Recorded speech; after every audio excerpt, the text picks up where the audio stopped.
Hi, very good afternoon once again. Welcome to the 147th edition of Editorial Made Easy, the great initiative of Kingmakers IAS Academy with the help of Adil Baig sir, the man who conceived the idea, the man who implemented this for about more than 147th week, almost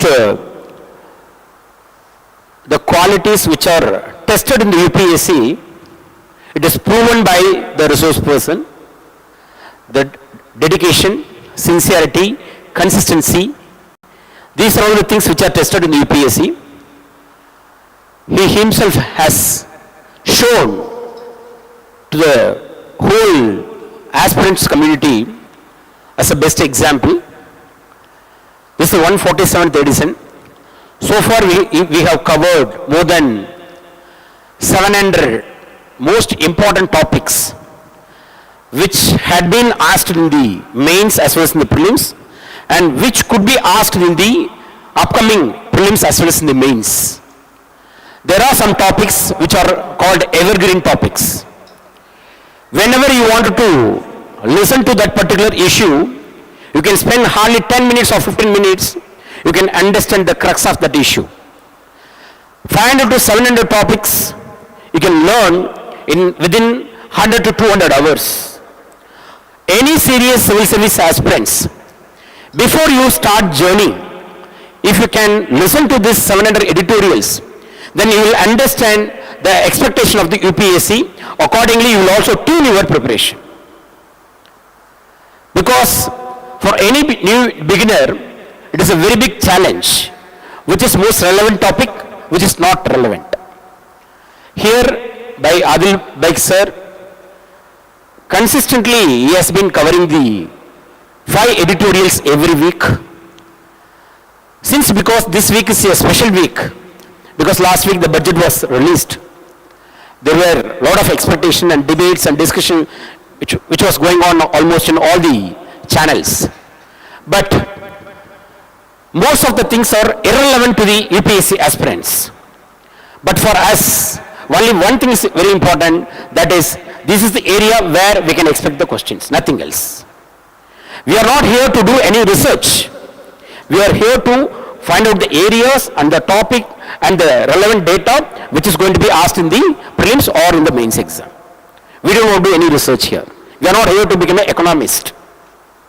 So, Mr. Adil Baig sir, who is conducting this session for more than 4-5 years, he is going to handle this session. I am sure at the end of this session, even a layman can easily understand what is budget, how the budget is prepared, what are the different accounts under which the budgets are proposed, and what could be the expectation from the UPSC point of view. All those things I am sure you are going to learn. And once again, I take this opportunity to thank all the supporters, those who are watching this Adil Baig session continuously for more than 3-4 years. I really thank you so much for your sincere cooperation and support. And at the same time, on behalf of you, those who are watching in the online, on behalf of you, I like to thank Adil Baig sir for conducting this kind of session. And on behalf of you, I wish that he has to get into the most prestigious service in 2024. Thank you so much.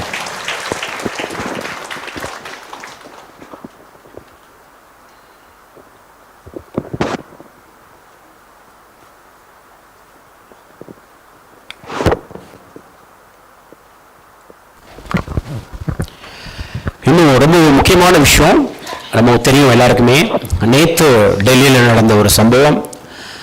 பல கனவுகளோட, பல எதிர்பார்ப்புகளோட பெற்றோர்கள் தன்னோட குழந்தைய சென்னைக்கும் டெல்லிக்கும் பிற ஊர்களுக்கும் படிக்கிறதுக்காக அனுப்புகிறாங்க. அப்படி அனுப்புகிறப்ப அவங்களோட safety is very very important. நான் பல நேரங்கள் சொல்லுவேன், நீங்கள் ஐஏஎஸ் ஆகி வீட்டுக்கு திரும்பி போகிறீங்களோ இல்லையோ, ஆனால் ஒரு நல்ல ஒழுக்கமான ஒரு குழந்தைய நீங்கள் திரும்பி அந்த ஊருக்கு போகணும். That is more important.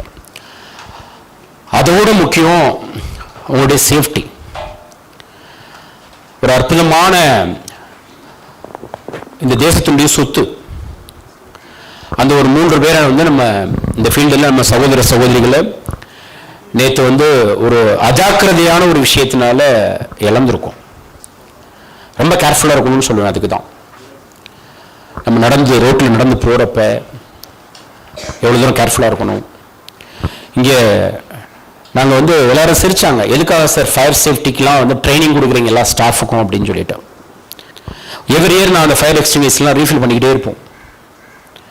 ஸ்டூடெண்ட்ஸ்க்கு ஒரு ட்ரைனிங் கொடுப்பேன், ஸ்டாஃபுக்கு ஒரு ட்ரைனிங் கொடுப்போம். Safety is more important then anything else. Unfortunately நேற்று நடந்த அந்த விபத்தில் 3 மாணவர்கள் வந்து உயிரிழந்திருக்காங்க. ஸோ ஒரு நிமிடம் வந்து எழுந்து நின்று அவர்களுக்கு வந்து ஒரு மௌனஞ்சலி செலுத்திட்டு நம்முடைய செஷனை வந்து தொடரலாம்.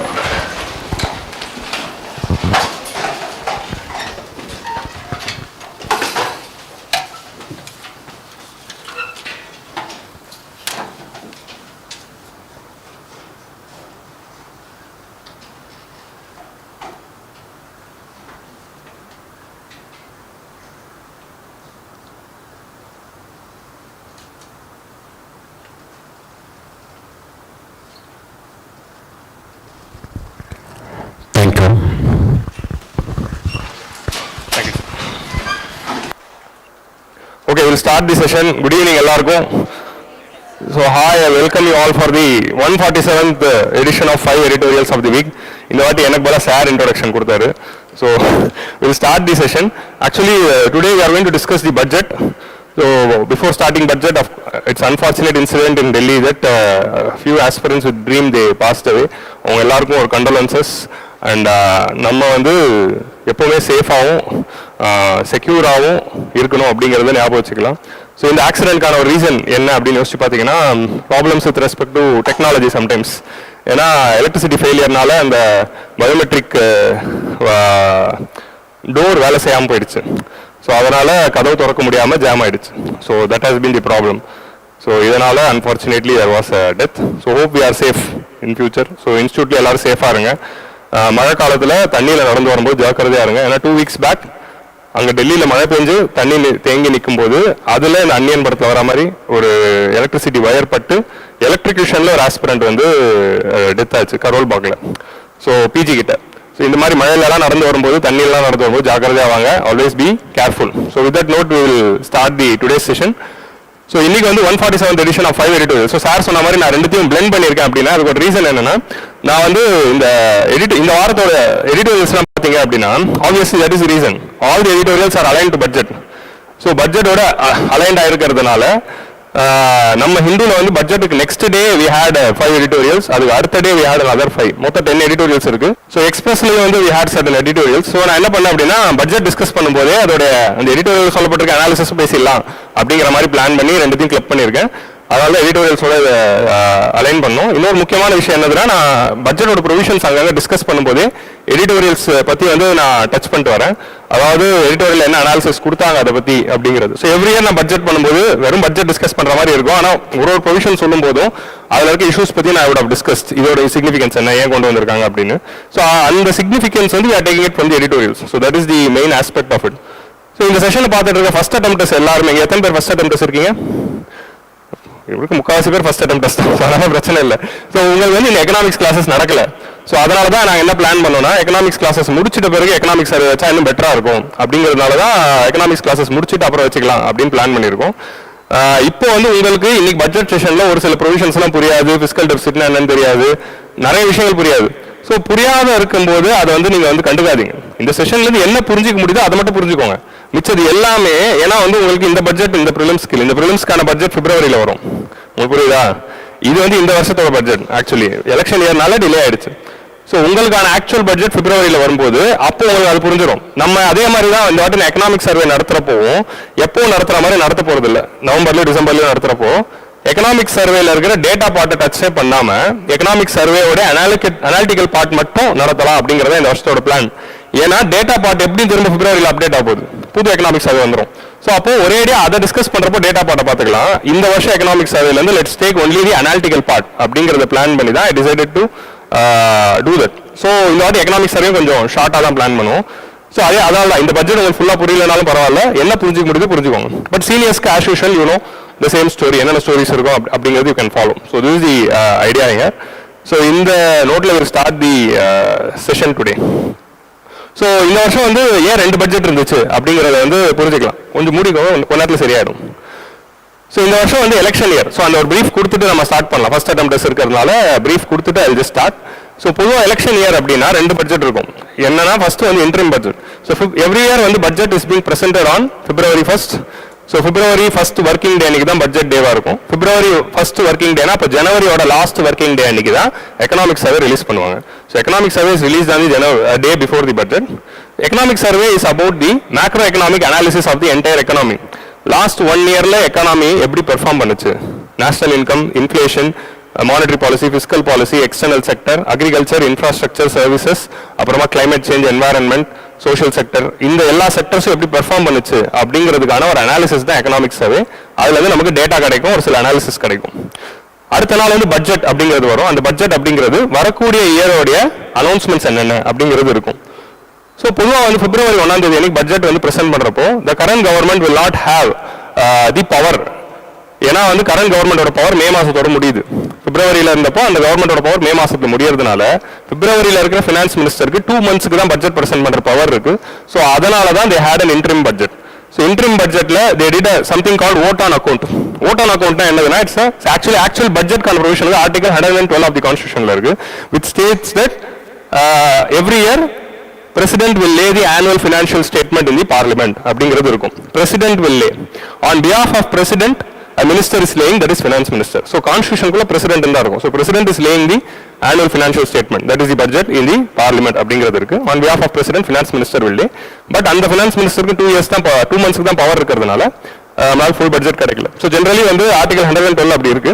இப்போ அந்த 2 months இந்த மாதிரி வந்து கம்மியான டைம் தான் இருக்கு அப்படின்னா அந்த மாதிரி சர்க்கம்ஸ்டான்சஸ்ல யூஸ் பண்றதுக்கு தான் ஓட் ஆன் அக்கௌண்ட் அப்படிங்கிற ஃபீச்சர் இருக்கு ஆர்டிகல் 116 ஆஃப் தி கான்ஸ்டியூஷன்ல. ஸோ இந்த ஓட் ஆன் அக்கௌண்டோட ப்ரொவிஷன்ஸ் படி என்ன அப்படின்னா 2 monthsக்கான எக்ஸ்பெண்டிச்சர்ஸ்க்கு ஆகக்கூடிய பணத்தை வந்து கவர்மெண்ட் வந்து பார்லிமெண்டோட அப்ரூவலோட எடுத்துக்கலாம். ஸோ அப்போ ஏப்ரல் அண்ட் மே இந்த 2 monthsக்கு தேவைப்படுற கவர்மெண்ட் நடத்துறதுக்கு தேவைப்படுற எக்ஸ்பெண்டிச்சர்ஸ் என்னென்னவோ அந்த எக்ஸ்பெண்டிச்சர்ஸை மட்டும் டெம்பரரியா எடுக்கிறதுக்கான ஒரு ப்ரொவிஷன் 116ல இருக்கு. ஸோ அந்த ப்ரொவிஷன் ஏற்ற மாதிரி 116 of the constitution allows the lower house to make any grant. So lower ஹவுஸ்னா வேற Lok Sabha, any grant in advance for the estimated expenditure or any part of the financial year. A simple vote on account includes presenting center's fund requirements for salaries. So government officers salary pon IAS IPS ongoing projects, other expenditure for the transitional period, and it is then passed in the Lok Sabha without any debate. Sans debate na without any debate. So இதுக்கு டிபேட்லாம் இருக்காது, just பணத்தை மட்டும் எடுத்துக்கிறாங்க 2 மாசத்துக்கு. So மே மாசம் election நடந்து முடிஞ்சு result வந்துச்சு ஜூன் மாசத்துல. அப்புறமா வந்து when the new government came in, we had this actual budget. New government வந்த பிறகு 1 month அவங்க பட்ஜெட் ரெடி பண்ணி ஜூலை மாசத்துல ஆக்சுவல் பட்ஜெட் கொண்டு வராங்க. So this budget is going to be for June to March. June மந்த்ல இருந்து மார்ச் மாசத்து வரைக்கும் என்ன இருக்க போகுது அப்படிங்கிறது தான் இந்த பட்ஜெட் வந்து சொல்லுங்க. ஏன்னா ஆல்ரெடி நம்ம வந்து ஏப்ரல் மேக்கு எடுத்தாச்சு. ஸோ அதுதான் வந்து இந்த பட்ஜெட்டுடைய speciality. So this is the idea. So இதனால தான் இந்த வருஷம் 2 budget, 2 economic survey. So 2 economic சர்வேல போன எக்கனாமிக் சர்வே கூட it was in detail, it was a shorter version of economic survey தான், அதனால தான் சிம்பிளாக இருந்துச்சு. ஃபுல் எக்கனாமிக் சர்வே வந்து ஆல்ரெடி ரிலீஸ் ஆயிடுச்சு. இந்த வாட்டி 13 சாப்டர்ஸோட இருக்கு. 13 சாப்டர்ஸ்ல வந்து நிறைய தீமேட்டிக் அனாலிசிஸ் இருக்கு. இந்த வாட்டி தீமேட்டிக் அனாலிசிஸ்னா எம்எஸ்எம்இக்கு சென்ட்ரிக்கா என்ன பண்ணியிருக்காங்க, கிளைமேட் சேஞ்ச் சென்ட்ரிக், கிளைமேட் சேஞ்சுக்கு ஒரு தனி சாப்டர் போட்டிருக்காங்க, எப்பவும் போடுவாங்க. இந்த வாட்டி என்னதுன்னா கிளைமேட் சேஞ்சுக்கு உடைய கிளைமேட் ஜஸ்டிஸ் பார்ட்டுக்கு ஒரு சாப்டர் போட்டிருக்காங்க, எனர்ஜி டிரான்சிஷனுக்கு ஒரு சாப்டர் இருக்கு. ஸோ அதனால டோட்டல் 13 சாப்டர்ஸ் இருந்தது. So will discuss only the analytical part of economic survey in December டைம்ல பிளான் பண்ணுவோம். அப்புறம் என்ன திரும்ப மார்ச்ல எப்படி ஃபுல் எக்கனாமிக் சர்வே வந்துடும். ஸோ அதனால டிசம்பர் டைம்ல ஒரு அனாலிட்டிக்கல் பார்ட் மட்டும் ஷார்ட்டா will be having the special session. Then now will see the provisions of the budget. So பொதுவாக வந்து பட்ஜெட்னா என்ன அப்படிங்கிறது you have to understand. So budget அப்படிங்கிறது வரவு செலவு கணக்கு. So government is having income, government is doing the expenditure, அந்த இன்கம் அண்ட் எக்ஸ்பெண்டிச்சரோட ஸ்டேட்மெண்ட் தான் பட்ஜெட். ஓகே. ஸோ கவர்மெண்ட்டுக்கு நிறைய சோர்சஸ்ல இன்கம் வருது. ஸோ நீங்க ஃபர்ஸ்ட் அட்டெம்ப்ட்ஸ்லாம் வந்து உங்களுக்கு வந்து பட்ஜெட் அக்கௌண்ட் பத்தி நம்ம கிளாஸ்ல டிஸ்கஸ் பண்ணுவோம். ஸோ பட்ஜெட்ல 2 டைப்ஸ் இருக்கு. ஒன்று வந்து ரெசிப்ட்ஸ், இன்னொன்று வந்து எக்ஸ்பெண்டிச்சர். ஸோ ரெசிப்ட்ஸ் வரவு, எக்ஸ்பெண்டிச்சர் அப்படிங்கிறது செலவு. ஸோ பட்ஜெட் அக்கௌண்ட்டையும் நம்ம 2ஆ பிரிப்போம். ஒன்று வந்து ரெவன்யூ அக்கௌண்ட், இன்னொன்று வந்து கேபிட்டல் அக்கௌண்ட் அப்படின்னு. ஸோ இங்கே வரவுக்கு வந்து நம்ம ரெவன்யூ அப்படிங்கிற வேர்டு யூஸ் பண்ணல, ரெசிப்ட்ஸ் அப்படிங்கிற வேர்டு தான் யூஸ் பண்ணுறோம். So don't get confuse. நீங்கள் பொதுவாக ரெவன்யூங்கிற வேர்டு வந்து இன்கம் பேஸ்டாக யோசிச்சிருப்பீங்க. பட்ஜெட்டை பொறுத்த வரைக்கும் ரெவன்யூங்கிற வேர்டுக்கு மீனிங் வேறு. பட்ஜெட்டில் வந்து இன்கம்க்கு வந்து நம்ம ரெசிப்ட்ஸ் அப்படிங்கிற வார்த்தை தான் யூஸ் பண்ணுவோம். ஸோ ரெசிப்ட்ஸ் அண்ட் எக்ஸ்பெண்டிச்சர் அப்படிங்கிறத தான் பார்க்குறோம். பட்ஜெட் அக்கௌண்ட் ரெண்டாக பிரிப்போம், revenue expenditure and capital expenditure அப்படின்னு. So revenue expenditure deals about the day to day administration. கவர்மெண்ட்டை ஒரு நாள் ரன் பண்ணணும், எல்லாருக்கும் சேலரி போடணும். அப்புறமா கவர்மெண்ட் ஒரு நாள் ரன் பண்ணணும்னா எல்லாருக்கும் சேலரி போடுறது, அந்த ஒரு day maintenance cost of the government இருக்குல்ல, அந்த மாதிரி இன்ட்ரெஸ்ட் பேமெண்ட்ஸ் கட்டணும். இந்த மாதிரியான எக்ஸ்பெண்டிச்சர்ஸ் தான் வந்து ரெவன்யூ அக்கௌண்ட்குள்ளே வரும். கேபிட்டல் அக்கௌண்ட் வந்து லாங் டர்மாக இப்போ ஒரு இண்டஸ்ட்ரியல் காரிடார் கட்டுறாங்க, ஒரு டெடிகேட்டட் ஃப்ரைட் காரிடார் வருது, ஒரு ஏர்போர்ட் வருது, ஒரு ஹாஸ்பிட்டல் வருது அப்படின்னா அதெல்லாம் லாங் டர்ம் எக்ஸ்பெண்டிச்சர்ஸ். இந்த மாதிரி லாங் டர்ம் பண்ணுறது தான் கேபிட்டல் அக்கௌண்ட்டில் வரும். So anything which create some assets or liability அப்படிங்கிறது கேபிட்டலில் வரும். டே டு டே அட்மினிஸ்ட்ரேஷன் வருது ரெவன்யூ அக்கௌண்ட்டில் வரும். இது வந்து டீட்டெயிலாக நம்ம பட்ஜெட் அக்கௌண்ட்டில் பார்ப்போம், கிளாஸில் டிஸ்கஸ் பண்ணலாம். அதை தாண்டி வந்து இதான் வந்து பட்ஜெட் அக்கௌண்ட். பொதுவாக வந்து நம்ம பட்ஜெட் அப்படிங்கிறது நீங்கள் சின்ன வயசுலேருந்து கேட்டிருக்கும் போது வெறும் ஃபினான்ஸ் மினிஸ்டரோட ஸ்பீச் அப்படிங்கிறது தான் இருக்கும். அதே மாதிரி வரக்கூடிய வருஷத்துக்கான டேட்டா அப்படிங்கிற மாதிரி தான் இருக்கும். But budget actually consist of 3 sets of data. என்னென்ன 3 set ஆஃப் டேட்டா? ஸோ இப்போ சொல்லியிருக்க பட்ஜெட் எந்த வருஷத்துக்கானது? 2024-25. 2024-25 உடைய எஸ்டிமேட்ஸ். ஸோ டேட்டா வந்து ப்ரொஜெக்ட் பண்ணி they'll be telling the estimates of the data. So வரக்கூடிய வருஷத்துக்கான எஸ்டிமேட்ஸ் என்னென்ன அப்படிங்கிறது இருக்கும். ஸோ இதான் வந்து 2024-25 அந்த 12 months என்ன எக்ஸ்பெண்டிச்சர் பண்ண போறாங்க அப்படிங்கிறதுக்கான ப்ரொஜெக்ஷன்ஸ், இப்படியா தான் இருக்க போகுது அப்படிங்கிற ஒரு ப்ரெடிக்ஷன்ஸ் தான் தராங்க. பட் அதை தாண்டி என்ன இருக்கும் அப்படின்னா பட்ஜெட் கன்சிஸ்ட் ஆஃப் 3 டேட்டா எப்பவுமே. ஸோ இதோட ப்ரீவியஸ் ஃபினான்ஷியல் இயர் என்ன?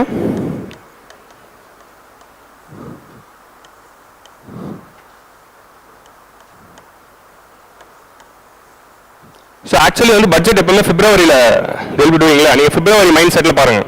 பிப்ரவரி மைண்ட் செட்டில் பட்ஜெட் போடுறப்போ எப்படி இருக்க போகுது அப்படின்னா, பிப்ரவரியில் இன்னும் அந்த மந்த் முடிஞ்சு இல்லை, கரெக்டா? ஃபினான்ஷியல் இயர் அப்படிங்கிறது ஏப்ரல் டு மார்ச் தான் நம்ம பார்க்குறோம். ஸோ பிப்ரவரியில் பட்ஜெட் போடுறப்போ ஜான்வரி 10 months தான் முடிஞ்சிருக்கு. ஸோ அதனால 23-24 உடைய 10 months உடைய ப்ரொவிஷனல் டேட்டா ரிலீஸ் பண்ணுவாங்க. ஓகே, ப்ரொவிஷனல் டேட்டா வந்து ரிலீஸ் பண்ணுவாங்க. ஏன்னா இன்னும் ஃபுல் இயரே முடியல. ஒரு பட்ஜெட் வந்து பிப்ரவரியில் தாக்கல் பண்ணுறப்போ அந்த ஃபினான்ஷியல் இன்னும் ஃபுல்லாக கம்ப்ளீட் ஆகல, 10 months தான் முடிஞ்சிருக்கு. அந்த 10 monthsல ப்ரொவிஷனல் டேட்டா என்ன அப்படிங்கிறதுக்கான டேட்டா ரிலீஸ் பண்ணுவாங்க. அண்ட் 22-23 இயர் வந்து ஆக்சுவலாக முடிஞ்சிடுச்சு. ஸோ இந்த முடிஞ்சதோட ஆக்சுவல்ஸ் டேட்டா வரும். ஸோ ஒரு பட்ஜெட்ல 3 டேட்டா இருக்கு. கம்ப்ளீட் ஆன இயரோட ஆக்சுவல் டேட்டா, கரண்ட் ஃபினான்ஷியல் இயரோட ப்ரொவிஷனல் டேட்டா, பிப்ரவரி ஞாபகம் வச்சுருப்பாங்க, ஜூலையில் பார்க்காதீங்க. அண்ட் அப்கமிங் இயர் 24-25 உடைய எஸ்டிமேட்ஸ் அப்படிங்கிறது ரிலீஸ் பண்ணுவாங்க. இதுதான் வந்து பட்ஜெட்டுடைய 3 types of data. Online audio ஒழுங்காக போதில்ல. இப்போ வந்து இந்த 3 டேட்டா ரிலீஸ் ஆகும். ஸோ இதை நீங்கள் பிப்ரவரி 1 பாயிண்ட் ஆஃப் வியூ வச்சு இதை வந்து நீங்கள் பாருங்கள். பிப்ரவரி 1 இது 3 இருக்கும். பட் இப்போ இன்ட்ரீம் பட்ஜெட் ஜூலை மாதத்தில் வந்ததுனால நமக்கு இந்த ஃபினான்ஷியல் இயர் முடிஞ்சிச்சுல. ஸோ மார்ச் வரைக்கும் வந்து முடிஞ்சு இப்போ இதோடைய டேட்டா வருது. ஸோ இதோடைய ப்ரொவிஷனல் ஆக்சுவல்ஸ் அப்படிங்கிற டேட்டாவை ரிலீஸ் பண்ணியிருக்காங்க. ப்ரொவிஷனல் ஆக்சுவல்லாம் இன்னும் ஆடிட் பண்ணல, ஆடிட் பண்ணாத கம்ப்ளீட் டேட்டாவை ரிலீஸ் பண்ணியிருப்பாங்க. ஸோ அதனால இந்த வருஷம் 4 டேட்டா வரும். இன்ட்ரீம் பட்ஜெட் இருந்த இயர்ல 4 டேட்டா வரும். பட் எப்பவுமே 3 டேட்டா தான் இருக்கும், சரியா? ஸோ ஒரு பட்ஜெட்குள்ள 3 வருஷத்தோடது. ஆல்ரெடி வந்து இப்போ 2022 பட்ஜெட்ல அவங்க என்ன பண்ண போறாங்க அப்படின்னு சொல்லியிருப்பாங்களே, அந்த சொன்ன அந்த டேட்டா வந்து அச்சீவ் பண்ணாங்களா அப்படிங்கிறத நம்ம பார்க்கலாம். போன வருஷம் ஒன்று சொன்னாங்கல்ல, அது 10 மாசத்துக்கு எவ்வளோ அச்சீவ் பண்ணியிருக்காங்க அப்படிங்கிறது நம்ம பார்க்கலாம். வரக்கூடிய வருஷத்துல இந்த சொல்ல போறாங்க. இப்போ அடுத்த வருஷம் பட்ஜெட்ல என்ன ஆகும்? இந்த வருஷம் 10 months, இப்போ நம்ம நீங்க பிப்ரவரி மாசத்துல ஒரு பட்ஜெட்ல எப்படி இருக்கும்னா, இப்போ சொன்ன இந்த பட்ஜெட்டோட 10 months பெர்ஃபார்மன்ஸ் உங்களுக்கு வரும். உங்களுக்கு புரியுதா? இந்த மந்தோட ஆக்சுவல் டேட்டா வந்துடும். வரக்கூடிய இயர், அப்போ வரக்கூடிய இயர் என்ன? 25-26 உடைய எஸ்டிமேட்ஸ் வரும் நீங்க பிப்ரவரியில பார்க்கக்கூடிய பட்ஜெட்ல. ஸோ கிளியரா? ஸோ இந்த மாதிரி 3 டேட்டா வந்து அப்படியே வந்து இட் வில் கோ. ஸோ இதுதான் வந்து பட்ஜெட்டோடைய 3 data. So will continue the session. மைக்கை தள்ளி வச்சு கேஸ்னா நான் தான் கத்தணும். ஓகே, ஸோ இதுதான் வந்து 4 டேட்டா இந்த பட்ஜெட்டில் இருக்குது, சரியா? இதான் வந்து பட்ஜெட் பற்றின பேசிக்ஸ். ஸோ பட்ஜெட்டில் வந்து இன்னொரு முக்கியமான விஷயங்கள் வேறு என்னென்ன இருக்கும் அப்படின்னா, பட்ஜெட்டில் வந்து 3 அதர் டாக்குமெண்ட்ஸ் இருக்கும். மேக்ரோ எக்கனாமிக், அதை பற்றிலாம் நீங்கள் கிளாஸில் டிஸ்கஸ் பண்ணுவோம். மேக்ரோ எக்கனாமிக் ஃப்ரேம்வொர்க் ஸ்டேட்மெண்ட் அப்படிங்கிற ஸ்டேட்மெண்ட் இருக்கும். அது எதுக்குன்னா, போன வருஷத்தோட மேக்ரோ எக்கனாமி எப்படி பெர்ஃபார்ம் பண்ணுச்சு அப்படிங்கிறத பார்ப்பாங்க. அப்புறம் மீடியம் டேர்ம் ஃபிஸ்கல் பாலிசி ஸ்டேட்மெண்ட்டில் அடுத்த 3 இயர்ஸ்க்கு நம்ம வந்து ஃபிஸ்கல் பாலிசி எப்படி இருக்க போகுது, நம்மளுடைய ரெசிப்ட்ஸ், எக்ஸ்பெண்டிச்சரு, பாரோயிங்ஸு இதெல்லாம் எப்படி இருக்க போகுது அப்படிங்கிறது medium term fiscal policy statement சொல்லுவாங்க. அப்புறம் ஃபிஸ்கல் பாலிசி ஸ்ட்ராட்டஜி ஸ்டேட்மெண்ட் அப்படின்னு ஒன்று சொல்லுவாங்க. இந்த வருஷம் நான் எப்படி வந்து என் கடனை கண்ட்ரோல் பண்ண போகிறேன் இந்த வருஷம் நான் பணத்தை எங்கெங்க தான் எடுக்க போகிறேன் அப்படின்னு 3 அடிஷ்னல் டாக்குமெண்ட்ஸும் பட்ஜெட்டில் இருக்கும். ஸோ அதாவது என்னென்ன இருக்குன்னா macro economic framework statement, அது வந்து எக்கனாமிக் சர்வேயோடைய ஃபர்ஸ்ட் சாப்டர் தான். ஸோ அதுதான் வந்து எக்கனாமிக் சர்வேலே வரும். Macro economic framework statement last 1 year எப்படி இருந்துச்சு, இந்த ஒரு வருஷம் எப்படி இருக்க போகுது. மீடியம் டேர்ம் ஃபிஸ்கல் பாலிசி ஸ்டேட்மெண்ட்டில் யூ வில் பி ஹேவிங் அடுத்த 3 இயர்ஸில் ஃபிஸ்கல் பாலிசி எப்படி இருக்க போகுது. அப்புறம் ஃபிஸ்கல் பாலிசி ஸ்ட்ராட்டஜி ஸ்டேட்மெண்ட்டில் இந்த வருஷம் வந்து நான் ஃபிஸ்கல் பாலிசி எப்படி இருக்க போகுது. ஃபிஸ்கல் பாலிசினா budget. So how I'm going to control my borrowings and how I'm going to increase my income. So இதை பற்றி டிஸ்கஸ் பண்ணுறது தான் இந்த 3 டாக்குமெண்ட்ஸ். ஸோ இது மாதிரி பல டாக்குமெண்ட்ஸ் எல்லாமே சேர்ந்தது தான் பட்ஜெட். சரியா? ஸோ இப்போ வந்து நம்ம வந்து ஒரு ப்ரொவிஷன்ஸ் பார்ப்போம். ஸோ இந்த வருஷத்தோட பட்ஜெட்டோட ப்ரையாரிட்டி என்ன அப்படின்னு பார்த்து என்ன மாதிரி ஒரு ஸ்ட்ரக்சர் பண்ணியிருக்காங்க அப்படின்னு பார்த்தீங்கன்னா அம்ரித் காலண்டர், விக்சித் பாரத், ஒரு வருஷம் ஒன்று வருதா, அதனால கன்ஃபியூஸ் ஆகுது. இந்த வார்டு விக்சித் பாரத். விக்சித் பாரத்னா வந்து டெவலப்ட் இந்தியா 2047 இந்தியாவை வந்து டெவலப் பண்ணணும் அப்படின்னு சொல்கிறது தான் விக்சித் பாரத் 2047. ஸோ இந்த விக்சித் பாரதோடைய ரோட் மேப் வந்து என்ன அப்படிங்கிறத நாங்கள் ஆட்சிக்கு வந்தவொன்னு சொல்லுவோம் அப்படின்னு போன இன்ட்ரீம் பட்ஜெட்டில் அவங்க சொன்னாங்க. அவங்க சொன்ன மாதிரி ஆட்சிக்கு வந்துட்டாங்க. இப்போ வந்து இந்த பட்ஜெட்டில் வந்து என்ன சொல்கிறாங்க அப்படின்னா, அந்த விக்சித் பாரத் அப்படின்னு 2047 இந்தியாவை டெவலப் ஆக்கணும் அப்படின்னா அதுக்கு தேவைப்படுற ப்ரையாரிட்டிஸ் என்னென்ன அப்படின்னு சொல்கிறாங்க. ஸோ அதுக்கு ஒரு 9 ப்ரையாரிட்டிஸை ஐடென்டிஃபை பண்ணியிருக்காங்க. அந்த 9 ப்ரையாரிட்டிஸ் தான் இந்த பட்ஜெட்டோட தீம். ஸோ அந்த 9 ப்ரையாரிட்டிஸ் நோக்கி தான் பாலிசி இருக்க போகுது. அதாவது என்னதுன்னா, ஒரு 9 ப்ரையாரிட்டிஸ் ஏரியா ஐடென்டிஃபை பண்ணிட்டாங்களே. ஸோ இனிமேல் வரக்கூடிய எல்லா பட்ஜெட்டும், எல்லா வருடங்களுடைய பட்ஜெட்டும் அந்த விக்சித் பாரத்தை நோக்கி தான் போகும். அந்த வெளியே போய் செக் பண்ணு, விக்சித் பாரத்தை நோக்கி தான் போகும். அந்த விக்சித் பாரத்தை நம்ம ரீச் பண்ணணும் அப்படின்னா ஒரு வருஷமும் இந்த 9 ப்ரையாரிட்டி ஏரியாஸில் தான் வந்து they are going to put. அதாவது இதுதான் அந்த 9 ப்ரையாரிட்டி. ஓகே, அது நெக்ஸ்ட் ஸ்லைடில் வரும். அந்த 9 ப்ரையாரிட்டி ஏரியாஸை நோக்கி தான் பட்ஜெட் இருக்க போகுது. ஸோ அப்போ இந்த வருஷம் இந்த 9 ப்ரையாரிட்டி ஏரியாஸில் என்னென்ன பண்ண போகிறாங்க அப்படின்னு இந்த பட்ஜெட்டில் பார்க்குறீங்களா. அடுத்த வருஷம் பட்ஜெட்டில் அதே 9 ப்ரையாரிட்டி ஏரியாஸில் அடுத்த வருஷத்துக்கு என்ன பண்ணுவாங்க. ஸோ அது ஒரு வருஷமும் சொல்லி 2047 நம்ம டெவலப்டு கண்ட்ரி ஆகிடுவோம் அப்படின்னு சொல்கிறது தான் பட்ஜெட்டோட தீம். ஸோ வழக்கம் போல் பிரைம் மினிஸ்டருடைய இன்னொரு ஃபேவரட்டான விஷயம் என்னென்னா, இந்தியாவில் வந்து 4 கேஸ்ட் தான் இருக்குது அப்படின்னு சொல்கிறாங்க. பட் நீங்கள் நினைக்கிற அந்த 4 கேஸ்ட் இல்லை, இவங்க தான் அந்த 4 கேஸ்ட் அப்படின்னு சொல்கிறாரு. யாருன்னா 4 கேஸ்ட் தான். ஃபார்மர், அன்னதத்தா. அன்னதத்தா அப்படின்னா சாப்பாடு கொடுக்குறவர் அப்படிங்கிறது தான் வந்து அன்னதத்தா, ஃபார்மர். நெக்ஸ்ட் கரீப். கரீப்னா வந்து புவர், ஏழை. நெக்ஸ்ட் வந்து மகிழா. மகிழானா உமன், பெண். அடுத்து வந்து யுவா. யுவானா யூத், இளைஞர்கள், இளைஞிகள், இவங்க தான். ஸோ அவங்க சான்ஸ்கிரிட்டில் சொல்கிறாங்க, நம்ம தமிழ்லையும் சொல்லுவோம். அதனால் வந்து விவசாயி, ஏழை, பெண்கள், அப்புறம் வந்து இளைஞர், இளைஞர்கள், இளங்கிகள். இளைஞருங்கிறது நியூட்ரல் ஸ்டேட்மெண்ட்டா இல்லையா? சரி, ஜெண்டர் நியூட்ரல்லே வச்சுக்கலாம். ஸோ இந்த மாதிரி இவங்க 4 கேஸ்ட் தான் இந்தியாவில் இருக்குது. ஸோ பிரைம் மினிஸ்டர் என்ன சொல்கிறாரு, நான் இந்த 4 கேஸ்ட்காக தான் வேலை செய்கிறேன் அப்படின்னு சொல்கிறாங்க. ஸோ இது நீங்கள் வந்து ஆன்சர் ரைட்டிங்கில் யூஸ் பண்ணலாம். உங்களுக்கு புரியுதா? நீங்கள் 4 கேஸ்ட் தான் இருக்குன்னு அதே மாதிரி சொல்ல வேணாம். நீங்கள் எப்படி மேபி இப்போ கேஸ்ட் ரிலேட்டடாக ஒரு கொஸ்டின் வந்து சொசைட்டியில் வருது அப்படின்னா நம்ம வந்து பழைய விதமான இந்த கேஸ்ட் மைண்ட் செட் அப்படிங்கிறதுலேருந்து போய் இந்த புது கேஸ்ட்டை ஐடென்டிஃபை பண்ணி இவங்களோட டெவலப்மெண்ட்டுக்கு ஒர்க் பண்ணலாம் அப்படிங்கிற மாதிரி நீங்கள் ஒரு கன்க்ளூஷன்லையும் ஒரு எஸ்ஏலையோ ஒரு எத்திக்ஸ்லையோ நமக்கு வந்து அடிச்சு விடுறதுக்கு இதெல்லாம் வந்து யூஸ் ஆகும். உங்களுக்கு புரியுதா? ஸோ அந்த மாதிரியான ஒரு வேர்ட்ஸ் தான் வந்து இந்த வேர்ட்ஸ். ஸோ இவங்க 4 பேர் சார்ந்தா பட்ஜெட் இருக்க போகுது. ஸோ எல்லா பட்ஜெட்லையும் இவங்க ப்ரையாரிட்டி இருக்க போகிறாங்க. இந்த வருஷ பட்ஜெட்டோட தீம் என்ன அப்படின்னா இந்த 4 பேர் தான். ஓகே, ஸோ இந்த 4 தீமில் தான் வந்திருக்கு. ஸோ இந்த வருஷத்தோட எலெக்ஷனே என்ன சொல்லுவாங்க அப்படின்னா, இப்போ லாஸ்ட்டாக மூணு election, 14 election, 19 election and 24 election அப்படின்னா முதல் 2 எலெக்ஷன் வந்து கோர் பொலிட்டிக்கல் அண்ட் எக்கனாமிக் இஷ்யூஸை வச்சு நடக்கல. உங்களுக்கு புரியுதா? அந்த எலெக்ஷன் வந்து எல்லாமே வந்து ஒரு சில கம்யூனல் இஷ்யூஸ் பேஸ் பண்ணி தான் அந்த எலெக்ஷனோடைய பெர்ஃபார்மன்ஸ் இருந்துச்சு. ஆனால் this is the first election of 2024 எலெக்ஷனோட ஸ்பெஷாலிட்டி என்ன அப்படின்னா, இந்த எலெக்ஷனுடைய கோர் இஷ்யூஸாக இருந்தது அன்எம்ப்ளாய்மெண்ட். ஸோ அன்எம்ப்ளாய்மெண்ட் அண்ட் நாட்டில் இருக்கிற அந்த எக்கனாமிக் கிரைசிஸ் அப்படிங்கிறது it played a role in this election அப்படிங்கிறது தான் எடிட்டோரியல்ஸில் சொல்லியிருப்பாங்க. உங்களுக்கு புரியுதா? ஹிந்துவில் வந்து எடிட்டோரியல்ஸில் சொல்லியிருப்பாங்க. ஸோ அந்த இஷ்யூவை சால்வ் பண்ணணும் அப்படிங்கிறதுக்காக ஆட்சிக்கு வந்தவொடனே இப்போ அதான இஷ்யூ, அதை சால்வ் பண்ணுவோம் அப்படிங்கிறதுக்காக அவங்க இந்த 4 ஏரியாவை தான் இந்த வருஷத்தோட தீமாக வச்சுருக்காங்க. ஸோ இந்த 4 ஏரியாவை ஃபோக்கஸ் பண்ணி தான் எங்களோட பட்ஜெட் இருக்க போகுது. ஃபர்ஸ்ட் வந்து employment. So unemployment was a player which did some issue in the election அப்படின்னா எம்ப்ளாய்மெண்ட் எப்படி உருவாக்கலாம் அப்படிங்கிறது ஃபர்ஸ்ட் தீம். ரெண்டாவது ஸ்கில்லிங். நம்ம ஆல்ரெடி பார்த்துருக்கோம், நம்ம டெமோகிராஃபிக் டிவிடெண்டை ரீப் பண்ணணும் அப்படின்னா youth should be provided with good health, good education and good skills. So health, education, skills and employment இது 4 இருந்தால் தான் டெமோகிராஃபிக் டிவிடெண்ட் ஆஃப் இந்தியாவை நம்மளால் யூஸ் பண்ண முடியும், யூத் பொட்டன்ஷியல் யூஸ் பண்ண முடியும். So skilling is going to play a major role. ஸ்கில்லிங்க்கு ஒரு சில ப்ரொவிஷன்ஸ் கொண்டு வந்திருக்காங்க. ஒரு முக்கியமான ஒரு லோன் ஸ்கீமும் வந்து கொண்டு வந்திருக்காங்க. அடுத்து வந்து எம்எஸ்எம்இ. எம்எஸ்எம்இ செக்டர் தான் வந்து they are the backbone of our economy. நம்ம எக்கானமியில் கிட்டத்தட்ட 80 to 85% of the enterprises in both manufacturing and services வந்து எம்எஸ்எம்இல தான் இருக்குது. லார்ஜ் வந்து கம்மி தான். மேஜர் பிளேயர் வந்து எம்எஸ்எம்இஸ் தான். ஸோ எம்எஸ்எம்இயோட பெர்ஃபார்மன்ஸ் தான் நம்ம எக்கனாமியை ஸ்ட்ரென்தன் பண்ண போகுது. அப்போது நம்ம நாட்டை டெவலப் பண்ணணும் அப்படின்னா யார் மெஜாரிட்டியோ அவங்கள டெவலப் பண்ணுறோம். ஸோ எம்எஸ்எம்இ தான் நிறைய இருக்காங்களே. ஸோ அவங்கள நம்ம ஃபோக்கஸ் பண்ணி டெவலப் பண்ணிட்டோம் அப்படின்னா ஆட்டோமேட்டிக்லி வந்து எக்கானமி வந்து ஸ்ட்ரென்தன் ஆகிடும். And MSME is the most affected sector. So எதனால் அஃபெக்ட் ஆகிடுச்சு அப்படின்னா due to many reasons. So starting from the first வந்து பேங்கிங் கிரைசிஸ் இருந்துச்சு. அப்புறமா வந்து we had demonetisation in GST. அப்புறமா வந்து we had global economic slowdown in 2019. Then we had pandemic. இந்த மாதிரி எல்லா இன்சிடென்ட்ஸ்லையும் MSME had a very big hit. So GST, demonetisation and pandemic, இது 3 தான் முக்கியமான இஷ்யூஸாக சொல்லுவாங்க. இந்த 3 டைம்லேயும் வந்து எம்எஸ்எம்இஸ் வந்து சிவியராக அஃபெக்ட் ஆயிருக்கிறதுனால பேண்டமிக் இயர்லேருந்து கவர்மெண்டோடைய டோட்டல் ஃபோக்கஸே எப்படி இருந்துச்சுன்னா எம்எஸ்எம்இ செக்டரோட growth தான் இருந்துச்சு. ஸோ அந்த எம்எஸ்எம்இ வந்து it has played a very important theme in this budget. And finally middle class. Actually இந்தியாவில் வந்து middle class is playing a very important role. ஏன்னா இந்தியாவில் வந்து ரிச்சும் கம்மி தான், புவரும் கம்மி தான், மிடில் கிளாஸ் தான் அதிகம். உங்களுக்கு புரியுதா? ஸோ புவர் அப்படிங்கிறவங்க எத்தனை பேர் இருக்காங்க?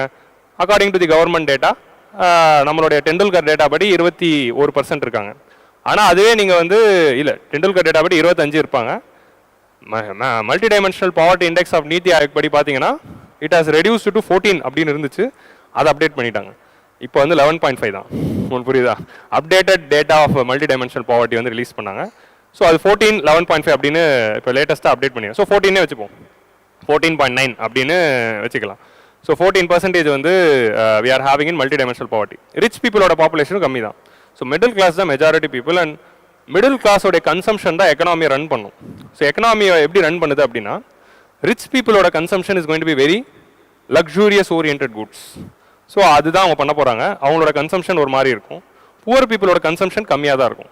ரிச் பீப்புளோட நம்பர்ஸ் ரொம்ப கம்மியாக இருக்கிறதுனால அவங்க லக்ஸூரியஸ் குட்ஸ் அதிகமாக கன்சியூம் பண்ணாலும் அதோட ரோல் வந்து கம்மியாக தான் இருக்குது. அஃப்கோர்ஸ் 6 மாதம் கல்யாணம்லாம் அப்பப்போ பண்ணுவாங்க. ஒரு கல்யாணத்தை 6 மாதம் பண்ணுறது இந்தியா இங்கே தான் நடக்கும். அதான் இருக்குது. பட் இருந்தாலும் என்னதுன்னா அவங்க பண்ணுற கன்சம்ஷன் வந்து ரொம்ப கம்மி. அதே மாதிரி புவர் பீப்புளோட கன்சம்ஷனும் ரொம்ப கம்மி. ஸோ மிடில் கிளாஸோடைய கன்சம்ஷன், அவங்க கிரியேட் பண்ணுற டிமாண்டும் அவங்க பண்ணுற செலவுகளும் அவங்க வாங்குற கூட்ஸும் தான் எக்கனாமிக் க்ரோத்துக்கே காரணமாக இருக்குது. ஸோ அந்த மிடில் கிளாஸ் சென்ட்ரிக்காக we are giving this 4th important thing. So அதான் வந்து 4 இம்பார்ட்டன்ட் தீம்ஸ் ஆஃப் இந்த வருஷத்துடைய budget. Okay. So prime minister's package. So employment ஜென்ரேஷனுக்கு இந்த வாட்டி என்ன பண்ணியிருக்கோம் அப்படின்னா prime minister's package of 5 schemes. அதாவது என்ன அப்படின்னா பிரைம் மினிஸ்டர் வந்து இப்போ எம்ப்ளாய்மெண்ட் அப்படிங்கிறது ஒரு இஷ்யூவாக இருக்குது அப்படின்னா அந்த எம்ப்ளாய்மெண்ட்டை சால்வ் பண்ணுறதுக்கு 5 பேக்கேஜ் ஸ்கீம் ஒன்று கொண்டு வந்திருக்காங்க. எம்ப்ளாய்மெண்ட்டை பூஸ்ட் பண்ணுறதுக்காக கவர்மெண்ட் வந்து ஸ்கீம்ஸ். அதுக்கு வந்து they are planning to spend up to 2.2 lakh crore. 2 lakh crore வந்து they are going to spend in the next 5 years. அது மூலமாக 4.1 crore youth are going to be benefited. So இந்த 2 lakh crore of expenditure அதை வச்சு 4.1 lakh youth வந்து they are going to be benefitted அப்படிங்கிறது தான் இதில் வந்து சொல்கிறாங்க. அதில் ஒரு 1.48 crore வந்து அடிஷ்னலாக வந்து எஜுகேஷன் அண்டுக்கு இந்த வாட்டி ரிலீஸ் பண்ணியிருக்காங்க. So demographic dividend and employment generation தான் நம்மளுடைய மேஜர் ஃபோக்கஸாக இருக்குது அப்படிங்கிறது இங்கே பார்க்கலாம். ஸோ இந்த டேட்டா வந்து ரொம்ப முக்கியம். 2 lakh crore for 4.1 crore youth. Okay. So இதை வந்து நீங்கள் நோட் பண்ணிக்கோங்க. So interim budget we promised to present a detailed roadmap to pursue our Viksit Bharat.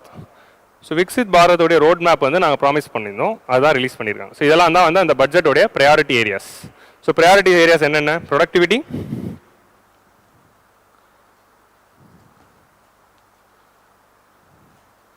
Okay ஓரளவுக்கு ஃபாண்ட் தெரியுது. ஸோ இதில் தான் வந்து 9 priority areas. Productivity and resilient agriculture. So agriculture செக்டரோடைய ப்ரொடக்டிவிட்டி இஸ் வெரி லோ. அந்த ப்ரொடக்டிவிட்டியை அதிகப்படுத்துறது இட்ஸ் தி ஃபர்ஸ்ட் ப்ரையாரிட்டி. உங்களுக்கு புரியல? நம்ம அக்ரிகல்ச்சர் செக்டரில் இருக்க மேஜர் ப்ராப்ளம் என்ன? ப்ரொடக்டிவிட்டி கம்மியாக இருக்குது. அப்புறமா மார்க்கெட்டிங்கில் ப்ராப்ளம்ஸ் இருக்குது. ஸோ அக்ரிகல்ச்சரல் மார்க்கெட்டிங்லையும் அக்ரிகல்ச்சரல் ப்ரொடக்டிவிட்டியில் இருக்க காரணம் தான் பிரச்சனையே. அக்ரிகல்ச்சர் ப்ரொடக்டிவிட்டி ஏன் கம்மியாக இருக்குது? ஏன்னா majority of the farmers are small and marginal farmers. கிட்டத்தட்ட 90%, 85 to 90% வந்துடும். ஸோ அதனால் அக்ரிகல்ச்சரில் எப்படி ப்ரொடக்டிவிட்டி அதிகப்படுத்தலாம் அப்படிங்கிறது பார்க்குறேன். ப்ளஸ் பாப்புலேஷன் அதிகமாகிட்டே போகுது. ஸோ ப்ரொடக்ஷனே அதிகப்படுத்தணும்.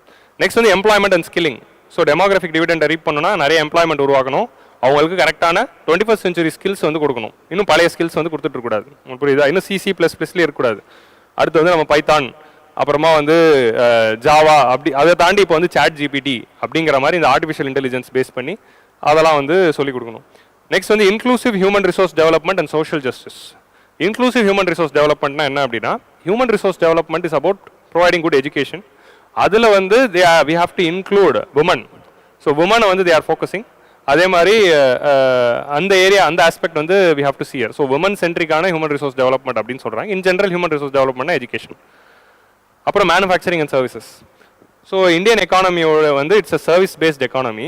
ஆனால் வந்து ஏன்னா மேனுஃபேக்சரிங் செக்டர் இன்னும் வந்து வீக்காக தான் இருக்குது. அதுக்கு நம்ம already make in India PLI scheme கொண்டு வந்திருக்கோம். இப்போ அந்த ஏரியாவில் மேனுஃபேக்சரிங் எப்படி அடுத்த லெவல் கொண்டு போகலாம் அப்படிங்கிறது ஒரு theme. So manufacturing sector jobs தான் வந்து they are going to provide a most important base for the future. So அந்த மேனுஃபேக்சரிங் செக்டர் ஜாப்ஸ் எல்லாம் எப்படி இருக்கணும் அப்படிங்கிற ஒரு சேலஞ்ச் என்னன்னா, அது வந்து ரிசீலியண்ட்டாக இருக்கணும், அதாவது சஸ்டைனபிளாக இருக்கணும். மேனுஃபேக்சரிங்கை நோக்கி தான் நம்மளோட எக்கானமி போக போகுது. இப்போ நம்ம சர்வீஸ் செக்டர் எக்கானமியாக இருக்கும், மேனுஃபேக்சரிங் செக்டரில் லேக் பண்ணுறோம். Because we skipped the manufacturing sector growth, agriculture to services போயிட்டோம். அப்போ மேனுஃபேக்சரிங்கில் ஒரு லேக் இருக்குது அப்படின்னா அது எப்படி சரி பண்ணுறது? அதுக்காக நம்ம PLI ஸ்கீம் மேக் இன் இந்தியான்னு கொண்டு வந்தோம்.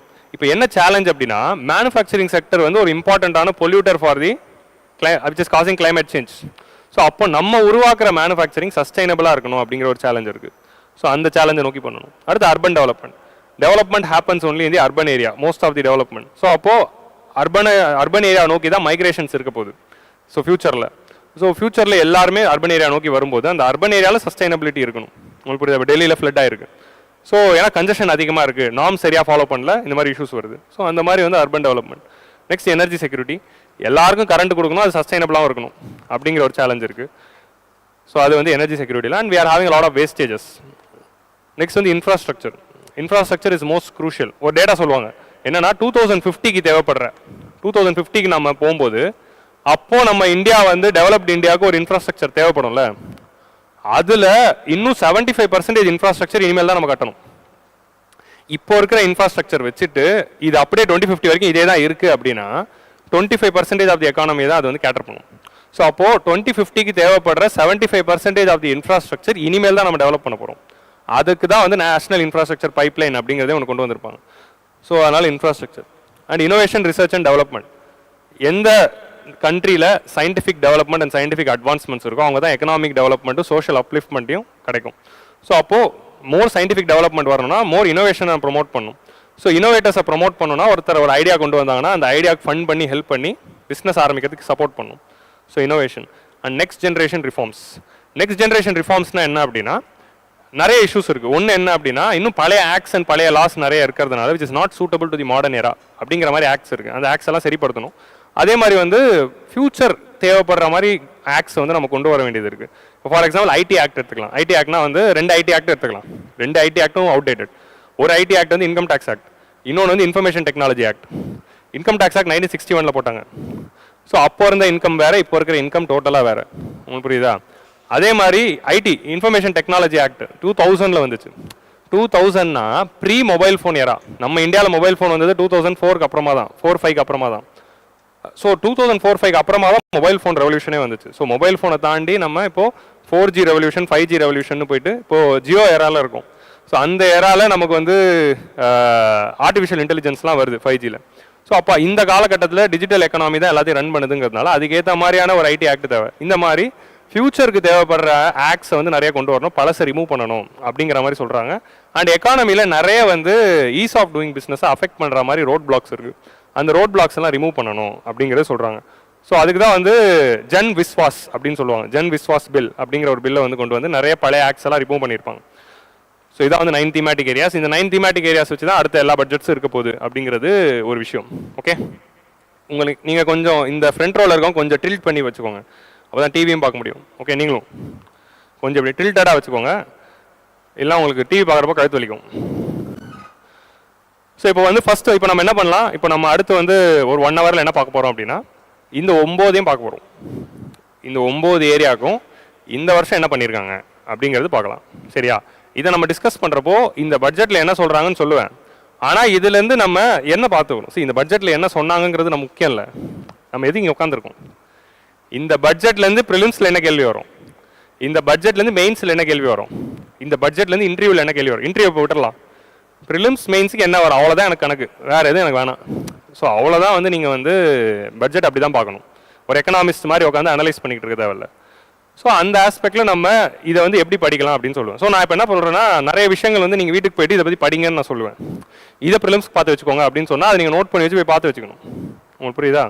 இதை மெயின்ஸுக்கு நோட் பண்ணிக்கோங்க அப்படின்னா நீங்கள் போய் நோட் பண்ணிக்கணும். மெயின்ஸ் ஆன்சர் ரேட்டிங்கில் இதை யூஸ் பண்ணணும். நம்ம ஆல்ரெடி பார்த்துட்டோம், 4 கேஸ்ட்டை பார்த்தோம், 4 தீம்ஸ் பார்த்தோம், இப்போ இந்த 9 ஏரியாஸ் பார்த்துட்டோம்.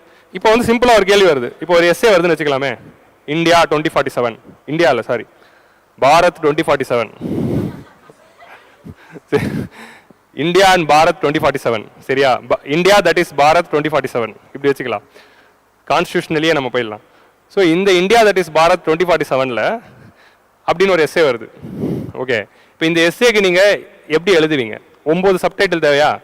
அந்த சப்ஹெட்டிங்ஸ் தான் இது. அப்படி ஒரு இந்தியா 2047 அப்படின்னு ஒரு எஸ்ஏ வருது அப்படின்னா அதுக்கு சப்ஹெட்டிங்ஸ்க்கு என்ன பண்ண போறீங்க? அவங்களே கொடுத்துட்டாங்க. இதில் இருக்கிற பிரச்சனை இது எல்லாத்துக்கும் சொல்யூஷன், அவ்வளோதான், எஸ்ஏ முடிஞ்சிச்சு. ஸோ இந்த மாதிரி தான் நம்ம ஆன்சர் ரைட்டிங் பார்க்கணும். எக்கனாமியில் ஏதாவது பிரச்சனை, what are the problems in Indian economy அப்படின்னு கேட்டால் இந்த 9ல என்ன பிரச்சனை இருக்குது, இந்த 9 அந்த பிரச்சனைக்கெல்லாம் என்ன சொல்யூஷன், அவ்வளோதான். 18 பாயிண்ட் உங்களுக்கு புரிஞ்சிச்சா? 15 மார்க்ஸ் எழுதிடலாம். ஸோ இந்த மாதிரி தான் நீங்கள் அப்ரோச் பண்ணணும். எதை பார்த்தாலும் வந்து ஓகே இதெல்லாம் சப்ஹெட்டிங்கில் போட்டுக்கலாம் அப்படின்னு நோட் பண்ணுங்கள். இப்போ நான் இந்த இந்த இந்த வருஷம் அதான் இன்னொன்று லேட்டஸ்ட்டாக வந்து ஒரு லாஸ்ட் 2 இயர்ஸாக வந்து ஒரு விஷயம் இருக்கும். என்னென்னா, இல்லை 2 இயர்ஸால் ரொம்ப வருஷமாகவே இருக்கும். யோஜனாவுடைய ப்ரிஃபேஸ், யோஜனா படிக்கிறப்போ அதோட ப்ரிஃபேஸ் இருக்கும். அந்த ப்ரிஃபேஸில் வந்து ஃபுல் யோஜனா படிக்கிறதோட அந்த ப்ரிஃபேஸ் மட்டுமாவது படிங்க அப்படின்னு சொல்கிறாங்க. ஏன்னா அதில் வந்து அந்த தீமுக்கு சூப்பராக சொல்கிற மாதிரி ஒரு சப்டைட்டில் கொடுக்குறாங்க அப்படின்னு. ஸோ அந்த மாதிரி வந்து சப்டைட்டில்ஸ் எல்லாம் உங்களுக்கு இங்கேயும் கிடைக்குது. ஸோ அந்த மாதிரி யோஜனா ப்ரிஃபேஸில் எப்படி கிடைக்குமோ அந்த மாதிரி இந்த பட்ஜெட்லையும் கிடைக்குது அப்படிங்கிறது பார்க்கலாம். இப்போ நம்ம அதில் ஃபஸ்ட்டு வந்து நம்ம productivity and resilience in agriculture, அக்ரிகல்ச்சரில் எப்படி நம்ம ப்ரொடக்டிவிட்டியை அதிகப்படுத்த போகிறது அப்படிங்கிறத பார்க்கலாம். சரியா? Transforming agricultural research.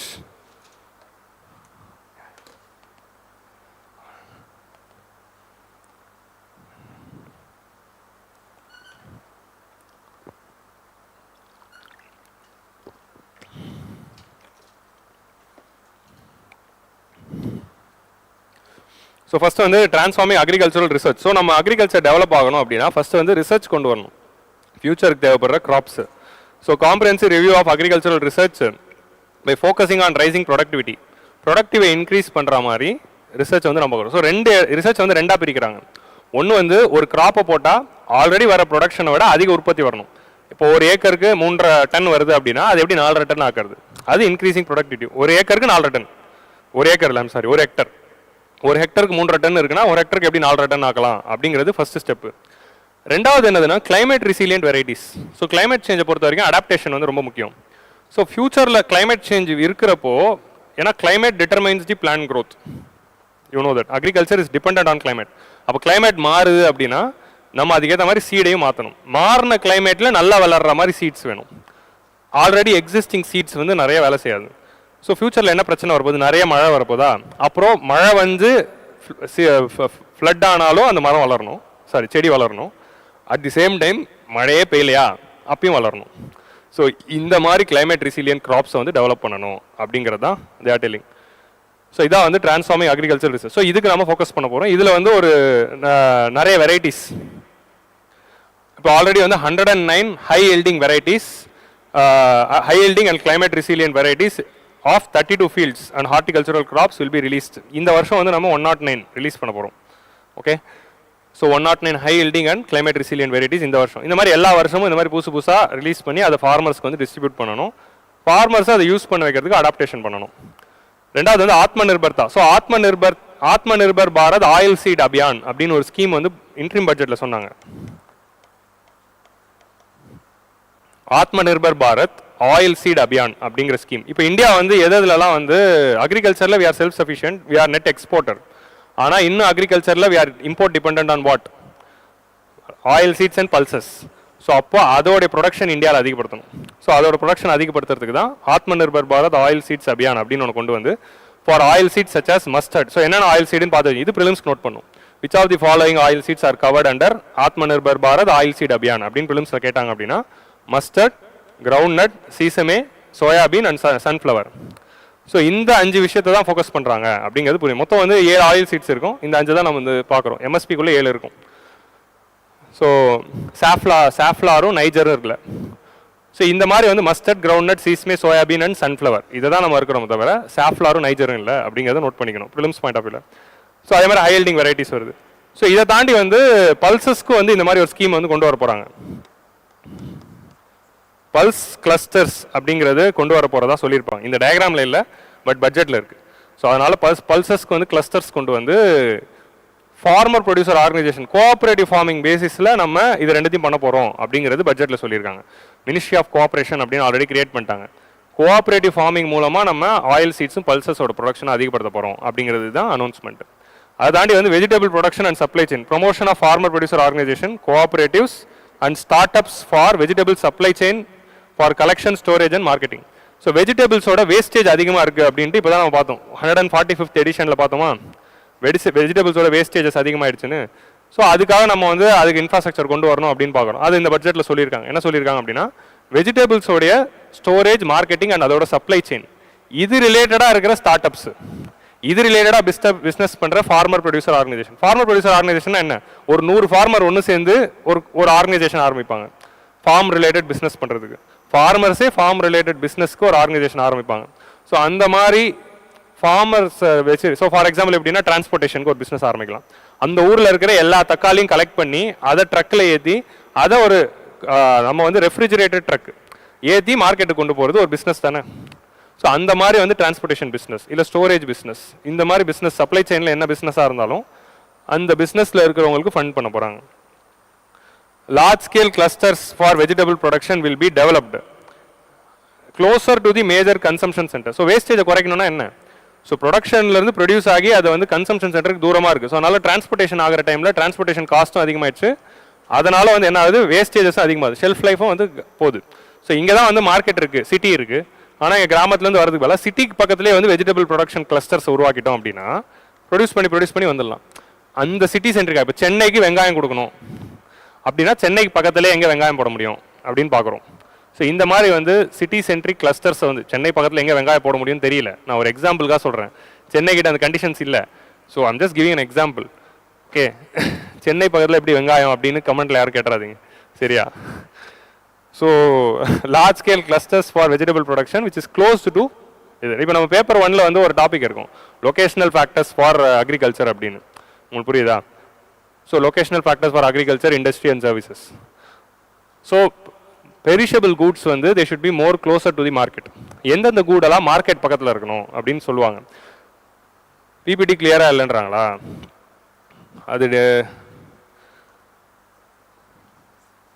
அதுக்கு நான் என்ன பண்ணுறதுன்னு தெரியலையே.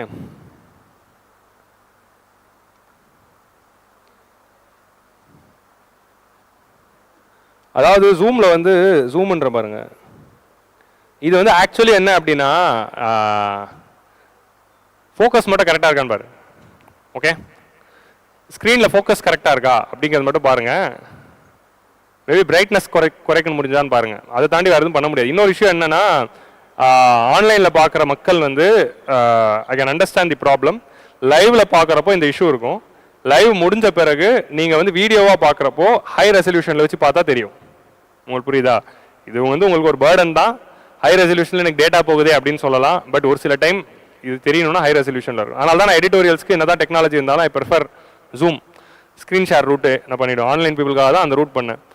பட் கேமரா யூஸ் பண்ணுறதில்ல. ஸோ ஓகே, எல்லா எடிட்டோரியல்ஸும் அப்படி தான் இருக்குது, இன்றைக்கி தான் அப்படி இருக்குது, சரியா? ஸோ வீடியோ கட் ஆன பிறகு நீங்கள் வந்து ரெசல்யூஷனை இன்க்ரீஸ் பண்ணி பார்த்தீங்கன்னா நல்லா தெரியும். சம்டைம்ஸ் லைவில் இப்போவே நீங்கள் உங்களோட இன்டர்நெட் ஸ்பீடு கரெக்டாக இருந்தாலும் இது தெரியும், சரியா? ஸோ அந்த மாதிரி இஷ்யூஸும் இருக்கும். ஏன்னா நீங்கள் வந்து ரெசல்யூஷன் செலெக்ஷன் ஆட்டோவில் வச்சுருந்தீங்க அப்படின்னா டக்குன்னு இன்டர்நெட் ஸ்பீட் குறைஞ்சிச்சுன்னா 140 இல்லை 240க்கு போயிடும். ஸோ அதனால் சம்டைம்ஸ் பிளர் ஆகும், சரியா? அதே மாதிரி யூடியூப்பில் ஜூம் ஆப்ஷன் இருக்குது. நீங்கள் வந்து ஸ்க்ரீனை வந்து ஜூம் பண்ணிக்கலாம். நீங்கள் ஃபுல் ஸ்க்ரீன் வச்சு ஜூம் பண்ணிங்கன்னா உங்களுக்கு டிவி தெரியும். ஏன் மூஞ்சி பார்க்காதீங்க, டிவி ஜூம் பண்ணிக்கோங்க, சரியா? ஸோ நெக்ஸ்ட் வந்து நேஷனல் கோஆப்ரேஷன் பாலிசி. ஸோ இந்த வருஷம் தான் கோஆப்ரேஷன் பாலிசி அப்படின்னு ஒன்று கொண்டு வர போகிறாங்க. 2019 மினிஸ்ட்ரி ஆஃப் கோஆப்ரேஷன் உருவாக்கிட்டோம். ஆனால் இப்போ தான் கோஆப்ரேட்டிவ் செக்டர்ஸை டெவலப் பண்ணுறதுக்கு கோஆப்ரேட்டிவ் பாலிசி அப்படின்னு ஒன்று கொண்டு வர போகிறோம். ஸோ அந்த cooperative policy is going to be the most important policy. அந்த பாலிசி வந்தோடனே அதை டீட்டெயிலாக படிக்கணும். நம்ம எடிட்டோரியில் டிஸ்கஸ் பண்ணிடலாம். பட் இருந்தாலும் அந்த பாலிசி எப்போ வந்தாலும் அதை டீட்டெயில்டாக படிக்கணும். ஏன்னா that is going to be a very important in the agriculture. Okay, agriculture and banking. Actually cooperatives are very important for agriculture, industry, services, எல்லாத்தையும் முக்கியம் தான். ஆனால் அக்ரிகல்ச்சர் ரொம்ப முக்கியம். ஓகே, ஸோ அதுக்கப்புறம் வந்து நேச்சுரல் ஃபார்மிங்னா வந்து ஃபெர்டிலைசர் இல்லாமல், அதாவது கெமிக்கல் ஃபெர்டிலைசர்ஸ் அண்ட் பெஸ்டிசைட்ஸ் இல்லாமல் நேச்சுரலாக வந்து நேச்சுரல் பெஸ்டிசைட்ஸை யூஸ் பண்ணி பண்ணுற farming. 1 crore farmers across the country will be initiated into natural farming. So organic ஃபார்மிங்க்கும் நேஷனல் ஃபார்மிங்க்கும் டிஃப்ரென்ஸ் இருக்குது. ஆர்கானிக் ஃபார்மிங்னா என்ன அப்படின்னா பயோ ஃபெர்டிலைசர்ஸ் அண்ட் பயோ பெஸ்டிசைட்ஸை யூஸ் பண்ணுவாங்க. ஸோ எல்லாமே வந்து ஆர்கானிக்காக வருது. ஆர்கானிக்னா கெமிக்கல் இண்டஸ்ட்ரியில் சிந்தசிஸ் பண்ணி மேனுஃபேக்சர் பண்ணாமல் நேச்சுரலாகவே ப்ரொடியூஸ் பண்ணுற ஃபெர்டிலைசரும் பெஸ்டிசைட்ஸ் வரும். நேச்சுரல் ஃபார்மிங்னா என்ன அப்படின்னா எக்ஸ்டர்னலாக எந்த இதுவுமே யூஸ் பண்ணாமல் ஃபார்மில் இருக்கிற விஷயத்தை வச்சே பண்ணுறது எப்படி. ஸோ செல்ஃப் சஃபிஷியன்ட் அக்ரிகல்ச்சர் அப்படின்னு சொல்லுவாங்க. ஃபார்மில் இருக்க, இப்போ ஃபார்முக்கு பக்கத்தில் மாடு இருக்கா, அந்த மாடோடைய டங்கை எப்படி யூஸ் பண்ணலாம், மாடோடைய யூரின் எப்படி யூஸ் பண்ணலாம், இதை வச்சு நம்ம எப்படி வந்து ஃபெர்டிலைசரும் இது பண்ணலாம் அப்படின்னு அந்த ஃபார்மை சுற்றி இருக்கிற ரிசோர்ஸஸ் மட்டுமே வச்சு பண்ணுறதா நேச்சுரல் ஃபார்மிங். ஆர்கானிக் ஃபார்மிங்னா நீங்கள் பயோ ஃபெர்டிலைசர் யூஸ் பண்ணுவீங்க. நேச்சுரல் ஃபார்மிங்கில் பயோ ஃபெர்டிலைசர் யூஸ் பண்ண மாட்டாங்க. ஃபெர்டிலைசரே மாடு கிட்டேருந்து தான் வரும், அந்த கவு கிட்டேருந்து தான் வரும். சரியா? ஸோ அதனால் வந்து அது போய் பாருங்கள், நேச்சுரல் ஃபார்மிங் பற்றி போய் படிங்க. Okay, so 100 need based bio input resource centres will be establish. இந்த மாதிரி பயோ இன்புட்ஸை டெவலப் பண்ணுறதுக்கு அதை விற்கிறதுக்கான சென்டர்ஸ் கடைகள் வரணும்ல, அதை வந்து they are going to establish. Okay, like for example இந்த பயோ பெஸ்டிசைட்ஸோ பயோ ஃபெர்டிலைசர்ஸோ ப்ரொடியூஸ் பண்ணி விற்கணும். இப்போ ஸ்ரீலங்காவில் இதுதான் பண்ணல, பயோ ஃபெர்டிலைசர்ஸும் பயோ பெஸ்டிசைட்ஸையும் ரெடி பண்ணிவிட்டு அப்புறம் ஆர்கானிக் ஃபார்மிங்கை கொண்டு வந்திருக்கணும். அதெல்லாம் எதுவுமே ரெடி பண்ணாமல் எலெக்ஷனுக்காக ஆர்கானிக் ஃபார்மிங் அப்படின்னு சொல்லி அடுத்த வாரத்துலேருந்து ஆர்கானிக் ஃபார்மிங் அப்படின்னு சொன்னதுனால தான் அந்த எக்கனாமிக் கிரைசிஸ்க்கு ஒரு காரணம். ஸோ இந்த மாதிரி வந்து நீங்கள் ஃபஸ்ட்டு கடைகளை உருவாக்கணும், அப்புறம் தான் கொண்டு வரணும். அதாவது ஃபஸ்ட்டு வந்து சார்ஜிங் ஸ்டேஷன் வந்த பிறகு தான் இ வெஹிக்கிள்ஸை ப்ரொமோட் பண்ண முடியும். சார்ஜிங் ஸ்டேஷனே இல்லாமல் இ வெஹிக்கிள்ஸ் யூஸ் பண்ண முடியாதுல்ல. ஸோ அந்த மாதிரி தான். உங்களுக்கு புரியுதா? நெக்ஸ்ட் வந்து ஷ்ரிம்ப் ப்ரொடக்ஷன். அடுத்து வந்து ஷ்ரிம்பில் பார்க்குறாங்க. ஸோ ஆக்சுவலி வந்து ப்ளூ எக்கானமியில் நம்ம வந்து government is taking a very important step. இந்தியாவை பொறுத்த வரைக்கும் ஃபிஷிங் அப்படிங்கிற இந்த ரிசோர்ஸஸ் பார்த்தீங்கன்னா India is endowed with bay of Bengal and Arabian sea. ஆனால் என்னன்னா it is full potential is not yet reaped. ஏன்னா நம்மளோட ஃபிஷிங் வந்து இன்னும் வந்து சப்சிஸ்டன்ஸ் பேஸ்ட் ஃபிஷிங்காக தான் இருக்குது. இன்னும் வந்து நம்ம எக்ஸ்டென்சிவ் ஃபிஷிங் வந்து நம்ம போகலை, மெக்கனைஸ்டு ஃபிஷிங் எக்ஸ்டென்சிவ் ஃபிஷிங்கு போகல, இன்னும் வந்து சப்சிஸ்டன்ஸாக தான் நம்ம வச்சுட்ருக்கோம்.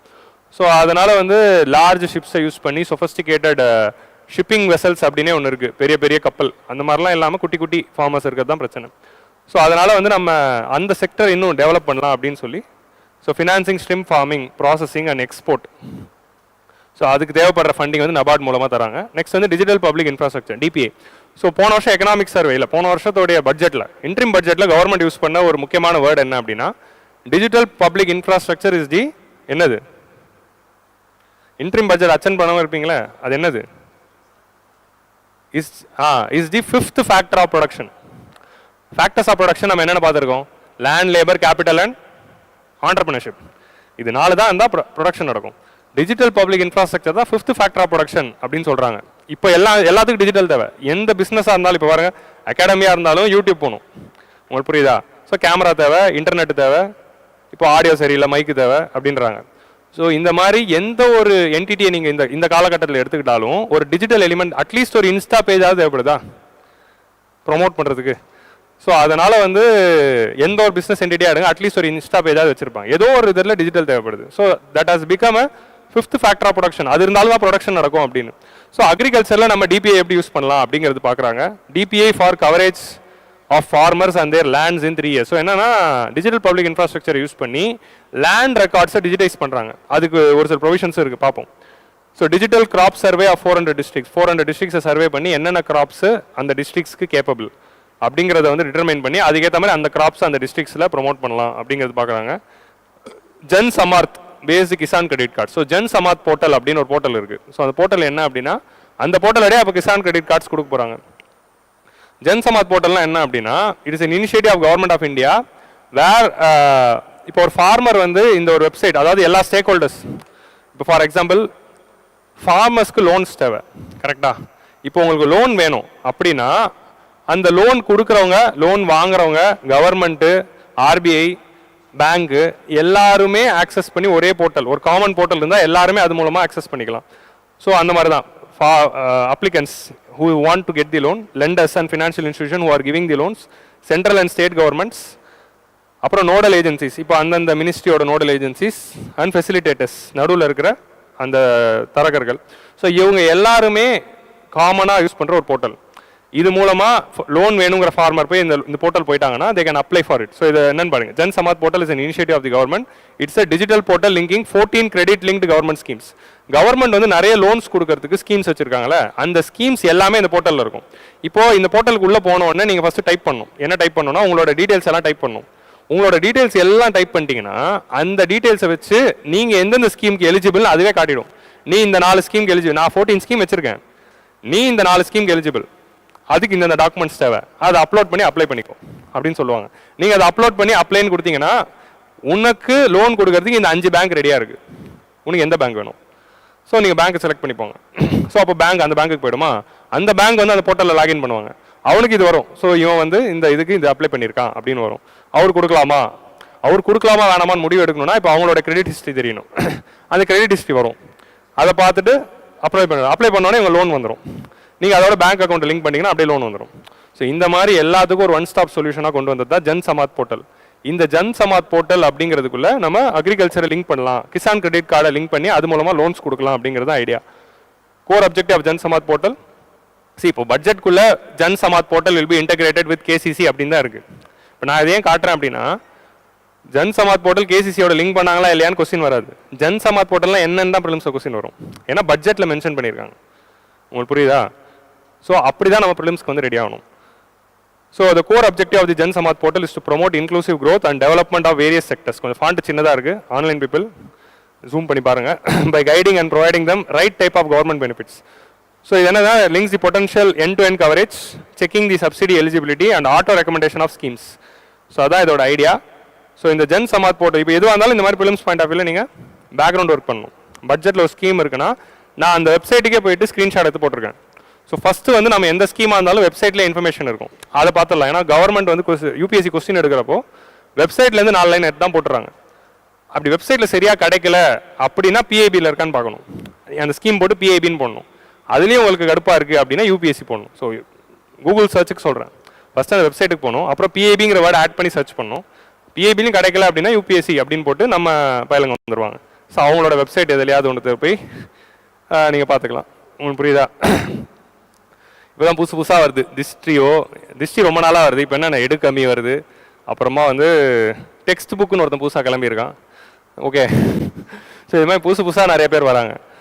ஸோ எல்லாத்தையும் பாருங்கள். அதுதான் சொல்கிறேன், கொஞ்ச நாளாக எதை போட்டாலும் ஃபஸ்ட்டு திருஷ்டி பைஜூஸ் வந்துட்டு இருந்தது, அப்புறம் எதை போட்டாலும் திருஷ்டி வந்துட்டு இருந்தது, இப்போ எதை போட்டாலும் டெக்ஸ்ட் புக் வரான். வேற என்னென்ன வருது? ஓகே, அதான் இதுக்கு மேலே நம்ம சொல்ல தேவையில்லை. ஓகே, இப்போ ஃபஸ்ட்டு ப்ரையாரிட்டி புரிஞ்சிச்சா?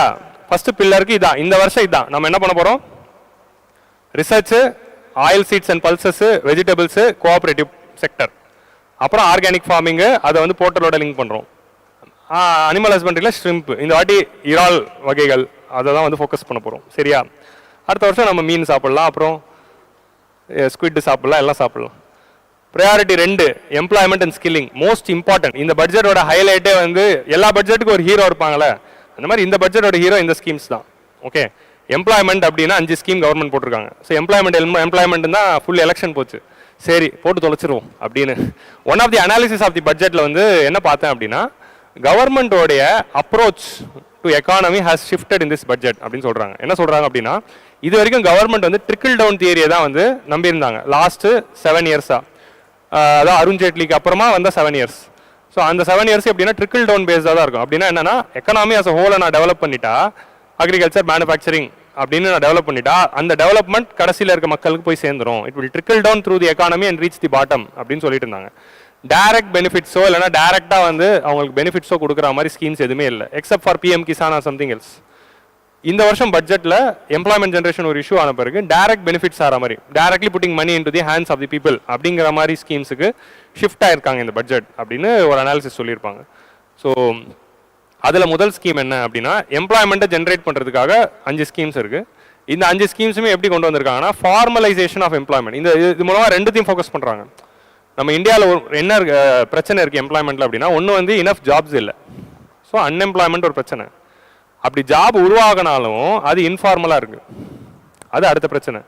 உங்களுக்கு புரியுதா? ஸ்விக்கி ஜொமேட்டோ இந்த மாதிரி ஒர்க் இருந்ததுன்னா அது ஃபார்மலாக கிடையாது, இன்ஃபார்மல். அதில் இருக்க பிரச்சனை வந்து நம்ம பார்த்தோம் 145ல் பார்த்தோம் கிக் எக்கானமியில்.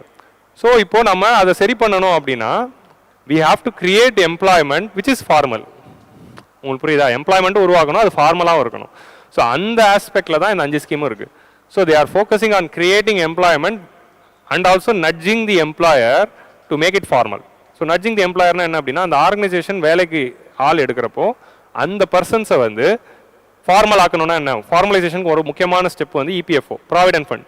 அந்த எம்ப்ளாயோட சேலரியிலேருந்து ஒரு பார்ட்டை பிடிச்சி பிஎஃப்ல போட்டாங்கன்னா ரிட்டையர்மெண்ட் ஆகிறப்போ உங்களுக்கு பல்காக ஒரு அமௌண்ட் கிடைக்கும். ஏன்னா 60 வயசுக்கு அப்புறம் வேலை செய்ய முடியாது. அப்போ 60 வயசுக்கு அப்புறம் யாரும் உங்களை பார்த்துக்க போகிறா. ப்ளஸ் சேவிங்ஸை நட்ச் பண்ணணும்.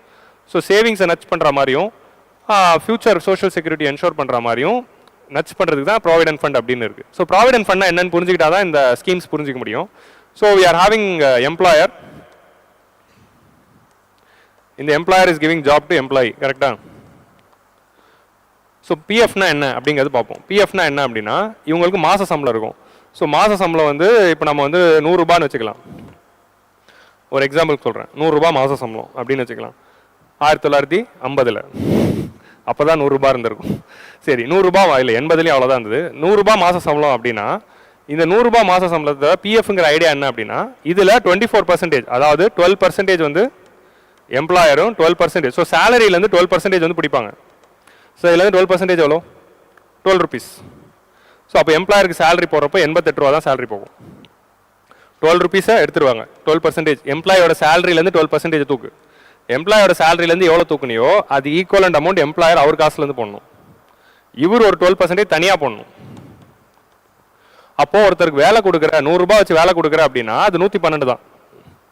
எல்லாரோட சேலரியும் 112 தான். அதான் கணக்கு. அந்த பேஸ் பண்ணி தான் இப்போ இது ஒர்க் ஆகும். ஸோ எம்ப்ளாயர் ஒரு 12, எம்ப்ளாயி ஒரு 12, இந்த 2 12 போட்டு 24% வந்து இந்த எம்ப்ளாயோட பேரில் எம்ப்ளாயி ப்ராவிடென்ட் ஃபண்ட் ஆர்கனைசேஷனில் டெபாசிட் பண்ணுவாங்க. இதுக்கு பேர் தான் ப்ராவிடென்ட் ஃபண்ட், பிஎஃப். இப்படி ஒரு மாதமும் உங்களோட சேலரியிலேருந்து 24% அப்படிங்கிறது உங்கள் பேரில் பிஎஃப்ல டெபாசிட் ஆகிட்டே இருக்கும். இது வந்து எப்படி யூஸ் பண்ணலாம் அப்படின்னா, 6 monthsக்கு ஒரு வாட்டி நீங்கள் இதை வித்ரா பண்ணிக்கலாம், பல்க் அமௌண்ட்டாக எடுத்துக்கலாம். ஒரு சில இதுக்கு 6 months, ஒரு சில இதுக்கு 2 years அந்த மாதிரி இருக்கும். அதுக்குள்ளே டீட்டெயிலாக போக முடியாது, ரொம்ப காம்ப்ளிகேட்டட். ஐடியா மட்டும் புரிஞ்சுக்கோங்க. எமர்ஜென்சி செலவுகள் வரும்போது வித்ரா பண்ணிக்கலாம். எப்படிலாம் வித்ரா பண்ணுறப்போ பெனால்ட்டி இருக்கும். நீங்கள் ரிட்டையர்மெண்ட் ஆகிறப்போ தான் அதை எந்த பெனால்ட்டி இல்லாமல் எடுக்க முடியும். அது முன்னாடி எடுக்கிறீங்கன்னா அதுக்கு ஏற்ற மாதிரி இருக்கும். ரிட்டையர்மெண்ட் ஆன பிறகு இது ஒரு பல்க் அமௌண்ட் ஆகிடும். அப்படி ஆன பிறகு நீங்கள் என்ன பண்ணலாம், அந்த பல்க் அமௌண்ட்டில் பாதி அமௌண்ட்டை பல்காக எடுத்துக்கலாம். மிச்ச பாதி அமௌண்ட்டை நீங்கள் ஆன்யூட்டி, அதாவது என்னதுன்னா மாதம் பென்ஷன் வர மாதிரி அதுலேருந்து நீங்கள் ரெடி பண்ணிக்கலாம்.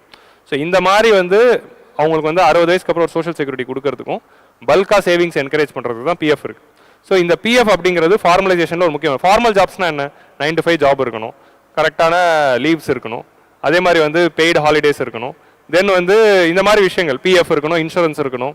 So all these kind of policy, HR policy இருக்கணும். ஹையர் அண்ட் ஃபயர் இருக்கக்கூடாது, நினச்ச நேரத்தில் ஃபயர் பண்ணுறது, ஒரு நோட்டீஸ் பீரியட் இருக்கணும். இந்த மாதிரி எல்லாம் இருக்கிறது தான் ஃபார்மல் எம்ப்ளாய்மெண்ட். 1ஆம் தேதி எல்லாம் மேக்ஸிமம் 5ஆம் தேதிக்குள்ளே சம்பளம் பண்ணணும். ஸோ இதில் ஒன் ஆஃப் தி முக்கியமான விஷயம் பிஎஃப். அந்த பிஎஃப் இன்ஷூர் பண்ணுறது தான் இபிஎஃப். ஸோ இந்த ஸ்கீமில் வந்து கவர்மெண்ட் வந்து என்ன பண்ணுறாங்க, அந்த ஷேரை வந்து நான் கொஞ்சம் கொடுக்குறேன் அப்படின்றாங்க. இப்போ 12% போதா, சேலரியிலேருந்து 12 எடுத்துக்கிட்டானா அப்போ அந்த ஆளுக்கு 88 ரூபா தான் சேலரி வருது. 100 ரூபா சேலரினாலும் கையில் 88 தான் வரும். சொல்லுவாங்களே சேலரி எவ்வளோ, ஆன் ஹேண்ட் எவ்வளோ அப்படின்றாங்களே, இதெல்லாம் போயிட்டு ஆன் ஹேண்ட் 88 தான் வரும் ஃபார்மல் எம்ப்ளாய்மெண்ட்டில். உங்களுக்கு புரியுதா? ஸோ அந்த ஆன் ஹேண்ட் சேலரி வச்சு தான் போவாங்க, ஆனால் அவங்க பேர்லேயே சேவிங்ஸ் ஆகிட்டு இருக்கும். ஸோ இதுதான் இபிஎஃப்ஓ. ஸோ இதில் இன்சென்டிவைஸ் பண்ணுற மாதிரி மொத்தம் 5 ஸ்கீம். அதில் முதல் 3 ஸ்கீம்ஸ் என்னென்ன அப்படிங்கிறது பார்ப்போம். ஸோ என்னதுன்னா, ஃபஸ்ட்டு ஸ்கீமில் என்ன பண்ணுறாங்க அப்படின்னா, ஒரு மாத சம்பளம் போட்டுடுறாங்க அப்படின்னு சொல்கிறாங்க. ஒரு மாத சம்பளம்னா ஒரு மாத சம்பளம்லாம் போடல, 15,000 தான் போடுறாங்க. அப் டு 1 lakh ஏர்ன் பண்ணுற இண்டிவிஜுவல்ஸ் இருக்காங்களே, அப் டு 1 lakh ஏர்ன் பண்ணுற இண்டிவிஜுவல்ஸ் வரைக்கும் அவங்களுக்கு ஒரு மாத சம்பளம் என்னவோ அந்த ஃபஸ்ட்டு மாத சம்பளத்தை வேலைக்கு சேர்ந்த உடனே கொடுக்குறாங்க. யாருக்குன்னா, ஸோ நீங்கள் 2 டைப் ஆஃப் எம்ப்ளாயர்ஸை எடுத்துக்கணும். இப்போ எம்ப்ளாய்மெண்ட்ஸில் பார்க்கலாம். ஃபஸ்ட் டைம் எம்ப்ளாயி புதுசாக மார்க்கெட்டுக்குள்ளே வராரு, ஆல்ரெடி இருக்கிற ஓல்டு எம்ப்ளாயி. ஸோ இந்த ஓல்டு எம்ப்ளாயில் 2 டைப் இருக்காங்க. ஒன்று வந்து ஆல்ரெடி அவர் வந்து பிஎஃப்ல இருக்கார், இவர் இன்னும் ஃபார்மலுக்கு வரல. ஸோ புதுசாக வர்றவர் உள்ளே இனிமேல் தான் வர போகிறாரு. ஆல்ரெடி எம்ப்ளாயராக இருக்கவர் இபிஎஃப்ஓவில் இருந்து ஃபார்மலாக இருக்கிறவர் இருக்காரு, இல்லாமல் இருக்கவங்களும் இருக்காரு. ஸோ இவங்களோட ஸ்கீம் எப்படி ஃபோக்கஸ் பண்ணுது அப்படின்னா 3 பேரையும் பண்ணுது. ஒரு காம்போனன்ட் வந்து புதுசாக உள்ள வரவங்களுக்கு என்கரேஜ் பண்ணுது, இன்னொரு காம்போனன்ட் வந்து ஆல்ரெடி இல்லாதவங்களை இதுக்குள்ளே வர வைக்கிறதுக்கு என்கரேஜ் பண்ணுது, இன்னொன்று என்னதுன்னா ஆல்ரெடி இருக்கிறவங்களுக்கு அவங்களோட இதுலேருந்து ஒரு ஷேர் வந்து போடுறாங்க. ஸோ உங்களுக்கு புரியுதா? ஸோ ஆல்ரெடி எம்ப்ளாய்டாக இருக்காரு, ஆனால் அவர் இன்னும் இபிஎஃப்ஓக்குள்ள வரலன்னா அவர் இபிஎஃப்ஓக்குள்ள வர வைக்கிறதுக்கு ஒரு ஸ்கீம். இபிஎஃப்ஓவில் இருக்கிறாங்க அப்படின்னா அவங்க மாதம் 12% எடுக்கிறாங்களே, அந்த 12% கவர்மெண்ட்டே கொடுத்துருது.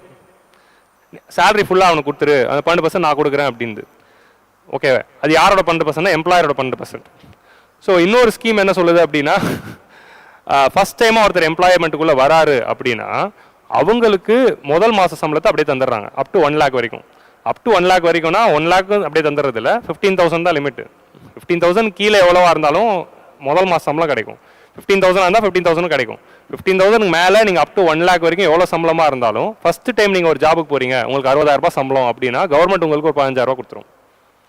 ஃபஸ்ட்டு மாதம் மட்டும் உங்களுக்கு 75,000 ரூபா சேலரி. ஒரு வேலைக்கு போகிறீங்க, உங்களுக்கு 1 லட்ச ரூபா சம்பளம், கவர்மெண்ட் உங்களுக்கு 15,000 ரூபா கொடுக்கும். ஒரு வேலைக்கு போகிறீங்க, உங்களுக்கு 15,000 ரூபா சம்பளம், கவர்மெண்ட் இன்னொரு 15,000 ரூபா கொடுத்துரும். ஸோ அப் டு 15,000 வரைக்கும் பல்காக ஒரு அமௌண்ட் உங்கள் கையில் தராங்க. ஸோ இதனால் என்ன ஆகுது அப்படின்னா, இது வந்து it is இன்சென்டிவைசிங் the new employment, உள்ளே வரவங்களுக்கு ஒரு இன்சென்டிவைஸாக இருக்குது. ஸோ இது மூலமாக வந்து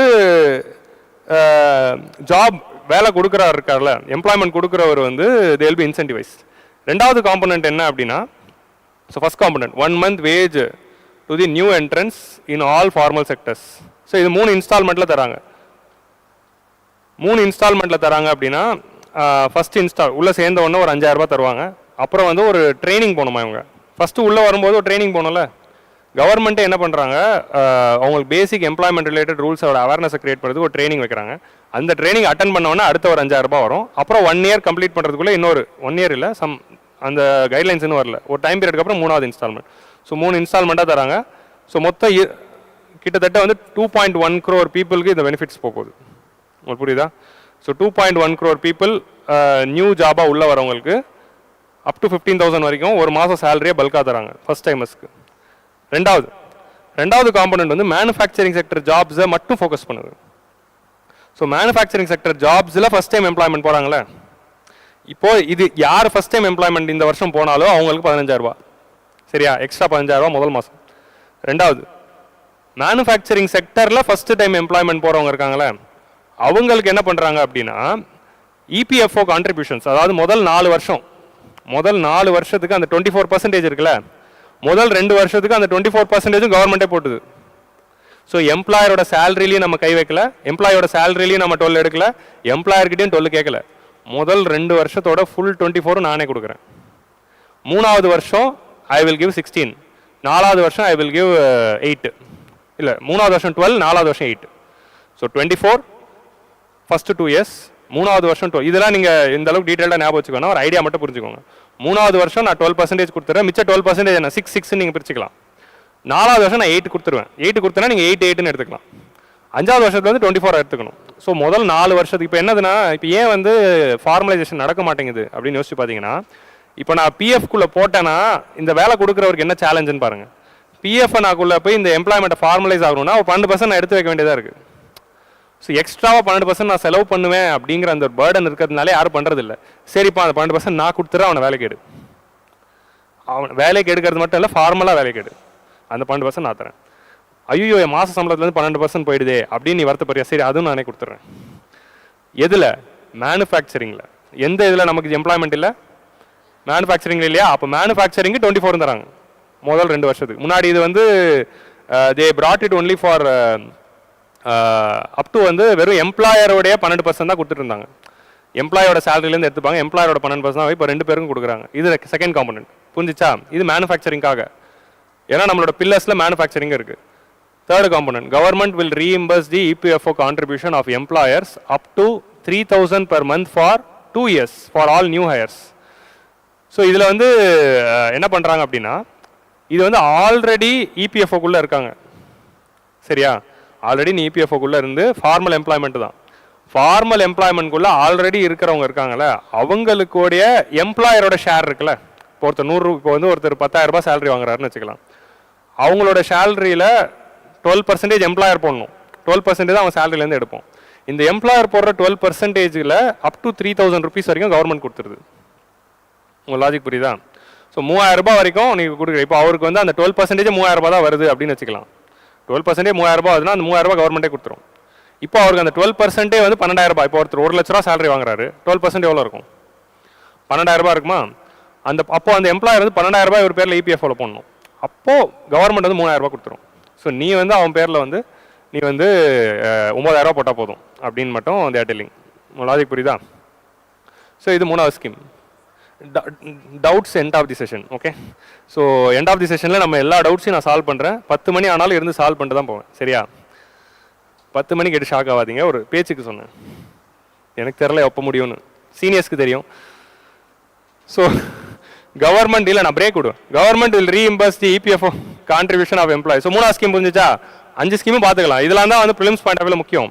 போன வருஷம் என்ன கேட்டாங்க? பென்ஷன் ஸ்கீம் கேட்டாங்கல்ல. என்ன பென்ஷன் ஸ்கீம் கேட்டாங்க? கிசான் சம்பதா இல்லை, என்னது ஸ்ராம் யோகி மான்தன் கேட்டாங்களா? ஸோ ஸ்ராம் யோகி மான்தனோட ஏஜ் கேட்டாங்க, ப்ரொவிஷன்ஸ் கேட்டாங்கல்ல. ஸோ ப்ரிலிம்ஸில் இதெல்லாம் தான் நோட் பண்ணி வச்சுக்கணும், எத்தனை வருஷத்துக்கு என்ன ஏது அப்படின்னு. உங்களுக்கு புரியுதா? ஸோ 4வது காம்பனண்ட் என்ன அப்படின்னா 20 lakh, இது ஸ்கில் டெவலப்மெண்ட்டுக்கு. முதல் 3மே வந்து ஃபார்மல் எம்ப்ளாய்மெண்ட்டுக்கு. 4வது காம்பனண்ட் ஸ்கில் டெவலப்மெண்ட், 5வது காம்பனண்ட் இன்டர்ன்ஷிப். இதான் வந்து ஐடியா. சரியா? 4வது காம்பனண்ட்ல 20 லட்சம் யூத், அவங்களுக்கு வந்து நம்ம ஸ்கில் கொடுக்க போகிறோம் for 5 year period. So 1000 ITIs. So அவங்களுக்கு ஸ்கில் கொடுக்கணும்னா ஸ்கில்ஸ் கொடுக்கறதுக்கான ஒரு இன்ஸ்டிடியூஷன் தான் ஐடிஐ. ஐடிஐயில் என்ன இருக்கும்? இண்டஸ்ட்ரீஸ்க்கு தேவைப்படுற ஸ்கில்ஸ் கொடுக்குற என்டிட்டிஸ். இதை வந்து ஹப் அண்ட் ஸ்போக் மாடலில் டெவலப் பண்ண போகிறோம். இது ஆல்ரெடி நம்மளுடைய ஸ்கில் இந்தியா மிஷனோட ஸ்ட்ரக்சர் தான். ஹப் அண்ட் ஸ்போக் மாடல்லாம் என்ன அப்படின்னா, இப்போ ஒரு இண்டஸ்ட்ரி இருக்குது, இப்படி வச்சுக்கலாம். ஆதில் மோட்டார்ஸ் நம்ம கார் இண்டஸ்ட்ரீஸ். நம்ம ஒரு பெரிய கார் இண்டஸ்ட்ரின்னு உங்களுக்கு தெரியும், சீனியர்ஸ்க்குலாம் தெரியும். ஃபர்ஸ்ட் அட்டம்ஸ் கேட்டுக்கோங்க, நம்ம பேரில் ஒரு கார் கம்பெனி இருக்குது. ஸோ அந்த ஆதில் மோட்டார்ஸ் அப்படிங்கிற ஒரு பெரிய large very big car industry. அப்போ அங்கே வந்து எனக்கு என்ன தேவை? கார் இண்டஸ்ட்ரியில் வேலை செய்ய தெரிஞ்ச ஆட்டோமொபைல் இன்ஜினியர்ஸ், அந்த மாதிரி ஸ்கில் தெரிஞ்ச ஆளுங்க வேணும். எனக்கு அப்படி ஒரு 1000 பேர் வேணும். ஸோ ஹப் அண்ட் ஸ்போக்னா என்னன்னா, ஹப் நான் தான் ஆதில் மோட்டார்ஸ். அப்போ எனக்கு ஆட்டோமொபைல் ரிலேட்டடாக ஸ்கில் கொடுக்கறதுக்கு ஒரு 4 ஐடி. இந்த 4 ஐடிஐயில் வந்து ஒரு 200 பேர் போயிட்டு இவங்க போய் என்ன பண்ணுவாங்க? ஆட்டோமொபைல் ரிலேட்டடாக கோர்ஸ் வந்து ஒரு 2 வருஷம் படிச்சுட்டு முடிச்சோடனே நான் அப்படியே அவங்கள வேலைக்கு எடுத்துப்பேன். ஸோ இது மூலமாக என்ன நடக்குது? ஸ்கில் கற்றுக்கிட்டு எம்ப்ளாய்மெண்ட் கேரண்டி பண்ணுது. இதுதான் ஹப் அண்ட் ஸ்போக் மாடல். ஹப்பில் வந்து ஒரு இண்டஸ்ட்ரியும் அதை சுற்றி ஸ்போக்ஸ் மூலமாக ட்ரைனிங்கும் கொடுத்து, ஹப்புக்கு வந்து வித் பிளேஸ்மெண்ட்டோட படிக்கும்போதே 10,000 ரூபாய் சம்பளம், பட்டம் பெற்ற பின்னர் ஃபாரினில் வேலை அப்படிங்கிற மாதிரி. இல்லை, அது வேற ஸ்கீம். அது வந்து பிரவேசி கௌசல் விகாஸ் யோஜனா. சரியா? சென்னை அமிர்தான்னு நினச்சிக்கிட்டீங்களா? ஓகே. ஸோ நீங்கள் வந்து இதான் வந்து ஹப் அண்ட் ஸ்போக். புரிஞ்சிச்சா? இந்த ஹப் அண்ட் ஸ்போக் மாடலில் வந்து they are giving 1000 ITIs will be upgraded into hub and spoke arrangements with the outcome orientation. Outcome orientation புரிஞ்சிச்சா? ஸ்கில் இருக்குது, வேலையும் இருக்குது. Course content and design aligned as per the skill needs of the industry. நான் என்ன skill வேணும்? இப்போ எனக்கு என்ன, என்னோட கார் டெக்னாலஜிக்கு நான் வந்து ஆர்டிஃபிஷியல் இன்டெலிஜென்ஸ் யூஸ் பண்ணுறேன் அப்படின்னா, artificial intelligence mixed with Python and programmed by Java அப்படின்னு நான் சொன்னேன்னா, அப்படி ஒரு கோர்ஸ் வந்து டெவலப் பண்ணி அதுக்கு ஸ்கில் கொடுப்பாங்க. உங்களுக்கு புரியுதா? இது வந்து எனக்கு தெரிஞ்ச 3 சாஃப்ட்வேரே திரும்ப சொல்லிக்கிட்டு இருக்கேன். சரி, ஐடி ஆளுங்களுக்கு தெரியும். நெக்ஸ்ட் வந்து இன்டர்ன்ஷிப் ஆப்பர்ச்சுனிட்டிஸ். 5வது பேக்கேஜ் என்ன அப்படின்னா இன்டர்ன்ஷிப். ஸோ இந்த இன்டர்ன்ஷிப் என்னதுன்னா, டாப் 500 கம்பெனிஸ் ஆஃப் இந்தியா. இந்தியாவில் இருக்க டாப் 500 இருக்கும்ல. இப்போ இந்த 6 மாதம் கல்யாணம் பண்ணுற ஒரு கம்பெனி, அப்புறம் வந்து மொரீஷியஸ்லேருந்து இன்வெஸ்ட் பண்ணுறவரோட கம்பெனி. ஸோ இந்த மாதிரி பெரிய பெரிய கம்பெனிகள்லாம் இந்தியாவில் இருக்குது. ஸோ இந்த கம்பெனிஸ்லாம் வந்து டாப் 500 கம்பெனிஸில் இன்டர்ன்ஷிப் பண்ணுற ஒரு அரிய வாய்ப்பு வந்து கவர்மெண்ட் ஏற்படுத்தி தராங்க. அதுதான் இந்த ஸ்கீமோட இது. ஸோ என்னதுன்னா, 500 டாப் கம்பெனிஸில் 1 crore யூத்துக்கு 5 இயர்ஸ்க்கு வந்து இன்டர்ன்ஷிப். ஸோ அலவன்ஸ் என்ன அப்படின்னா, நீங்கள் இன்டர்ன்ஷிப் சேரும்போது 6000 ரூபாய் அமௌண்ட் கையில் கொடுத்துருவாங்க. அப்புறம் மாதம் உங்களுக்கு வந்து ஸ்டைஃபண்ட் வந்து 5000 ரூபாய். மாதம் 5000 ரூபாய் ஸ்டைஃபண்டோட உங்களுக்கு வந்து இன்டர்ன்ஷிப் கோர்ஸ் வந்து நடத்த போகிறாங்க. இந்த கோர்ஸ்க்கான ஃபண்டிங் எப்படி வரப்போகுது அப்படின்னா, கவர்மெண்ட் வந்து பட்ஜெட் மூலமாக கொஞ்சம் பணத்தை அலோகேட் பண்ணுறாங்க. கம்பெனி அவங்களோட corporate social responsibility fund, CSR ஃபண்டுன்னு ஒன்று இருக்கும். சிஎஸ்ஆர் ஃபண்டுனா என்ன அப்படின்னா, கம்பெனி வந்து கண்ட்ரியோடைய சோஷியல் அண்ட் என்வாரன்மெண்டல் அப்லிஃப்ட்மெண்ட்காக, social upliftment and environment protection இது ரிலேட்டடாக செலவு பண்ணி, a company is earning profit from the community and from the country. So from the profit they have to give back to the country for its upliftment அப்படிங்கிற ஐடியாவில் தான் CSR அப்படிங்கிற விஷயம் இருக்குது, கார்ப்பரேட் சோஷியல் ரெஸ்பான்சிபிலிட்டி. ஸோ அவங்களுடைய ப்ராஃபிட்லேருந்து 2% ஒதுக்கி வைக்கணும். So large companies. So அவங்களோட சிஎஸ்ஆர்லேருந்து கொஞ்சம் ஃபண்டை எடுத்துக்கலாம். இந்த 6000 ரூபா மாதம் மாதம் கொடுக்கணும்ல அதுக்கு. ஸோ கவர்மெண்ட் கொஞ்சம் அந்த கம்பெனியோட சிஎஸ்ஆர் ஃபண்ட் இது ரெண்டுத்தையும் மிக்ஸ் பண்ணி அவங்களுக்கு மாதம் 6000 ரூபாய் ஸ்டைஃபண்ட் கொடுத்து ஒரு எத்தனை யூத்து ஒரு 1 கோடி யூத்துக்கு வந்து நம்ம இன்டர்ன்ஷிப் ஏற்படுத்தி கொடுக்க போகிறோம் டாப் கம்பெனிஸ்லேயே. ஓகே, ஸோ இந்த மாதிரி டாப் கம்பெனிஸில் இன்டர்ன்ஷிப் வந்து நடக்க போகுது. ஸோ இந்த இது வந்து தான் கிரிட்டிசிசம் ஒன்று எழுப்புறாங்க. என்ன அப்படின்னா இது வந்து ஆக்சுவலி முதல் 4 ஸ்கீம் ஓகே தான், 5வது ஸ்கீமில் ஒரு கிரிட்டிசிசம் வச்சாங்க. என்ன கிரிட்டிசிசம் அப்படின்னா CSR fund should not be used for the employees welfare அப்படிங்கிறதே ஒரு ப்ரொவிஷன். சிஎஸ்ஆர் எதுக்கு? சொசைட்டிக்கு தான் நீ ஸ்பெண்ட் பண்ணணும். உன் கம்பெனி எம்ப்ளாய்க்கு நீ உன் காசு போட்டு தான் பண்ணணும். அதுவும் ஒரு எம்ப்ளாயரோடைய கடமை. CSR is for society. So அப்போது சிஎஸ்ஆர் ஃபண்டை வந்து திரும்ப ஒரு கம்பெனியில் வேலை செய்கிற இன்டர்ன்ஸ்க்கு எடுத்து கொடுக்கறது சரியா அப்படிங்கிற ஒரு கொஸ்டின் எழுப்பினாங்க. அஃப்கோர்ஸ் இது வந்து பயங்கரமான ஸ்கீம், நல்ல ஸ்கீமு, இது வரவேற்கத்தக்கது. ஸ்டூடெண்ட்ஸ்க்கு வந்து பெரிய கம்பெனியில் ஆப்பர்ச்சுனிட்டி கிடைக்குது. Advantage. Disadvantage CSR fund being diverted for the welfare of the own employees which against the provision of the companies act 2013. அப்படி ஒரு கிரிட்டிசிசம். ஸோ இந்த மாதிரி வந்து 2 பாயிண்ட் தெரிஞ்சு வச்சுக்கணும். உங்களுக்கு புரியுதா? ஸோ இது மட்டும் ஒன்று. ஸோ சிஎஸ்ஆர் வந்து சொசைட்டிக்கு ஸ்பெண்ட் பண்ணோம், கம்பெனியில் வேலை செய்கிறவங்களுக்காக இல்லை அப்படிங்கிறது புரிஞ்சுக்கணும். So this is the idea of the 5th scheme. ஜன்னலை திறக்கிறதுனால திஸ் ஈசல் கைஸ் ஆர் கம்மிங். ஏன்னா இந்த 4th ஃப்ளோர் லெவலில் பிரைட்டாக இப்போதைக்கு இருக்கக்கூடிய ஒரே ரூம் இதுதான். ஸோ அதனால் ஜன்னல் மட்டும் கொஞ்சம் மூடிக்கோங்க. ஒருத்தன் வந்துட்டான், இவனை பார்த்து இன்னும் நிறைய பேர் வருவாங்க, கேங்காக தான் இவனுங்க வருவாங்க. ஓகே, ஸோ இந்த ஈசல் கைஸ் வராமல் பார்த்துக்கலாம். ஓகே, கேர்ள்ஸ் இருப்பாங்க அஃப்கோர்ஸ், கைஸ்ன்னு சொல்கிறேன். கேர்ள்ஸ் இருக்கிறதுனால தான் அது வந்து ஆயிரக்கணக்காக மாறுது. ஓகே, ஸோ நவ் வந்து will go to say jokes apart. இப்போ இந்த 5 ஸ்கீமு புரிஞ்சிச்சா? இபிஎஃப்ஓ இருக்கு, ஆல்ரெடி ஃபர்ஸ்ட் டைம் எம்ப்ளாயர்ஸ்க்கு ஒன்று, ஆல்ரெடி இபிஎஃப்ஓவில் இருக்கிறவங்களுக்கு ஒன்று, இபிஎஃப்ஓ இல்லாமல் உள்ளே வரவங்களுக்கு ஒன்று, அதில் மேனுஃபேக்சரிங் ஃபோக்கஸ் பண்ணி ஒன்று இருக்குது, ஸ்கில்லிங் ஒன்று, இன்டர்ன்ஷிப் ஒன்று அப்படின்னு மொத்தம் 5 வந்து சொல்கிறாங்க. ஸோ இதுதான் வந்து முக்கியமான programme, new scheme launch in this year's budget அப்படிங்கிறத நம்ம நோட் பண்ணணும். இந்த மாதிரி ஆல்ரெடி ஸ்கீம் இருந்திருக்கா அப்படின்னா இந்த பேட்டர்னில் இபிஎஃப்ஓ பேஸ் பண்ணி ஸ்கீம்ஸ் வந்து ஆல்ரெடி வந்து பிரதான் மந்திரி ரோஸ்கார் புரோத்சாகன் அபியான் அப்படிங்கிற ஒரு ஸ்கீம் ஆல்ரெடி இருந்திருக்கு. பிரதான் மந்திரி ரோஸ்கார் புரோத்சாகன் அபியான் அப்படிங்கிற ஒரு ஸ்கீம் இருந்திருக்கு. ஆத்ம நிர்பர் பாரத் ரோஸ்கார் அபியான் அப்படின்னு ஒரு ஸ்கீம் இருந்திருக்கு. ஸோ ஆல்ரெடி இந்த மாதிரி இபிஎஃப்ஓ பேஸ் பண்ணி 2 ஸ்கீம் இருந்தது. அந்த 2 ஸ்கீமோட ஒரு ஐடியாவை பேஸ் பண்ணி அதோட வேலிடிட்டி முடிஞ்சிச்சு. ஸோ அதை எக்ஸ்டெண்ட் பண்ணுற மாதிரி புதுசாக ஒன்று லான்ச் பண்ணியிருக்காங்க. ஓகே, இந்த 5 ஸ்கீம்ஸ் தான் ரொம்ப முக்கியம் இந்த பட்ஜெட்டோடது. ஸோ இதை தாண்டி என்ன பண்ணியிருக்காங்க இந்த வருஷம் அப்படின்னு பார்த்தீங்கன்னா facilitate higher participation of the women in workforce. So inclusive எம்ப்ளாய்மெண்ட்டாக இருக்கணும்ல. So facilitate higher participation of the women in the workforce to setting up of women working hostel. So நிறைய உமன் ஒர்க்கு வரணும் அப்படின்னா, work எல்லாம் urban ஏரியாஸில் இருக்குது அப்படின்னா அவங்க தங்கறதுக்கு பிஜி வேணும். பிஜி பற்றி உங்களுக்கு சொல்லணும்னு அவசியமே இல்லை. பிஜிக்காக கஷ்டப்பட்டுக்கிட்டு அந்த ரூமில் கஷ்டப்பட்டு வாழ்ந்துகிட்டு இருக்கவங்களுக்கு தெரியும். ஸோ உமன் வந்து அர்பன் ஏரியாவில் ஒர்க் பண்ணுறாங்க அப்படின்னா சேஃப்டி பார்ப்பாங்க, அவங்க ஃபேமிலியில் அப்போ தான் அனுப்பி வைப்பாங்க. ஸோ அந்த மாதிரி இருக்கிறதுனால ஒர்க்கிங் உமன் ஹாஸ்டல்ஸ் அப்படிங்கிறது சிட்டி ஃபுல்லாக எஸ்டாப்ளிஷ் பண்ணணும். So government funded working women hostels Tamil Nadu கவர்மெண்ட்லாம் அது இருக்குது. ஸோ அந்த மாதிரி இந்தியா ஃபுல்லாக அதை கொண்டு வராங்க. And establishing creche facility in the offices. Creche facility இருந்தால் தான் மெட்டர்னிட்டி கட் இல்லாமல் அவங்களால ஒர்க் பண்ண முடியும், குழந்தைய ஆஃபீஸ்க்கு கூப்பிட்டு வர மாதிரி. ஸோ அந்த மாதிரி வந்து ஒரு காம்பனன்ட் கொண்டு வராங்க. So loans up to 7.5 lakh with a guarantee from government promoted fund. So இது என்ன அப்படின்னா, so this a very important scheme. இது வந்து ஸ்கில் ஃபண்டு இல்லை ஸ்கில் லோன் ஸ்கீம் அப்படின்னு ஒரு ஸ்கீம் இருக்கு. Okay, skill loan scheme. இந்த ஸ்கில் லோன் ஸ்கீம்னா என்ன அப்படின்னா, ஸ்கில் டெவலப்மெண்ட்டுக்கு தேவைப்படுற லோனு.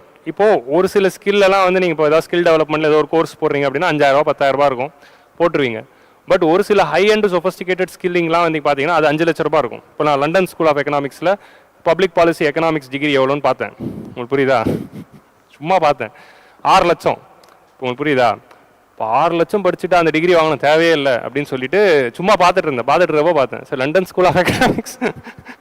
ஸோ இப்போ இந்த மாதிரி வந்து பெரிய பெரிய ஸ்கில் ப்ரோக்ராம்ஸ்லாம் யாராவது அது வந்து எப்படின்னா 6 மாதம் கோர்ஸுக்கு 5 லட்சமா 6 லட்சமா 6 மாதம் கோர்ஸுக்கா அப்படிங்கிற மாதிரி இருந்தது. ஸோ இந்த மாதிரி காஸ்ட்லியான இப்போ என்னதுன்னா அது 6 லட்சங்கிறதுனால நான் என்ன பண்ணேன், தேவையில்லை போங்கடான்னு வந்துட்டேன்ல. ஸோ அந்த மாதிரி யாரும் வந்துடக்கூடாது அப்படிங்கிறதுக்காக அவங்களுக்கு லோன் கொடுக்குற ஒரு ஸ்கீம் தான் இந்த ஸ்கீம். ஸோ லோன் ஸ்கில் டெவலப்மெண்ட்டுக்காக பெரிய காஸ்ட்லியான ஸ்கில்ஸ் எல்லாம் அவைல் பண்ண முடியாமல் நிறைய பேர் வந்துடுறாங்க. ஏன்னா ஹை எண்ட் ஸ்கில்ஸ் இருந்தால் தான் ஹை எண்ட் ஜாப்ஸ் கிரியேட் ஆகும். ஹை எண்ட் ஜாப்ஸ் கிரியேட் ஆகும்போது தான் எக்கனாமியில் இன்னும் வந்து மல்டிப்ளையர் எஃபெக்ட் வரும். உங்களுக்கு புரியுதா? ஹை டெக்னாலஜி, இப்போ ஹை டெக்னாலஜி பேஸ்ட் ஜாப்ஸ் உருவாகணும், குவாண்டம் கம்ப்யூட்டிங்கில், இல்லை நியூக்ளியர் ரிசர்ச்சில், இல்லை வந்து பேட்டரி மேனுஃபேக்சரிங்கில், இல்லை சோலார் பேனல், எலக்ட்ரானிக்ஸ் அப்படின்னா அதுக்கெல்லாம் தேவைப்படும். ஸோ அதுக்கு வந்து கவர்மெண்ட் என்ன பண்ணுறாங்கன்னா 7.5 lakh ஒர்த் ஆஃப் கேரண்டி வந்து கொடுக்குறாங்க. இந்த மாதிரி பர்சன்ஸ் வந்து லோன் வாங்குறாங்கல்ல, அந்த லோனுக்கு கேரண்டி கொடுக்குறாங்க. நான் கேரண்டி கொடுக்குறேன், நீங்கள் வாங்க, அவரால் கட்ட முடியலன்னா நான் கட்டிடுவோம் அப்படிங்கிற மாதிரி ஒரு கேரண்டி ஃபண்ட் எஸ்டாப்ளிஷ் பண்ணியிருக்காங்க டு இன்சென்டிவைஸ் தோஸ் லோன்ஸ் அப்படின்னு சொல்கிறாங்க. கேரண்டினா என்ன அப்படின்னா பேங்க்குக்கு ஒரு அஷூரன்ஸ் தராங்க. ஸோ கொலாட்ரலே இல்லாமல் எந்த ஒரு டாக்குமெண்ட்டும் இல்லாமல் அவங்களுக்கு லோன் கிடைக்கும். அந்த லோன் அவர் கட்டலை அப்படின்னா கவர்மெண்ட் கட்டிடும் ஃபார் ஜென்யூன் ரீசன்ஸ். ஸோ அந்த மாதிரி வந்து 25,000 இது கொடுக்க போதான். நெக்ஸ்ட் வந்து financial support for higher education. வெளிநாட்டில் போயிட்டு ஹையர் எஜுகேஷன்லாம் பண்ணுறாங்களா, இன் ஜென்ரல் பொதுவாகவே higher education and in specific வந்து டொமஸ்டிக், சாரி வெளிநாட்டில் டொமஸ்டிக் தான். டொமஸ்டிக் இன்ஸ்டிடியூஷனில் ஹையர் எஜுகேஷன் பண்ணணும்னு நினைக்கிறவங்களுக்கு அப் டு 10 lakh வரைக்கும் எஜுகேஷனல் லோன்ஸ் கொடுக்குற மாதிரி கவர்மெண்ட் வந்து ஒரு ஸ்கீம் வந்து கொண்டு வந்திருக்காங்க.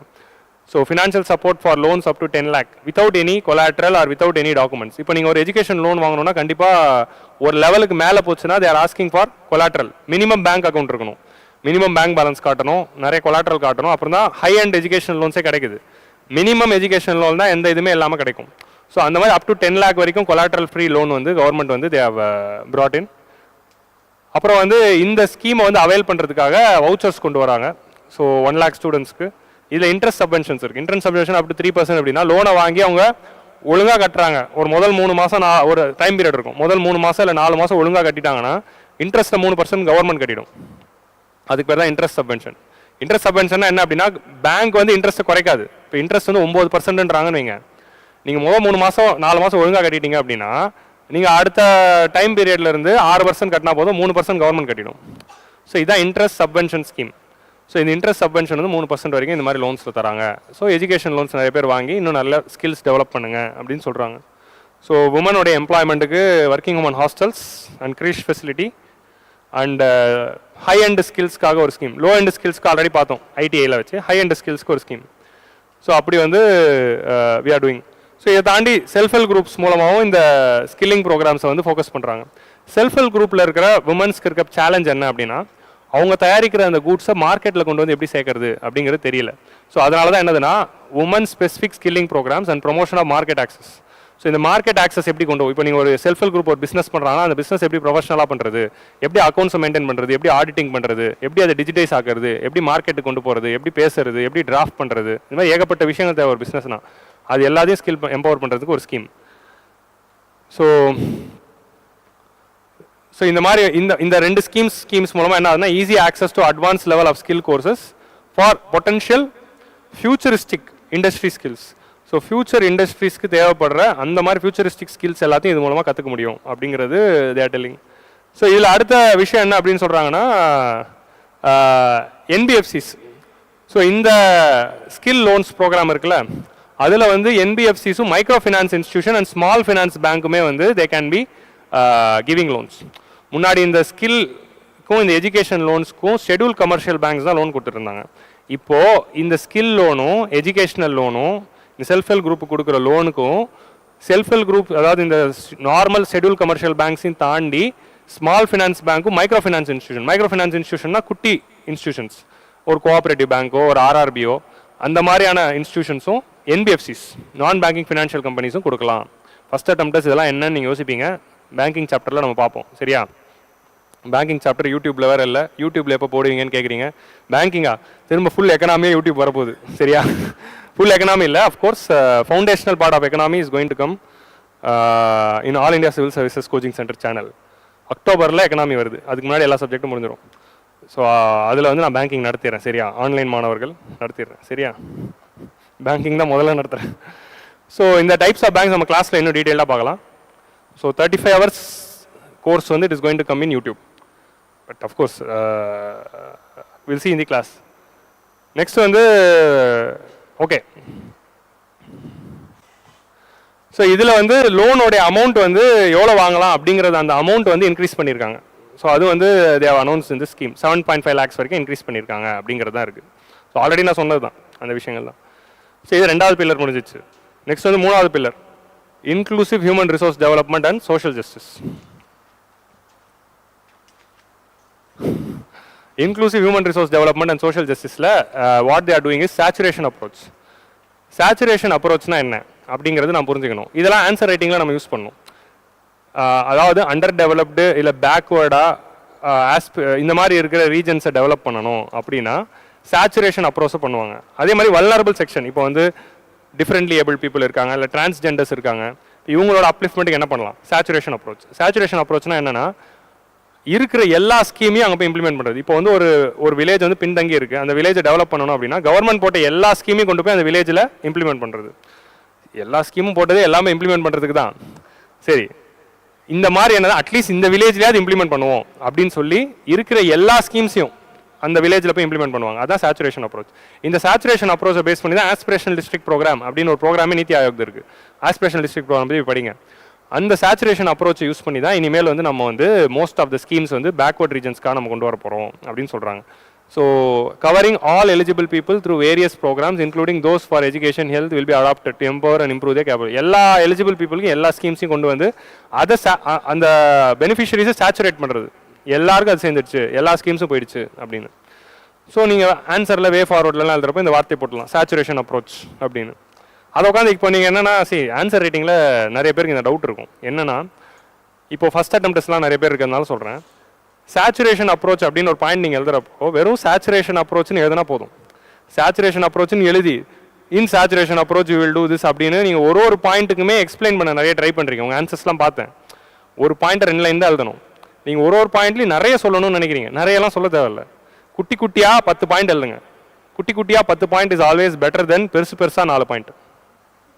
உங்களுக்கு புரியுதா? பெருசாக 4 point will never give you any marks in mains. Okay, except in ethics. Paper 1, 2, 3 பொறுத்த வரைக்கும் short points, more points, this is only going to give you mark. So அதனால் ஷார்ட்டாக எழுதுங்க, ஒரு கீவேர்ட்ஸ் மட்டும் போட்டு கிறிஸ்பாக எழுதுங்க. சரியா? எத்திக்ஸில் நீங்கள் எப்படி வேணால் எழுதலாம். எத்திக்ஸ்க்கு ஒரு ஸ்ட்ரக்சரே இல்லை, எஸ்ஏக்கும் ஸ்ட்ரக்சர் இல்லை. ஆனால் எஸ்ஏ கண்டிப்பாக பேராகிராஃப்ஸ் தான் எழுதணும். பட் GS 1, 2, 3க்கு சொல்கிறேன்.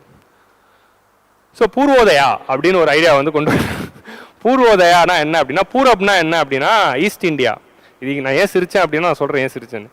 East India is considered is having a lot of backward states like for example Bihar, Jharkhand, Chhattisgarh, Odisha, இந்த மாதிரி ஈஸ்டர்ன் சைடில் வெஸ்ட் பெங்கால்.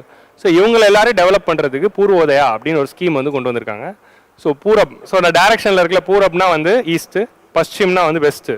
ஓகே, அப்புறமா வந்து தக்ஷின் அப்படின்னா சவுத்து, நார்த்துக்கு என்னது உத்தர்னா அப்படின்னா நார்த்து, உத்தர் பாரத். ஆமாம், தக்ஷின் பாரத், பশ্চিম பங்கால் அப்படின்னு சொல்லுவாங்க. ஓகே, பশ্চিম பங்கால்னா வெஸ்ட் பெங்கால். சரி, பூரப்னா ஈஸ்ட். ஓகே, ஹிந்தி கொஞ்சம் மனப்பாடம் பண்ணிக்கணும் அப்பப்போ டைரக்ஷன்ஸ்லாம். ஸோ பூர்வோதயால all round development of the eastern region like Bihar, Jharkhand, west Bengal, Odisha. Andhra Pradesh எப்போ ஈஸ்டர்னில் போச்சுன்னு எனக்கு தெரில. சந்திரபாபு நாயுடு CM ஆனதுலேருந்து ஆந்திர பிரதேஷ் வந்து ஈஸ்டர்ன் இந்தியாவில் போயிடுச்சுன்னு நினைக்கிறேன், சவுத்தில் இருந்தது. ஸோ எல்லாருக்கும் ஸ்கீம் சொல்லியிருந்தாலும் பீகாருக்கும் ஆந்திர பிரதேஷ்க்கு தான் இதில் நிறைய அலோகேஷன் போயிருக்கு ஃபார் ஆப்வியஸ் ரீசன்ஸ். ஸோ நீ எதை வேணால் மறப்பேன். சந்திரபாபு நாயுடு லட்டுக்கு பதிலாக ஜிலேபியை கொடுத்தாருன்னு சொன்னேனே, அதை மறக்கவே மாட்டேன் அப்படின்னு சொல்கிறாங்களா, அந்த மாதிரி தான். எதை வேணால் விட்டுடலாம். ஆனால் ஈஸ்ட் இந்தியாவில் ஆந்திர பிரதேஷை போட்டிங்களே, அங்கே நிற்கிறீங்க. அதுக்காக ஆன்சர் ரைட்டிங்கில் வந்து ஈஸ்ட் இந்தியாவில் தான் ஆந்திர பிரதேஷ் இருக்குன்னா எழுதிடாதீங்க. ஆந்திர பிரதேஷ் சவுத் இந்தியா தான். So all round development of the eastern region in Bihar, Jharkhand, west Bengal, Odisha and Andhra Pradesh. So இவங்க என்ன பண்ண போகிறாங்கன்னா human resources development, infrastructure development and economic opportunities, employment development, இது மூணுமே அங்கே அதிகப்படுத்துறதுக்கு government has brought the scheme. So coalition politics அப்படிங்கிறது இப்போ தான் இந்த கவர்மெண்ட் ஃபஸ்ட்டு கற்றுக்குது. ஸோ இனிமேல் இந்த 5 வருஷம் இப்படி தான் இருக்கும். ஸோ அதில் வந்து ஃபர்ஸ்ட் வந்து அம்ரித்சர் கொல்கட்டா இண்டஸ்ட்ரியல் இதில் பாருங்க, அம்ரித்சர் கொல்கட்டா இண்டஸ்ட்ரியல் காரிடார்னா என்ன அப்படின்னா, லைக் ஆல்ரெடி வேற ஆகிங்களா freight corridor, dedicated freight corridor. It starts in Ludhiana and it goes still இது வரைக்கும் போகணும், காரக்பூர் வரைக்கும் போகும். ஸோ இந்த டெடிகேட்டட் ஃப்ரைட் காரிடார் கூட இண்டஸ்ட்ரியல் காரிடார் வரப்போகுது. அதே தான் Amritsar and Kolkata which is going to do. இந்த Amritsar Kolkata industrial corridor already இருக்கிறது. இதில் வந்து கயால ஒரு புது நோடை வந்து உருவாக்க போகிறோம். நோட்ஸ்னா என்னன்னா, எங்கே வந்து சென்டர் ஆஃப் ஹப், அந்த இண்டஸ்ட்ரியல் காரிடார்னா என்ன, இதை கனெக்ட் பண்ணுற ஒரு ரோடு இருக்கும். இந்த ரோடில் வந்து என்ன இருக்குன்னா, ரோடு ரயில்வேஸ் 2 ரூட்டும் இருக்கும். ஸோ ரோடு இருக்கும், ரயில்வேஸ் இருக்கும். ஸோ சுற்றி வந்து இந்த காரிடார் பக்கத்துலேயே என்ன பண்ணுவாங்கன்னா, ஸ்பெஷல் எக்கனாமிக் ஜோன்ஸ் வந்து கிரியேட் பண்ணுவாங்க. ஸோ தட் இந்த இண்டஸ்ட்ரீஸ்லேருந்து வர கூட்ஸ் அப்படியே இந்த ரோடு மூலமாக ஈஸியாக டிரான்ஸ்போர்ட் ஆகிடும். ஸோ அது மூலமாக இண்டஸ்ட்ரியல் டெவலப்மெண்ட்டும் வரும், டிரான்ஸ்போர்ட்டேஷன் ஈஸியாகும், லாஜிஸ்டிக்ஸும் பெட்டர் ஆகும். ஸோ இங்கே இண்டஸ்ட்ரியல் ஹப்ஸ் வரும்போது எல்லா இண்டஸ்ட்ரீஸும் இந்த ரோடு பக்கத்துலேயே இருந்தால் டிரான்ஸ்போர்ட்டேஷன் காஸ்ட் குறையும்.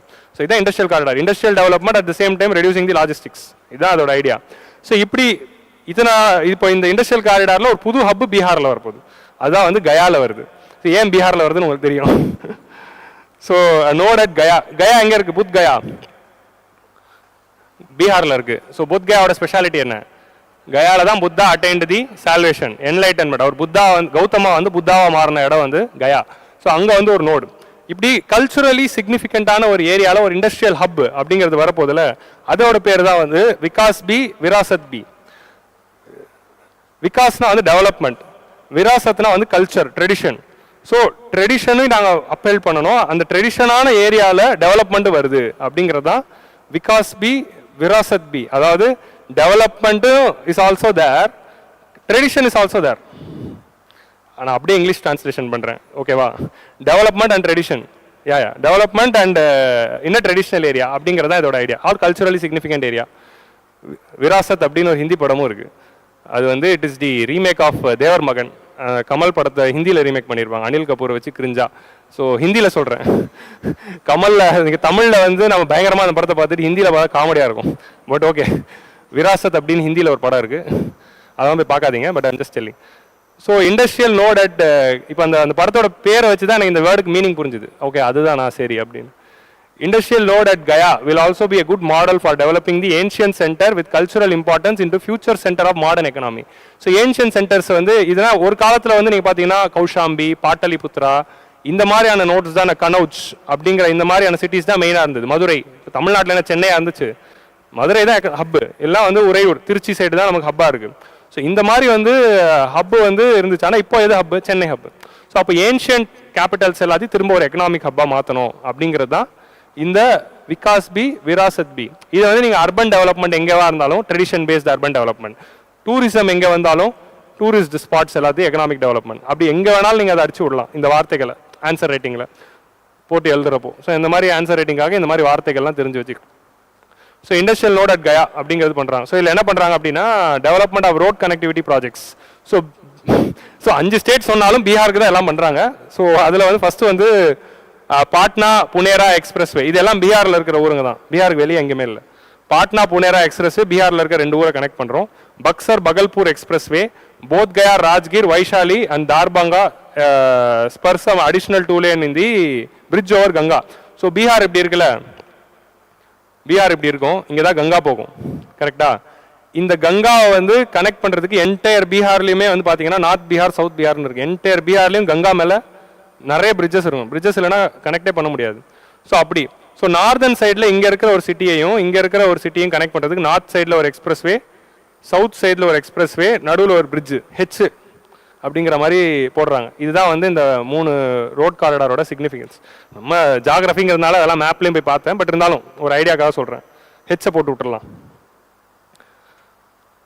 ஸோ அதான் வந்து பாட்னா பூர்ணையா அண்ட் பகல்பூர் பக்சர் அப்படிங்கிறது அந்த 2 எக்ஸ்பிரஸ்வே வந்து பண்ண போகுது. நெக்ஸ்ட் வந்து போத் கயா ராஜ்கீர் வைஷாலி தார்பங்கா, இது 4மே எதுனா ஹிஸ்டாரிக்கலி முக்கியமான ஏரியா. ஸோ ராஜ்கீர்னா என்னது? Rajgir is the capital of யாரு? மகதன். மகதால பிம்பிசாரா உடைய கேபிட்டலாக வந்து ராஜ்கீர் தான் இருந்துச்சு. ஜலதுர்கா அண்ட் கிரித்வஜா அப்படிங்கிற பேர் வந்து சொல்லுவாங்க ராஜ்கீருக்கு, கரெக்டா? ஸோ அந்த ராஜ்கீரில் they are going to do. And Muneeswarar நம்ம ஊர் ஆள், இருங்க சொல்கிறேன், அந்த பேர் ஞாபகம் வந்துச்சு, அப்புறம் சொல்கிறேன். Power projects. So power projects வந்து setting up of 2400 megawatt plant at Pirpainti அப்படிங்கிற ஒரு ஊர் பீகார்லேயும் இருக்குது. அங்கே வந்து ஒரு பவர் பிளான்ட்டை கன்ஸ்ட்ரக்ட் பண்ணுறாங்க. New airports, medical college and sports infrastructure of the Bihar will be constructed அப்படின்னு பீகாருக்கு வந்து நிறைய இன்ஃப்ராஸ்ட்ரக்சர்ஸ் வந்து நம்ம பண்ணுறோம். Of course Bihar is under developed state. அங்கே டெவலப்மெண்ட் கொடுக்கறது தான் ரொம்ப முக்கியம். நீங்கள் இது அரசியலாக பார்க்காதீங்க. ஒரு அண்டர் டெவலப்மெண்ட் ஏரியாவில் நம்ம டெவலப்மெண்ட் கொடுக்குறோம் அப்படிங்கிற மாதிரி தான் இதை நம்ம அணுகணும். சரியா?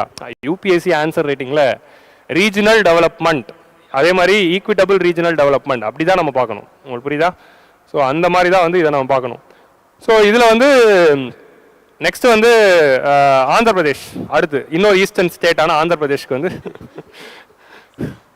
ஃபினான்ஷியல் குளோபல் வெஸ்ட் குளோபல் ஈஸ்ட்னு சொல்கிறப்போ வெஸ்ட் எல்லாம் கொஞ்சம் டெவலப்டாக இருக்குது, ஈஸ்ட் எல்லாம் கொஞ்சம் டெவலப்மெண்ட் கம்மியாக இருக்குது, அப்படி எடுத்துக்கலாம். சரி, ஆந்திர பிரதேஷ் இப்போ கொஞ்சம் டெவலப்மெண்ட் கம்மியாக இருக்குது.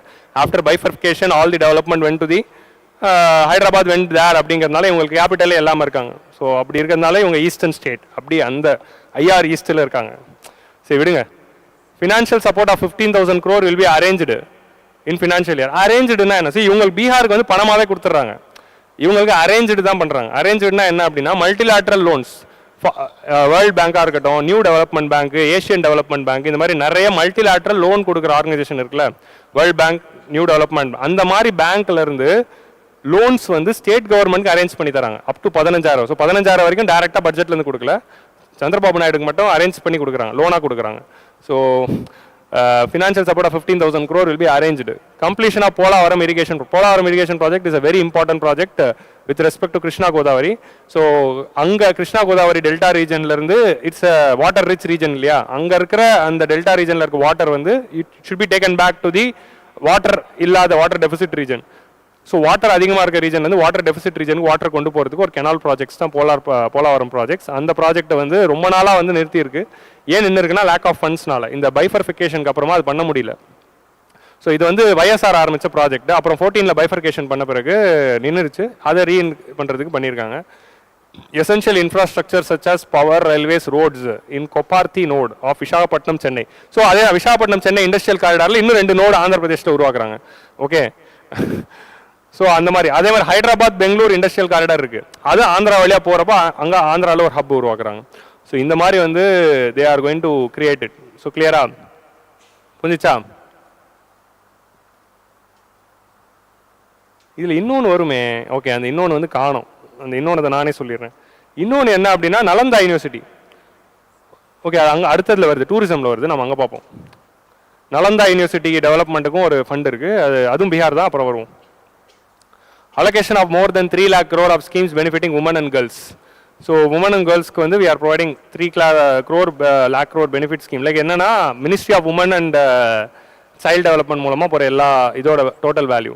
பிரதான் மந்திரி ஜன்ஜாட்டிய உன்னத் கிராம் அபியான்.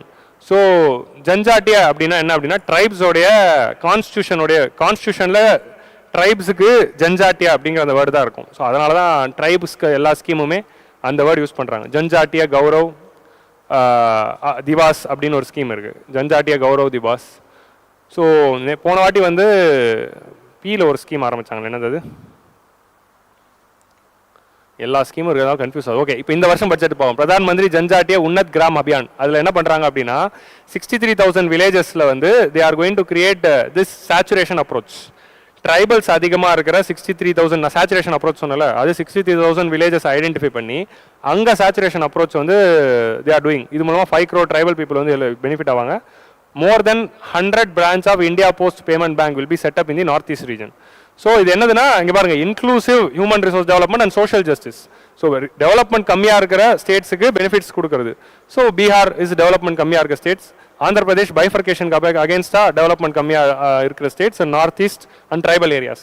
இங்கே எல்லாருக்குமே கொடுக்கறது தான் சோஷியல் ஜஸ்டிஸ் அப்படிங்கிற ஐடியாவில் தான் இந்த காம்பனன்ட் கீழே இது கொடுக்குறாங்க. ஸோ புரிஞ்சிச்சா? So India post payment banks வந்து நார்த் ஈஸ்ட்டில் ஆரம்பிக்க போகிறோம். ஸோ பேமெண்ட் பேங்க்ஸோட ரோல் என்ன, இந்தியா போஸ்ட்டோட ரோல் என்னன்னு பார்க்கணும். ஸோ நம்ம பேங்க்ஸ் எல்லா இடத்தையும் போக முடியாதனால போஸ்ட் ஆஃபீஸஸே அப்படியே பேங்காக கன்வெர்ட் பண்ணிக்கிட்டோம். ஸோ அதனால வந்து ஏன்னா எல்லா கிராமத்துலையும் பேங்க் இல்லை, ஆனால் எல்லா கிராமத்துலையும் பேங்க் கொண்டு போனால் தான் ஃபினான்ஷியல் இன்க்ளூஷன் நடக்கும். அப்போ என்ன பண்ணலாம், எல்லா கிராமத்துலையும் போஸ்ட் ஆஃபீஸ் இருக்குது, அது எல்லாத்தையும் பேங்க் ஆகிடலாம் அப்படிங்கிற ஐடியாவில் தான் போஸ்டல் பேங்க்ஸ் அப்படிங்கிற கான்செப்டே கொண்டு வந்தோம். அந்த போஸ்டல் பேங்க் எல்லாத்தையும் இப்போ இந்தியா போஸ்ட் பேமெண்ட்ஸ் பேங்காக மாற்றிருக்கும். You know the difference of payments bank at all, நம்ம கிளாஸில் டிஸ்கஸ் பண்ணுவோம். ஸோ அந்த இந்தியா போஸ்ட் பேமெண்ட்ஸ் பேங்க் வந்து நார்த் ஈஸ்ட்டில் இருக்கிற போஸ்ட் ஆஃபீஸஸ்லையும் இந்த பேங்க்ஸ் வந்து நம்ம எஸ்டாப்ளிஷ் பண்ணுறது மூலமாக பேமெண்ட்ஸ் பேங்கோட ஐடியா என்னதுன்னா it is well digitised. So north ஈஸ்ட்டில் இருக்கிற போஸ்ட் ஆஃபீஸஸும் டிஜிட்டைஸ்ட் பேங்க்ஸாக மாறும் அப்படிங்கிறது மூலமாக financial inclusion is happening in the north east. So அதான் இந்த ஸ்கீமோட ஐடியா. கிளியரா? ஸோ பேமெண்ட்ஸ் பேங்க்னா என்னன்னு ஃபர்ஸ்ட் அட்டெம்ப்ட் நம்ம கிளாஸில் பார்க்கலாம். சரியா? ஸோ அடுத்து வந்து 4வது pillar manufacturing and services. This is the 4th pillar. மொத்தம் 9 பில்லர் தான். அது முடிஞ்சவொன்னே முடிஞ்சிடும், அதனால கவலைப்படாதீங்க. அது முடிஞ்சவொன்னே குட்டியாக ஃபிஸ்கல் பாலிசி மட்டும் பார்த்துட்டு முடிச்சிடுவோம். ஸோ எம்எஸ்எம்இ செக்டருக்கு வந்து நம்ம பேண்டமிக்லேருந்தே நிறைய ஃபோக்கஸ் பண்ணிட்டு இருக்கோம். அப்போ ஃபோக்கஸ் பண்ணுறதுக்கு நம்ம பேண்டமிக் அப்புறமா கொண்டு வந்த முக்கியமான ஸ்கீம் எதுன்னு பார்த்தீங்கன்னா என்னது? Credit line guarantee scheme. So emergency credit line guarantee scheme அப்படிங்கிற ஒரு முக்கியமான ஸ்கீம் வந்து கவர்மெண்ட் லான்ச் பண்ணாங்க. Emergency credit line guarantee scheme. So இதோட ஐடியா என்ன? ஸோ அந்த ஸ்கீமை தான் எக்ஸ்டெண்ட் பண்ணியிருக்காங்க. ஸோ இதோட ஐடியா என்ன அப்படின்னா எம்எஸ்எம்இ செக்டர் பயங்கர லாஸில் இருக்காங்க பிகாஸ் ஆஃப் நான் சொன்ன ரீசன்ஸ். ஸோ பேண்டமிக்கில் அது இன்னும் லாஸுக்கு போயிட்டதுனால அவங்க அந்த லாஸ்லேருந்து வெளியே வரணும்னா அவங்க லோன் தேவை. பட் ஆல்ரெடி வாங்கின இப்போ லாஸ்ட்டில் இருக்கிறதா ஆல்ரெடி வாங்கின லோன் கட்ட முடியல. ஆல்ரெடி வாங்கின லோனை கட்ட முடியல அப்படின்னா யாராவது புது லோன் கொடுப்பாங்களா? கொடுக்க மாட்டாங்க. ஆனால் அவங்க லாஸ்ட்டில் இருக்காங்க. இப்போ லாஸ்ட்லேருந்து வெளியே வரணும்னா புது லோன் கிடைக்கணும். ஸோ ஆல்ரெடி வாங்கின லோன் அவங்க கட்டலைனாலும் புது லோன் கொடு அப்படின்னு பேங்க்கு கவர்மெண்ட் ஆர்டர் போடுது. ஏப்பா அது கொடுத்துட்டா அவங்க தான் லாஸ்ட்டில் இருக்காங்களே, நான் என்ன பண்ணுறது? திரும்ப கட்டாமல் போயிட்டானா அப்படி நீ கொடுக்குற லோனுக்கு நான் கேரண்டி. ஸோ எமர்ஜென்சியில் இருக்கிற எம்எஸ்எம்இக்கு லோன் கொடுக்க வைக்கிறதுக்காக emergency credit line guarantee scheme அப்படின்னு ஒரு ஸ்கீமை வந்து கொண்டு வராங்க. ஸோ இந்த எம்எஸ்எம்இ ஸோ இது மூலமாக பெனிஃபிட் அடையிறதுக்கு. ஸோ இந்த ஸ்கீம் வந்து பேண்டமிக்கோட ஒரு முக்கியமான scheme. So for facilitating the term loans of MSME for the purchase of machinery and equipment without collateral and third party guarantee, a credit guarantee scheme will be introduced. So already emergency credit line guarantee scheme இருக்குல, அதோட அடுத்த லெவலா முன்னாடி சின்ன அமௌண்ட்டுக்கு தான் கொடுத்துட்டு இருந்தாங்க. இப்போ நீங்க பெரிய அமௌண்ட்டுக்கே கொடுக்குறாங்க. பெரிய அமௌண்ட்னா என்ன? Purchase of machinery and equipment. இப்போ நீங்க ஒர்க்கிங் கேபிட்டல் பர்பஸஸ்க்காக வாங்கின லோனை கிரெடிட் கேரண்டி கொடுத்தாச்சு. இப்போ கேபிட்டல் இன்வெஸ்ட்மெண்ட்ஸ்க்காக லோனுக்கே தராங்க. ஸோ மெஷினரி வாங்குறது கேபிட்டல்ல. இப்போ எப்போ வந்து கேபிட்டல் இன்வெஸ்ட்மெண்ட் வந்து ஒரு எம்எஸ்எம்இ பண்ணும்? பிஸ்னஸை எக்ஸ்பேண்ட் பண்ணுறப்போ. ஸோ அவங்களோட பிஸ்னஸை எக்ஸ்பேண்ட் பண்ணுறதுக்காக புது மிஷினரிஸ் இல்லை புது பிரான்ச்சஸ் இதெல்லாம் ஆரம்பிக்கிறதுக்கு மெஷினரிஸ் அண்ட் எக்யூப்மெண்ட் அவங்க வாங்க போகிறாங்கன்னா அது வாங்குறதுக்கான லோனை வந்து நீ கொடுங்க அப்படின்னு சொல்கிறாங்க எல்லா பேங்க்குக்கும். அந்த லோனை நான் கேரண்டி அப்படின்னு கவர்மெண்ட் சொல்லுது. நான் கேரண்டினா அதோட மீனிங் என்னன்னா அந்த லோனோட ஒரு பாதி அமௌண்ட் வந்து கவர்மெண்ட்டே கட்டிடும் இன்கேஸ் அந்த பர்சனால கட்ட முடியலன்னா. ஃபார் ஜென்யூன் ரீசன், வேணும்ட்டு அவர் கட்டாமல் ஏமாற்றி கட்ட முடியலனாலாம் கட்டாது. ஜென்யூன் ரீசன்ஸ்னால எக்கனாமியில் ஒரு பேண்டமிக்ங்கிறது எக்கனாமியில் வந்து ஒரு பிரச்சனை. அந்த மாதிரி ஏதாவது ஒரு பிரச்சனைனாலையும் ஜென்யூன் பிஸ்னஸ் லாஸ்னாலையும் அவரால் லோன் கட்ட முடியலன்னா கவர்மெண்ட் கட்டிடும். So that is the idea behind credit guarantee.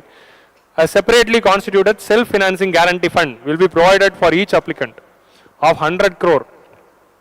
So இதில் என்ன அப்படின்னா guarantee fee and annual guarantee fee அப்படின்னு ஒன்று கலெக்ட் பண்ணுறாங்க.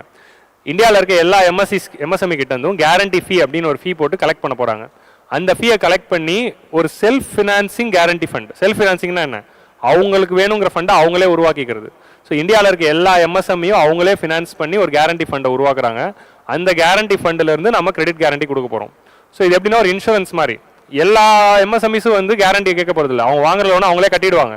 பட் ஒரு சில லாஸ் மேக்கிங் எம்எஸ்எம்இஸால கட்ட முடியாத போது எந்தெந்த எம்எஸ்எம்இஸ்லாம் கேரண்டி ஃபண்டில் ரெகுலராக பணம் கட்டியிருக்காங்களோ அவங்க இந்த ஸ்கீம் மூலமாக எடுத்துக்கலாம். So it's like insurance where you are paying a premium.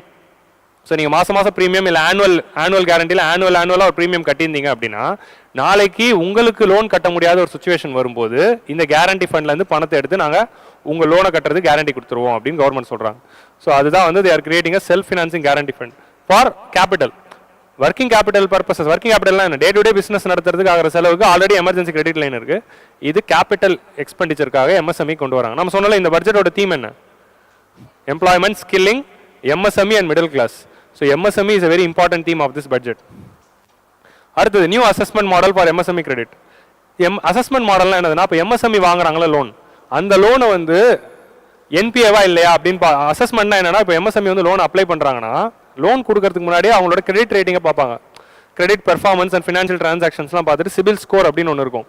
அந்த சிபில் ஸ்கோர் நல்லா இருந்தால் தான் லோன் கிடைக்கும். ஸோ அப்போது ஒரு எம்எஸ்எம்இ வந்து பேங்க்கில் லோன் அப்ளை பண்ணுறப்போ பேங்க் என்ன பண்ணுவாங்க, அந்த எம்எஸ்எம்இயோட சிபில் ஸ்கோர் கேட்பாங்க. அதுக்கு ஒரு தேர்ட் பார்ட்டி கிட்ட தான் போயிட்டு இருக்காங்க. So we are having public sector banks which is government banks and MSME is asking loan. அப்போ எம்எஸ்எம்இ பற்றின டீட்டெயில்ஸ் வந்து தெரிஞ்சுக்கணும் அப்படின்னா இந்த பேங்க் வந்து என்ன பண்ணுது, ஒரு தேர்ட் பார்ட்டி கிட்ட போயிட்டு இவங்களோட சிபில் ஸ்கோர் என்ன அப்படின்னு பார்த்துட்டு அதை வாங்கி அதை பேஸ் பண்ணி இவங்க லோன் தராங்க. இப்போ இவங்க என்ன கொண்டு வந்திருக்காங்கன்னா எதுக்கு இப்போ தேர்ட் பார்ட்டியை ரிலை பண்ணணும். ஸோ கிரெடிட் ரேட்டிங்கில் நிறைய பிரச்சனை இருக்குது அப்படின்ட்டு நம்ம எக்கனாமிக் சர்வே கிளாஸில் டிஸ்கஸ் பண்ணியிருந்தோம். போன வருஷம் எக்கனாமிக் சர்வே கிளாஸ். ஸோ அதை டிஸ்கஸ் பண்ணியிருந்தோம். ஸோ அந்த கிரெடிட் ரேட்டிங்கில் பிரச்சனை இருக்குது அப்படின்னா பேங்க்கே வந்து எம்எஸ்எம்இக்காக நீங்கள் அது பண்ண வேணாம், எம்எஸ்எம்இக்கு நீங்களே ஒரு கிரெடிட் ரேட்டிங் ஸ்கீமை கொண்டு வாங்க. இந்தியாவில் இருக்கிற கவர்மெண்ட் பேங்க்ஸ் எல்லாருமே எம்எஸ்எம்இயோட ஃபினான்சஸை பாருங்கள். அவங்களுடைய பெர்ஃபார்மன்ஸை பார்த்து நீங்களே ஒரு கிரெடிட் ஸ்கோரை கொண்டு வர்றதுக்கு பேங்க் பேசிஸ் கிரெடிட் ஸ்கோர். இப்போ நீங்கள் சிபில் ஸ்கோர் பார்க்கறதுக்கு ஒரு தேர்ட் பார்ட்டி வெப்சைட் தானே போறீங்க. பேங்கோட வெப்சைட்லேயே பேங்க்னாலே ஒரு அசஸ்மெண்ட் மெக்கானிசம் கொண்டு வந்து அது மூலமாக ஒரு கிரெடிட் ஸ்கோர் கொண்டு வாங்க அப்படின்றாங்க. Public sector banks will build their in-house capacity to assess the MSME for credit instead of relying on the external assessment. They will also take a lead in developing or getting developed a new credit assessment model based on the scoring. அந்த எம்எஸ்எம்இயோட digital ஃபுட்பிரிண்ட்னா இதுக்கு முன்னாடி எங்கே loan வாங்கியிருக்காங்க, என்ன business பண்ணியிருக்காங்க, MSME என்ன எல்லாமே இப்போ டிஜிட்டைஸ் ஆகிட்டு இருக்குல்ல. அவங்க இன்ஃபார்மலாக இருந்தாலும் டிஜிட்டைஸ் ஆயிருக்கும்னா ஆன்லைன் மூலமாக ஏதாவது நடந்திருக்கும் அண்ட் டிஜிட்டல் பேமெண்ட்ஸ் பண்ணியிருப்பாங்க. ஸோ அவங்களோட ப்ரொக்யூர்மெண்ட் அண்ட் சேல்ஸ் இந்த எல்லா டேட்டாவும் வந்து டிஜிட்டலில் வச்சுக்கிட்டு ப்ளஸ் அவங்களோட பேங்கிங் டேட்டாலாம் வச்சுட்டு நீங்களே ஒன்று கொண்டு வாங்க அப்படின்றாங்க. இதில் என்ன ஒரு அடிஷ்னல் ஃபீச்சர்னா ஃபார்மல் அக்கௌண்டிங் ஃப்ரேம்ஒர்க்கில் பண்ணாமல் இருக்கிற இன்ஃபார்மல் எம்எஸ்எம்இஸும் இதுக்குள்ளே கொண்டு வர போகிறோம். ஸோ அதுதான் இதோடைய ஒரு முக்கியமான விஷயம். ஸோ இதை தாண்டி emergency credit support for MSMEs, new mechanism for facilitating continuation of bank credit. So இதான் எமர்ஜென்சி கிரெடிட் லையபிலிட்டி ஃபண்டை எக்ஸ்டெண்ட் பண்ணியிருக்காங்க. ஸோ எஸ்எம்ஏ அப்படின்னா என்னன்னா special mention account. Special mention அக்கௌண்ட்னா என்ன? ஸ்பெஷல் மென்ஷன் அக்கௌண்ட்னா என்ன அப்படின்னு நம்ம ஆல்ரெடி பார்த்துருக்கோம். ஒருத்தர் லோன் வாங்கி அதை 90 days கட்டலைன்னா அது நான் பர்ஃபார்மிங் அசட், நான் பர்ஃபார்மிங் அசட் அப்படின்னு சொல்கிறோம். அது 30 days ஆகிறப்போவே அது எஸ்எம்ஏக்குள்ளே எடுத்து பேங்க் போட்டுருவாங்க. Special mention account 1. 60 days தாண்டி அவங்க வந்து அசலும் வட்டி கட்டலைன்னா ஸ்பெஷல் மென்ஷன் அக்கௌண்ட் 2ல போடுவாங்க. 90 days ஆன பிறகு தான் அது என்பிஏ அப்படின்னு டிக்ளேர் பண்ணுவாங்க. என்பிஏனா நான் பர்ஃபார்மிங் அசட் அப்படின்னு டிக்ளேர் பண்ணி அடுத்து என்ன ஆக்ஷன் எடுக்கலாம் அப்படின்னு பார்ப்பாங்க. ஸோ 90 days வரைக்கும் டைம் இருக்குது. ஸோ நம்ம 90 days வரைக்கும் வெயிட் பண்ணி அப்புறம் வந்து நம்ம ஆக்ஷன் எடுக்கிறதுக்கு அந்த லோன் எஸ்எம்ஏல வரும்போதே அவங்களுக்கு வந்து ஒரு குட்டி லோனை கொடுத்துட்டா ஏதோ ஒரு ரீசன்னால அவங்களால லோன் கட்ட முடியல, பணம் இல்லை. அவங்க எஸ்எம்ஏல வரும்போதே 30 நாளுக்கே லோன் கட்டல, இல்லை 60 நாள்லே லோன் கட்டலங்கிற போது அப்போவே அவங்களுக்கு ஒரு குட்டி லோனை கொடுத்து அவங்களை சரி பண்ணிட்டோம் அப்படின்னா அவங்க என்பிஏவாகவே மாற போகிறது இல்லை ஃபியூச்சரில். ஸோ அது மூலமாக அவங்க ரெக்கவர் ஆகி பிஸ்னஸை ரெக்கவர் பண்ணி ஆல்ரெடி வாங்கின லோனை கட்டிடுவாங்க அப்படின்னு சொல்லி. ஸோ 90 days வரைக்கும் வெயிட் பண்ணாமல் அது எஸ்எம்ஏல இருக்கும்போதே லோனை எக்ஸ்டெண்ட் பண்ணலாம் அப்படின்னு சொல்கிறாங்க. ஓகே, ஸோ இதான் இதோட ஐடியா. ஃபைனா, credit availability will be supported through a guarantee from a government promoted fund. So last வந்து எம்எஸ்எம்இ கொண்டு வந்த முக்கியமான அப்டேட் என்ன, இது வந்து எல்லாரும் பார்க்கணும், ஓல்டு ஸ்டூடெண்ட்ஸும் பார்க்கணும். ஏன் வந்து இந்த மாதிரி கரண்ட் அஃபேர்ஸ் அப்டேட்ஸ் இதெல்லாம் பார்க்கணும் அப்படின்னா, இப்போ ஓல்டு ஸ்டூடெண்ட்ஸ் எல்லாரும் முத்ரா படிச்சிருப்பீங்க. இப்போ ஃபர்ஸ்ட் அட்டெம்ப்டஸ் முத்ரா படிக்கிறப்போ அவங்க அப்டேட்டட் தான் படிப்பாங்க. ஆனால் நீங்கள் ஆல்ரெடி படிச்ச 10 லட்சம் படிச்சு வச்சிருப்பீங்க, இப்போ அது 20 ஆக்கிட்டாங்க. ஸோ முத்ரா லோன் அப்படிங்கிறதுல 3 லோன்ஸ் தராங்க. முத்ரானா என்ன? Micro enterprises. இந்தியாவில் இருக்கிற இப்போ என்டர்பிரைசஸில் மைக்ரோ, ஸ்மால், மீடியம், லார்ஜ் அப்படின்னு நம்ம பிரிக்கிறோம். அதில் மைக்ரோ, ஸ்மால் அண்ட் மீடியம் தான் எம்எஸ்எம்இ அப்படின்னு சொல்கிறோம். ஸோ மைக்ரோனா என்ன அப்படின்னா ரொம்ப குட்டி, சிறு குறு அப்படின்னு சொல்கிறோம்ல. சிறுனா ஸ்மாலு, குறுனா மைக்ரோ. ஸோ அந்த மாதிரி மைக்ரோ என்டர்பிரைசஸ்க்கு மைக்ரோ லோன்ஸ் கொடுக்கறதுக்காக ஆரம்பிக்கப்பட்டது தான் முத்ரா அப்படிங்கிற ஸ்கீம். இதில் 3 டைப்ஸ் ஆஃப் லோன் தராங்க. ஸோ இதில் என்னென்னா சிஷு அப்படிங்கிறது 50,000 வரைக்கும் லோன் வாங்கிக்கலாம் சிஷு ஸ்கீமில். கிஷோர் ஸ்கீமில் அப் டு 5 lakhs வரைக்கும் வாங்கிக்கலாம். தருணில் அப் டு 10 lakhs வரைக்கும் வாங்கிக்கலாம். அப்படிங்கிறதான் முத்ரா லோனோட idea. So micro financing for micro enterprises, micro small enterprises. So இதில் என்ன பண்ணியிருக்காங்க, தருணோட லிமிட்டை வந்து 20 lakh ஆக்கியிருக்காங்க. ஸோ முன்னாடி வந்து 10 lakh அப்படிங்கிறத நம்ம படிச்சிருப்போம். தருணை மட்டும் என்ன பண்ணிட்டாங்க, அப் டு 20 lakhs வரைக்கும் வாங்கிக்கலாம் அப்படின்னு சொல்கிறாங்க. So the limit for the Mudra loan will be enhance for 20 lakh for the Tarun category அப்படின்னு சொல்லியிருக்காங்க. சரியா? சிஷு, கிஷோர், தருண் அப்படின்னு 3 ஸ்கீம் இருக்குது. இதில் தருணை வந்து 20 lakh இன்க்ரீஸ் பண்ணியிருக்காங்க. ஸோ இதை வந்து நீங்கள் ஞாபகம் வச்சுக்கோங்க. இது வந்து அப்டேட். ஸோ இது மூலமாக ஒரு எம்எஸ்எம்இக்கு நிறைய ஃபண்டு கிடைக்கும் அப்படிங்கிறது தான் இதோட ஐடியா. ஸோ கிளியரா? ஸோ இதெல்லாம் வந்து எம்எஸ்எம்இக்காக இந்த வருஷம் கொண்டு வந்த முக்கியமான ஸ்கீம்ஸ். ஸோ இன்னொன்று இருக்குது. Okay, enhance scope for mandatory onboarding in the TREDS. So டிஆர்இடிஎஸ்னா என்ன? Trade receivable e discounting system. So இதெல்லாம் நம்ம கிளாஸில் பார்ப்போம். ட்ரேட் ரிசீவபிள் இ டிஸ்கவுண்டிங் சிஸ்டம்னா என்ன? ஒரு எம்எஸ்எம்இ இமீடியட்டாக வந்து நிறைய பேர்கிட்ட பொருளை விற்றுருப்பாங்க, ஆனால் அதுக்கான பேமெண்ட் வந்திருக்காது. இப்போ ஒரு பெரிய கம்பெனி வந்து இன்னொரு எம்எஸ்எம்இ கிட்ட ஒரு ரா மெட்டீரியல் வாங்கியிருப்பாங்க, ஆனால் அந்த ரா மெட்டீரியல் பேமெண்ட் வந்து 3 மாதம் கழிச்சு தரேன்னு சொல்லியிருப்பாங்க. 3 மாதம் கழிச்சு தரது, 6 மாதம் கழிச்சு தரது, இப்படி தான் பிஸ்னஸ் நடக்கும். இமீடியட் செட்டில்மெண்ட்ல அவங்க என்ன பில்லு மட்டும் அமைச்சிருவாங்க.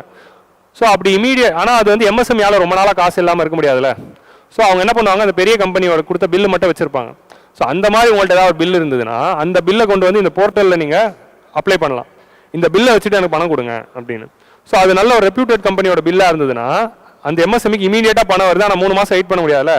அந்த பில்லை வாங்கிட்டு அவங்களுக்கு இமீடியட்லி அதுக்கு ஈக்குவலண்ட் அமௌண்ட்டை வந்து கொடுத்துருவாங்க. அப்புறம் என்ன ஆகிடும், அந்த பில்லு வந்து அந்த வாங்கினவருக்கு போயிடும். அவர் வாங்கினவர் வந்து 3 மாதம் கழிச்சு அந்த கம்பெனி கிட்ட பணம் வாங்கிப்பார். ஸோ இதுதான் வந்து பில் டிஸ்கவுண்டிங் அப்படின்னு சொல்லுவாங்க. ஒரு 3 மாதம் 6 மாதம் வரைக்கும் பேமெண்ட் வந்து டியூவாக இருக்குது, அது வரைக்கும் வெயிட் பண்ண முடியாது. ஆனால் ஒரு எம்எஸ்எம்இக்கு இமீடியட்டாக ஃபண்டிங் நீட் இருக்கும். அவங்களாம் வாங்குறதுக்காக தான் டிஆர்இடிஎஸ் அப்படிங்கிற ஒரு போர்ட்டல் கொண்டு வந்தோம். இந்த போர்ட்டலில் யார் யாரெல்லாம் வந்து இந்த மாதிரி பில் டிஸ்கவுண்டிங் பண்ணலாம் அப்படிங்கிறதுக்கு லிமிட்ஸ் இருக்குது. ஸோ அந்த லிமிட்டை வந்து அதிகப்படுத்தியிருக்காங்க. ஸோ அப்படி அதிகப்படுத்தினதுனால நிறைய கம்பெனிஸ் உள்ளே வர போகிறாங்க அப்படிங்கிற மாதிரி இல்லை குறைச்சிருக்காங்க. என்னென்னா ஒரு கம்பெனியோட டேர்ன் ஓவர் 500 crore மேலே இருந்தால் தான் அவங்க டிஆர்இடிஎஸ் போர்ட்டலில் எலிஜிபிள் அப்படின்னு சொல்கிறாங்க. லைக் ஃபார் எக்ஸாம்பிள் இது கொஞ்சம் கிளியராகவே சொல்கிறேன். டிஆர்இடிஎஸ்ல ஒரு எம்எஸ்எம்இ வந்து என்ன பண்ணுறாங்க,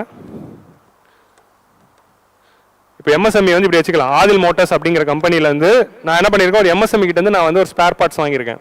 என்னோட பெரிய கார் கம்பெனி நான் என்ன சொல்கிறேன் 3 மாசத்துல கட்டிடுறேன் அப்படின்னு. அப்போ என்ன பெரிய கார் கம்பெனி நீ அப்படின்னு கேட்கலாம். 3 மாசத்துல நான் கட்டுறேன் அப்படின்னு நம்ம சொல்லிட்டேன். இப்போ அந்த எம்எஸ்எம்இக்கு என்ன ஆகும், இப்போ என் கம்பெனியோட பில் இருக்கும், ஆதில் மோட்டார்ஸ் அப்படிங்கிற கம்பெனியோட பில் இருக்கா, இப்போ இந்த பில் வச்சுருக்கா. ஆனால் 3 months கழிச்சு தான் பணம் வேணும், ஆனால் அந்த கம்பெனிக்கு இமீடியட்லி பணம் வேணும். அப்போ என்ன பண்ணுவாங்க, இந்த பில்லை கொண்டு போய் இந்த போர்ட்டலில் சப்மிட் பண்ணுவாங்க. அப்போ இங்கே வந்து பெரிய கம்பெனிஸ்லாம் இருப்பாங்க, என்பிஎஃப்சிஸ் இருப்பாங்க, ஃபினான்ஷியல்ஸ் இருப்பாங்க, இவங்க எல்லாம் இந்த போர்ட்டலுக்குள்ளே வருவாங்க.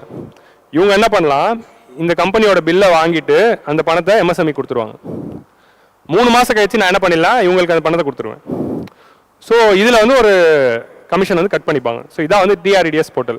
இப்படி இந்த டிஆர்இடிஎஸ் போர்ட்டலில் லெண்டராக இங்கே யாருக்கு பணம் கொடுக்குறா, லெண்டராக யார் உள்ளே வரலாம் அப்படிங்கிற லிமிட் வந்து 5 crore டர்ன் ஓவர் இருக்கிற கம்பெனிஸ் தான் வர முடியும் அப்படின்னு சொல்லியிருந்தாங்க. ஸோ 5 crore டர்ன் ஓவர்ஸ் இருக்கிற கம்பெனி தான் வர முடியும் அப்படின்னா 5 crore மேலே டர்ன் ஓவர் கம்பெனிஸ் தான் வர முடியும். ஸோ நிறைய கம்பெனிஸ் வர முடியல. இப்போ அந்த டர்ன் ஓவர் லிமிட்டை 250 crore மாற்றிட்டாங்க. ஸோ 250 crore டர்ன் ஓவர் இருக்கிற கம்பெனிஸ் வரலாம். ஸோ அப்போ இன்னும் நிறைய கம்பெனிஸ் இதுக்குள்ளே வருவாங்க. ஸோ இன்னும் நிறைய கம்பெனிஸ் உள்ளே வந்தாங்கன்னா இன்னும் நிறைய எம்எஸ்எம்இ பெனிஃபிட் ஆவாங்க. ஸோ லெண்டியராக இங்கே வந்து டிஆர்இடிஎஸ் போர்ட்டலில் நிறைய கம்பெனிஸ் வரலாம் அப்படிங்கிற கொண்டு வரதுக்காக டர்ன் ஓவர் லிமிட்டை குறைச்சிருக்காங்க. So that more companies will come in and more money will go to the MSMEs. So இது மூலமாக ஒரு 22 சிபிஎஸ்சி, சிபிஎஸ்சினா என்ன, சென்ட்ரல் பப்ளிக் செக்டர் என்டர்பிரைசஸ், ஒரு 22 அடிஷ்னல் கவர்மெண்ட் கம்பெனிஸ் உள்ள வரப்போகுது, 7000 பிரைவேட் கம்பெனிஸ் உள்ள வரப்போகுது. ஆல்ரெடி இதுக்குள்ள ஒரு சில கவர்மெண்ட் கம்பெனிஸும் பிரைவேட் கம்பெனிஸும் லெண்டராக இருக்காங்க. இப்போ இந்த லிமிட்டை குறைச்சதுனால ஒரு அடிஷ்னலாக ஒரு 22 கவர்மெண்ட் கம்பெனியும் 7000 பிரைவேட் கம்பெனியும் உள்ள வந்து இன்னும் நிறைய லோன்ஸ் வந்து எம்எஸ்எம்இக்கு இது மூலமாக கொடுக்கலாம் அப்படிங்கிறது இதோட ஐடியா. ஸோ இதுக்கு பேர் தான் பில் டிஸ்கவுண்டிங். புரிஞ்சுச்சா? Trade receivable e discounting system அப்படிங்கிறது தான் இதோட பேர். டிஆர்இடிஎஸ் is a very important scheme. Medium enterprise also will be included in this scheme. So இதில் வந்து முன்னாடி வந்து மைக்ரோ ஸ்மால் தான் இருந்தாங்க, இப்போ மீடியம் என்டர்பிரைசஸும் டிஆர்இடிஎஸ்குள்ளே வரலாம் அப்படின்னு போட்டிருக்காங்க. ஸோ இது ப்ரிலிம்ஸ் பாயிண்ட் ஆஃப் வியூவில் ஞாபகம் வச்சுக்கணும். என்ன ஞாபகம் வச்சுக்கணும், under TREDS which of the entities are eligible அப்படிங்கிறப்போ மீடியமும் இப்போ eligible. Okay, MSME clusters. So இன்னொன்று அடுத்த ஸ்கீம் என்ன அப்படின்னா, எங்கெங்கெல்லாம் வந்து எம்எஸ்எம்இ அதிகமாக இருக்கிறாங்களோ அதுதான் எம்எஸ்எம்இ கிளஸ்டர்ஸ்ன்னு சொல்கிறோம். எம்எஸ்எம்இ கிளஸ்டர்ஸ்னால் என்னதுன்னா, ஒரு சில பெரிய பெரிய இப்போ நம்ம கம்பெனி இருக்குன்னு வச்சுக்கலாம், நம்ம கம்பெனி சுற்றி நிறைய எம்எஸ்எம்இ குட்டி குட்டி கம்பெனிஸ் வந்திருக்கும். எனக்கு ஸ்பேர் பார்ட்ஸ் கொடுக்குறவங்க, ரா மெட்டீரியல்ஸ் கொடுக்குறவங்க அப்படின்னு என் கம்பெனியை நம்பி நிறைய குட்டி குட்டி கம்பெனிஸ் என்ன சப்ளை பண்ணிட்டு இருப்பாங்களே, அப்போ இதெல்லாம் ஒரு கிளஸ்டர்ஸ். நிறைய எம்எஸ்எம்இ ஒரே இடத்துல கிளஸ்டர்ஸாக இருக்காங்க. ஸோ அந்த மாதிரி எம்எஸ்எம்இ கிளஸ்டர்ஸ் நிறைய இருக்கிற இடத்துல சிட்பி வந்து நிறைய பிரான்ச்சஸ் ஓப்பன் பண்ண போகிறாங்க. So 24 new branches of SIDBI வந்து will be open in the MSME clusters. இது மூலமாக என்ன ஆக போகுது, எம்எஸ்எம்இக்கு டைரெக்டாக இன்னும் நிறைய லோன்ஸ் போகுது. சிட்பினா என்ன, small industrial development bank of India. Small இண்டஸ்ட்ரியை டெவலப்மெண்ட் பண்ணுறதுக்கு தான் சிட்பி கொண்டு வந்தோம். சிட்பி கீழே தான் முத்ராவே இருக்குது. முத்ரா யோஜனாவே சிட்பி தான் இம்ப்ளிமெண்ட் பண்ணுது. ஸோ இந்த சிட்பி அப்படிங்கிற இந்த இவங்க என்ன பண்ண போகிறாங்க, எம்எஸ்எம்இ கிளஸ்டர்ஸ் எங்கெங்கே இருக்கோ அங்கே பிரான்ச் ஒன்று ஆரம்பித்து அவங்களுக்கு லோன் கொடுக்கறது பக்கத்துலேயே. ஸோ அதுதான் இதோட idea. Okay, so SIDBI clusters will be started in the SIDBIs will be started in the MSME cluster. SIDBI na Small Industrial Development Bank of India. MSME units for food irradiation quality safety testing அப்படிங்கிறது focus பண்ணுறாங்க. So இப்போ next என்னதுன்னா, food இரிடியேஷன் quality and சேஃப்டினா என்ன. இப்போ நம்மளுடைய future வந்து food processing and agricultural processing அப்படிங்கிறது இருக்க போது அக்ரிகல்ச்சரல் வேஸ்டேஜ் நிறையா இருக்குது. ஸோ ஒரு சைடில் அக்ரிகல்ச்சரல் வேஸ்டேஜை குறைக்கணும், இன்னொரு சைடில் ஃபுட் ப்ராசஸிங் இண்டஸ்ட்ரீஸ் நிறைய வரப்போகுது. ஏன்னா அக்ரிகல்ச்சரல் பேஸ்ட் எக்கானமியில் டெவலப் பண்ணணும் அப்படின்னா ஃபுட் ப்ராசஸிங் இண்டஸ்ட்ரீஸ் வந்துச்சுன்னா, இப்போ நிறைய பொட்டேட்டோ சிப்ஸ் கம்பெனி வந்தால் பொட்டேட்டோ ஃபார்மர்ஸ்க்குலாம் நல்லது தானே. ஸோ அதுதான் லாஜிக். ஸோ இதனால என்ன ஆகுது, அக்ரிகல்ச்சர் பெனிஃபிட் ஆகும், இண்டஸ்ட்ரியும் பெனிஃபிட் ஆகும். ஒரு புது இண்டஸ்ட்ரி வரதுனால இண்டஸ்ட்ரியல் டெவலப்மெண்ட் நடக்குது, அவங்களோட ரா மெட்டீரியல் அக்ரிகல்ச்சர்லேருந்து வரதுனால அக்ரிகல்ச்சர் வளரப்போகுது. ஸோ இதான் ஃபுட் ப்ராசஸிங் இண்டஸ்ட்ரியோட கெப்பாசிட்டி. அப்போ அந்த ஃபுட் ப்ராசஸிங் இண்டஸ்ட்ரியோட ஷெல்ஃப் லைஃப்லாம் அதிகப்படுத்தணும், அந்த இப்போ அழுகாமல் இருக்கிறதுக்கு அதை ஷெல்ஃப் லைஃப் அதிகப்படுத்தணும் அப்படின்னா அதுக்கான தேவை தான் வந்து food irradiation, quality and safety testings. இந்த மாதிரி சென்டர்ஸ் நிறைய இருந்தால் தான் you can have more shelf life. So இந்த மாதிரி ஃபுட் இரிடேஷன் என்னதுன்னா ஒரு ஃபுட்டை வந்து இர்ரேடியேஷன் டெக்னாலஜின்னு ஒன்று இருக்குது. அது மூலமாக ஒரு சில ரேடியேஷன்ஸ் பாஸ் பண்ணும்போது அதோட அழுகும் தன்மை வந்து எக்ஸ்டெண்ட் ஆகுது. 2 வாரத்தில் அழுக வேண்டியது 2 மாதம் கழிச்சு தான் அழுகும். ஸோ அப்படி இருக்கிறதுனால வேஸ்டேஜஸ் குறையும், பேக்கேஜிங் அண்ட் ப்ராசஸிங் ஈஸி ஆகும். ஸோ அந்த மாதிரி food irradiation, quality and safety testing பண்ணுற என்டிட்டிஸ்லாம் வர்றதுக்கு லோன் கொடுக்குறாங்க. Financial support for setting up of 50 multi product food radiation units. அது எம்எஸ்எம்இல பெரிய கம்பெனிஸில் எம்எஸ்எம்இயாக வரதுக்கு சப்போர்ட் பண்ணுறாங்க. அதே மாதிரி e-commerce export hubs, MSME based companies எல்லாம் அவங்க பொருளை விற்கிறதுக்கு இ-காமர்ஸ் பேஸ்ட் ஹப்ஸை வந்து கிரியேட் பண்ணுறாங்க. ஸோ இதான் வந்து எம்எஸ்எம்இஸ்க்காக கொண்டு வந்தது. ஸோ இந்த பட்ஜெட்டோட தீமே எம்எஸ்எம்இயாக இருக்கிறதுனால தான் எம்எஸ்எம்இக்கு இவ்வளோ பண்ணியிருக்காங்க. ஆக்சுவலி பட்ஜெட் டீமில் பீகார், ஆந்திர பிரதேஷ் சேர்த்துருக்கலாம், சேர்த்துக்கல. பட் இருந்தாலும் இ-காமர்ஸ் எக்ஸ்போர்ட் ஹப்ஸ் அப்படிங்கிறது இருக்குது. ஸோ எம்எஸ்எம்இ ஸ்கீம்ஸ் புரிஞ்சிச்சா? ஸோ இதை தாண்டி அதர் விஷயங்கள் என்னென்ன வந்திருக்குன்னா 12 இண்டஸ்ட்ரியல் பார்க் வந்து இந்தியாவில் எஸ்டாப்ளிஷ் பண்ண போகிறாங்க. இப்போ இந்த இண்டஸ்ட்ரியல் பார்க்கில் தான் நிறைய எம்ப்ளாயிஸ் வந்து வேலை செய்ய போகிறாங்களே, அந்த எம்ப்ளாயிஸ் எல்லாம் பக்கத்தில் அவங்க வீட்டிலேருந்தே வர முடியாதுல்ல, ஏதோ ஊர்லேருந்து கிராமத்துலேருந்து வந்தவங்க அப்படிலாம் இருக்கிறப்போ அவங்க தங்கறதுக்கு dormitory, so rental housing with dormitory type accommodation, அது பிபிபி மாடல். பிபிபினா பப்ளிக் பிரைவேட், கவர்மெண்ட்டும் பிரைவேட்டும் சேர்ந்து இந்த இப்போ நிறைய இண்டஸ்ட்ரியல் பார்க் வருதுன்னா அந்த இண்டஸ்ட்ரியல் பார்க்லாம் சிட்டிக்குள்ளே இருக்கா, எல்லாம் சிட்டிக்கு வெளியே தான் இருக்கும். ஓகே, அதுக்கப்புறம் சிட்டி அவ்வளோ தூரம் எக்ஸ்பேண்ட் ஆகிடும். அப்புறம் அது சிட்டிக்குள்ளே இப்போ இங்கே இருக்கல பாடியில் டிவிஎஸ் இருக்கு பார்த்துருக்கீங்களா, லூகாஸ். ஸோ டிவிஎஸ் லூகாஸ் வந்து ஆரம்பிக்கிறப்போ அது அவுட்டர் சிட்டிக்கு வெளியே டிவிஎஸ் ஆரம்பிக்கிறோம் அப்படின்னு ஆரம்பிச்சிருப்பாங்க. இப்போ பார்த்தீங்கன்னா அது பாடி வந்து சிட்டிக்குள்ளே வந்துருச்சு. ஸோ அந்த மாதிரி வந்து சிட்டி டெவலப் ஆகிடும். பட் ஸ்டில் இப்போ you starting an industry it will be out of the city. So அப்போ அங்கே இருக்கிற எம்ப்ளாயிஸ்லாம் தங்கணும் அப்படின்னா பக்கத்தில் தங்கறதுக்கு வசதி இருக்கணும். ஸோ அதை வந்து செட்டப் பண்ண போகிறாங்க. Critical minerals mission for domestic production, recycling and overseas acquisition. இந்தியாவில் வந்து கிரிட்டிக்கல் மினரல்ஸ் நம்ம ஆல்ரெடி வந்து இதில் பார்த்தோம்ல, கரண்ட் அஃபேர்ஸ் ஆஃப் இந்த இயர் 2024 ஃபிலிம்ஸ்க்கான கரண்ட் அஃபேர்ஸ் டிஸ்கஸ் பண்ணுறப்போ critical minerals bill amendments, mines and minerals act amend பண்ணி கிரிட்டிக்கல் மினரல்ஸை வந்து நிறைய வந்து டீநோட்டிஃபை பண்ணியிருப்பாங்க. அதே மாதிரி கிரிட்டிக்கல் மினரல்ஸோட லிஸ்ட்டு வந்து ரிலீஸ் பண்ணியிருப்பாங்க. ஸோ இந்த மாதிரி கிரிட்டிக்கல் மினரல்ஸ் எல்லாத்தையுமே ப்ரொக்யூர் பண்ணி அதை வந்து ரீசைக்கிள் பண்ணி ப்ளஸ் வெளிநாடுகள்லேருந்து வாங்குறதுக்காக ஒரு மிஷன் கொண்டு வராங்க, கிரிட்டிக்கல் மினரல்ஸ் மிஷன் அப்படின்னு. ஸோ இது வந்து நீங்கள் லார்ஜர் பெர்ஸ்பெக்டிவில் பார்க்கணும். எப்படின்னா critical minerals are those minerals which is needed for future industrial growth or future economic growth. இப்போ ஒரு காலத்தில் அயன் அண்ட் ஸ்டீல் முக்கியமான ஒரு இதுவாக இருந்தது, காப்பர் முக்கியமானது தான் இருந்தது. ஸோ அந்த மாதிரி ஃபியூச்சரில் என்னென்ன மினரல்ஸ் தான் தேவைப்படுது. ஃபியூச்சர் வந்து எல்லாமே வந்து எலக்ட்ரானிக்ஸ் ஓரியன்டாக இருக்குது, எல்லாமே டிஜிட்டல் தானே. அப்போ எல்லாத்துக்கும் எலக்ட்ரானிக்ஸ் வேணும். அப்போ எல்லாத்துக்கும் எலக்ட்ரானிக்ஸ் இருக்குது அப்படின்னா அதுக்கு என்னென்ன பொருள் தேவை, அதுக்கு தேவைப்படுற விஷயங்கள் அதெல்லாம் தான் அந்த மாதிரி ஃபியூச்சர் டெக்னாலஜிஸ்க்கு தேவைப்படுற elements like lithium, nickel, cobalt, cadmium, இந்த மாதிரி விஷயங்களை தான் கிரிட்டிக்கல் மினரல்ஸ் அப்படின்னு சொல்கிறோம். அதுக்கு ஒரு லிஸ்ட் இருக்குது, போய் பாருங்கள். கிரிட்டிக்கல் மினரல்ஸ் லிஸ்ட் அப்படின்னு பார்த்து அந்த லிஸ்ட்டில் என்னென்ன இருக்குன்னு படித்து வச்சுக்கோங்க. ஓகே, ஸோ அந்த மினரல்ஸ் எல்லாத்தையும் வந்து இந்தியாவிலே எப்படி ப்ரொக்யூர் பண்ணலாம். இப்போ வந்து ஜம்முவில் வந்து நம்ம பார்த்தோம் லீத்தியம் ரிசர்வ்ஸ் கிடச்சிருக்கு அப்படின்னு, அது டொமஸ்டிக் ப்ரொடக்ஷன். வெளிநாடுகள்லேருந்து வாங்கணும். அதே லீத்தியம் வெளிநாட்டிலேருந்து எங்கேருந்து வாங்குறோம் நம்ம, ABC triangle, Argentina, Bolivia and Chile, இந்த 3 ஏரியாவிலேருந்து லித்தியம் வாங்குறோம். அதை வாங்குறதுக்கு தான் காபில் அப்படின்னு ஒன்று ஆரம்பிச்சிருப்போம். கனிஜ்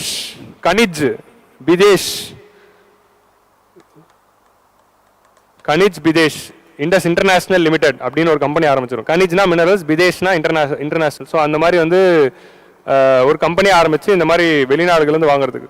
ஸோ இந்த மாதிரி கிரிட்டிக்கல் மினரல்ஸை டெவலப் பண்ணுறதுக்கு ஒரு தனி மிஷனே பண்ண போகிறாங்க. ஸோ அப்போ 2 மிஷன்ஸ் பற்றி அனௌன்ஸ்மெண்ட் வந்திருக்கு. ஒன்று வந்து கோஆப்ரேட்டிவ்ஸ் பாலிசி கொண்டு வர போகிறாங்க, இன்னொன்று கிரிட்டிக்கல் மினரல்ஸ்க்காக ஒரு மிஷன் கொண்டு வர போகிறாங்க அப்படிங்கிற இண்டிகேஷன் கொடுத்துருக்காங்க. அது கூடிய சீக்கிரம் வரப்போகுது. கிரிட்டிக்கல் மினரல்ஸ் பற்றி ப்ரிலிம்ஸ் பாயிண்ட் ஆஃப் வியூவில் எதெல்லாம் கிரிட்டிக்கல் மினரல்ஸ் படிச்சு வச்சுக்கோங்க. ஏன்னா இதுக்கு முன்னாடி பிவைக்யூஸில் எதெல்லாம் மேஜர் மினரல் அப்படின்னு கேட்டிருக்கான், எதெல்லாம் மைனர் மினரல் அப்படின்னு கேட்டிருக்கலாம். அப்போ எதெல்லாம் எம்எஸ்பிக்குள்ளே இருக்குது அப்படின்னு கேட்டிருக்கான். அப்போ எதெல்லாம் கிரிட்டிக்கல் மினரல்ஸ் அப்படின்னு கேட்கலாம். ஒரு 5 மினரல்ஸ் கொடுத்துட்டு. ஸோ நெக்ஸ்ட் வந்து அடுத்து வந்து insolvency and bankruptcy code, IBC. So insolvency and bankruptcy code first attempts உங்களுக்கு வந்து புரியாது, கிளாஸில் எக்கனாமி நடத்தணுன்னு தான் புரியும். பிரீஃபாக சொல்லணும்னா இன்சாலன்சி அண்ட் பேங்க்ரப்சி கோட் அப்படிங்கிறது ஏன் வந்துச்சு அப்படின்னா, ஒரு கம்பெனி பேங்க்ரப்ட் ஆகி மூடுற நிலைமைக்கு வரும்போது அந்த கம்பெனியை டீசெண்டாக க்ளோஸ் பண்ணி அவங்களோட டியூஸ் எல்லாம் செட்டில் பண்ணி அவங்க வாங்குற கடன் எல்லாம் டீசெண்டாக அடைச்சிட்டு அந்த கம்பெனியை வந்து டீசெண்டாக க்ளோஸ் பண்ணுறதுக்கான ஒரு மெக்கானிசம் தான் insolvency and bankruptcy code. when a company goes into insolvency or bankruptcy, இந்த கோடு மூலமாக அதை வந்து டீசெண்டாக க்ளோஸ் பண்ணி we are settling all the dues, settling all the loans and ensuring that company is paying all the loans back to the banks. So இல்லைனா என்ன bank லாஸில் போயிடும். So இந்த மாதிரி சரி பண்ணுறது ஃபர்ஸ்ட் என்ன ட்ரை பண்ணுவோம், அந்த கம்பெனியை ரெக்கவர் பண்ண முடியுமான்னு பார்ப்போம். ரெக்கவர் பண்ண முடியலனா க்ளோஸ் பண்ணிவிடுவோம். க்ளோஸ் பண்ணி எல்லா பணத்தையும் எப்படி எடுக்கலாம் அப்படின்னு பார்க்கறதுக்கு தான் ஐபிசி. ஸோ அது 2016 வந்த கோட், அது நம்ம கிளாஸில் பார்ப்போம். ஸோ இந்த ஐபிசியை வந்து அடுத்தடுத்த லெவலில் ஒரு பட்ஜெட்லையும் பார்த்தீங்கன்னா ஐபிசி ரிலேட்டடாக அடுத்தடுத்த குட்டி குட்டி ரிஃபார்ம்ஸ் பண்ணுறாங்க. நம்மளோட ஈஸ் ஆஃப் டூயிங் பிஸ்னஸ் ரிஃபார்ம்ஸும் one of the most crucial reforms தான் ஐபிசி.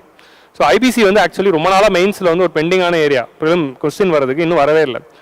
ஸோ இதுக்கான ஒரு செட்டப் கொண்டு வந்தாங்க. பட் இதோட ஆப்ரேஷனில் இம்ப்ளிமெண்ட் பண்ண நிறைய ஃப்ளாஸ் வந்துச்சு. அந்த ஃப்ளாஸ் எல்லாம் என்ன பண்ணுவாங்க, ஒரு வருஷமாக சரி பண்ணி அப்படி தான் நம்ம பண்ண முடியும். எடுத்தோடனே பெஸ்ட் விஷயம் கொண்டு வர முடியாது. நம்ம ஒன்றத்தை கொண்டு வந்துடுவோம், அதுக்கப்புறம் வந்து ட்ரையல் அண்ட் எரரில் அது பெஸ்ட் ஆகும்.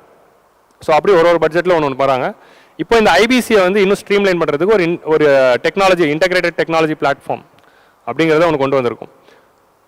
ஸோ இதில் வந்து என்ன பண்ணுறோம் அப்படின்னா, இந்த ஐபிசி ரிலேட்டடான விஷயங்கள், ஸோ இதில் இருக்க பேங்க்ஸு, டெப்ட் recovery tribunal, company law tribunal, இந்த மாதிரியான என்டிட்டிஸ் இருக்கு. ஒரு சைடில் இன்சால்வன்சி ப்ரொஃபஷனல்ஸ், இன்னொரு சைடில் பேங்க்கு, இன்னொரு சைடில் ட்ரிபியூனல்ஸு, இன்னொரு சைடில் வந்து லெண்டர், அப்புறம் லெண்டரோடைய அசட்ஸு, கிரெடிட் ரேட்டிங் ஏஜென்சிஸ், இவங்க எல்லாருமே சம்மந்தப்பட்டவங்க.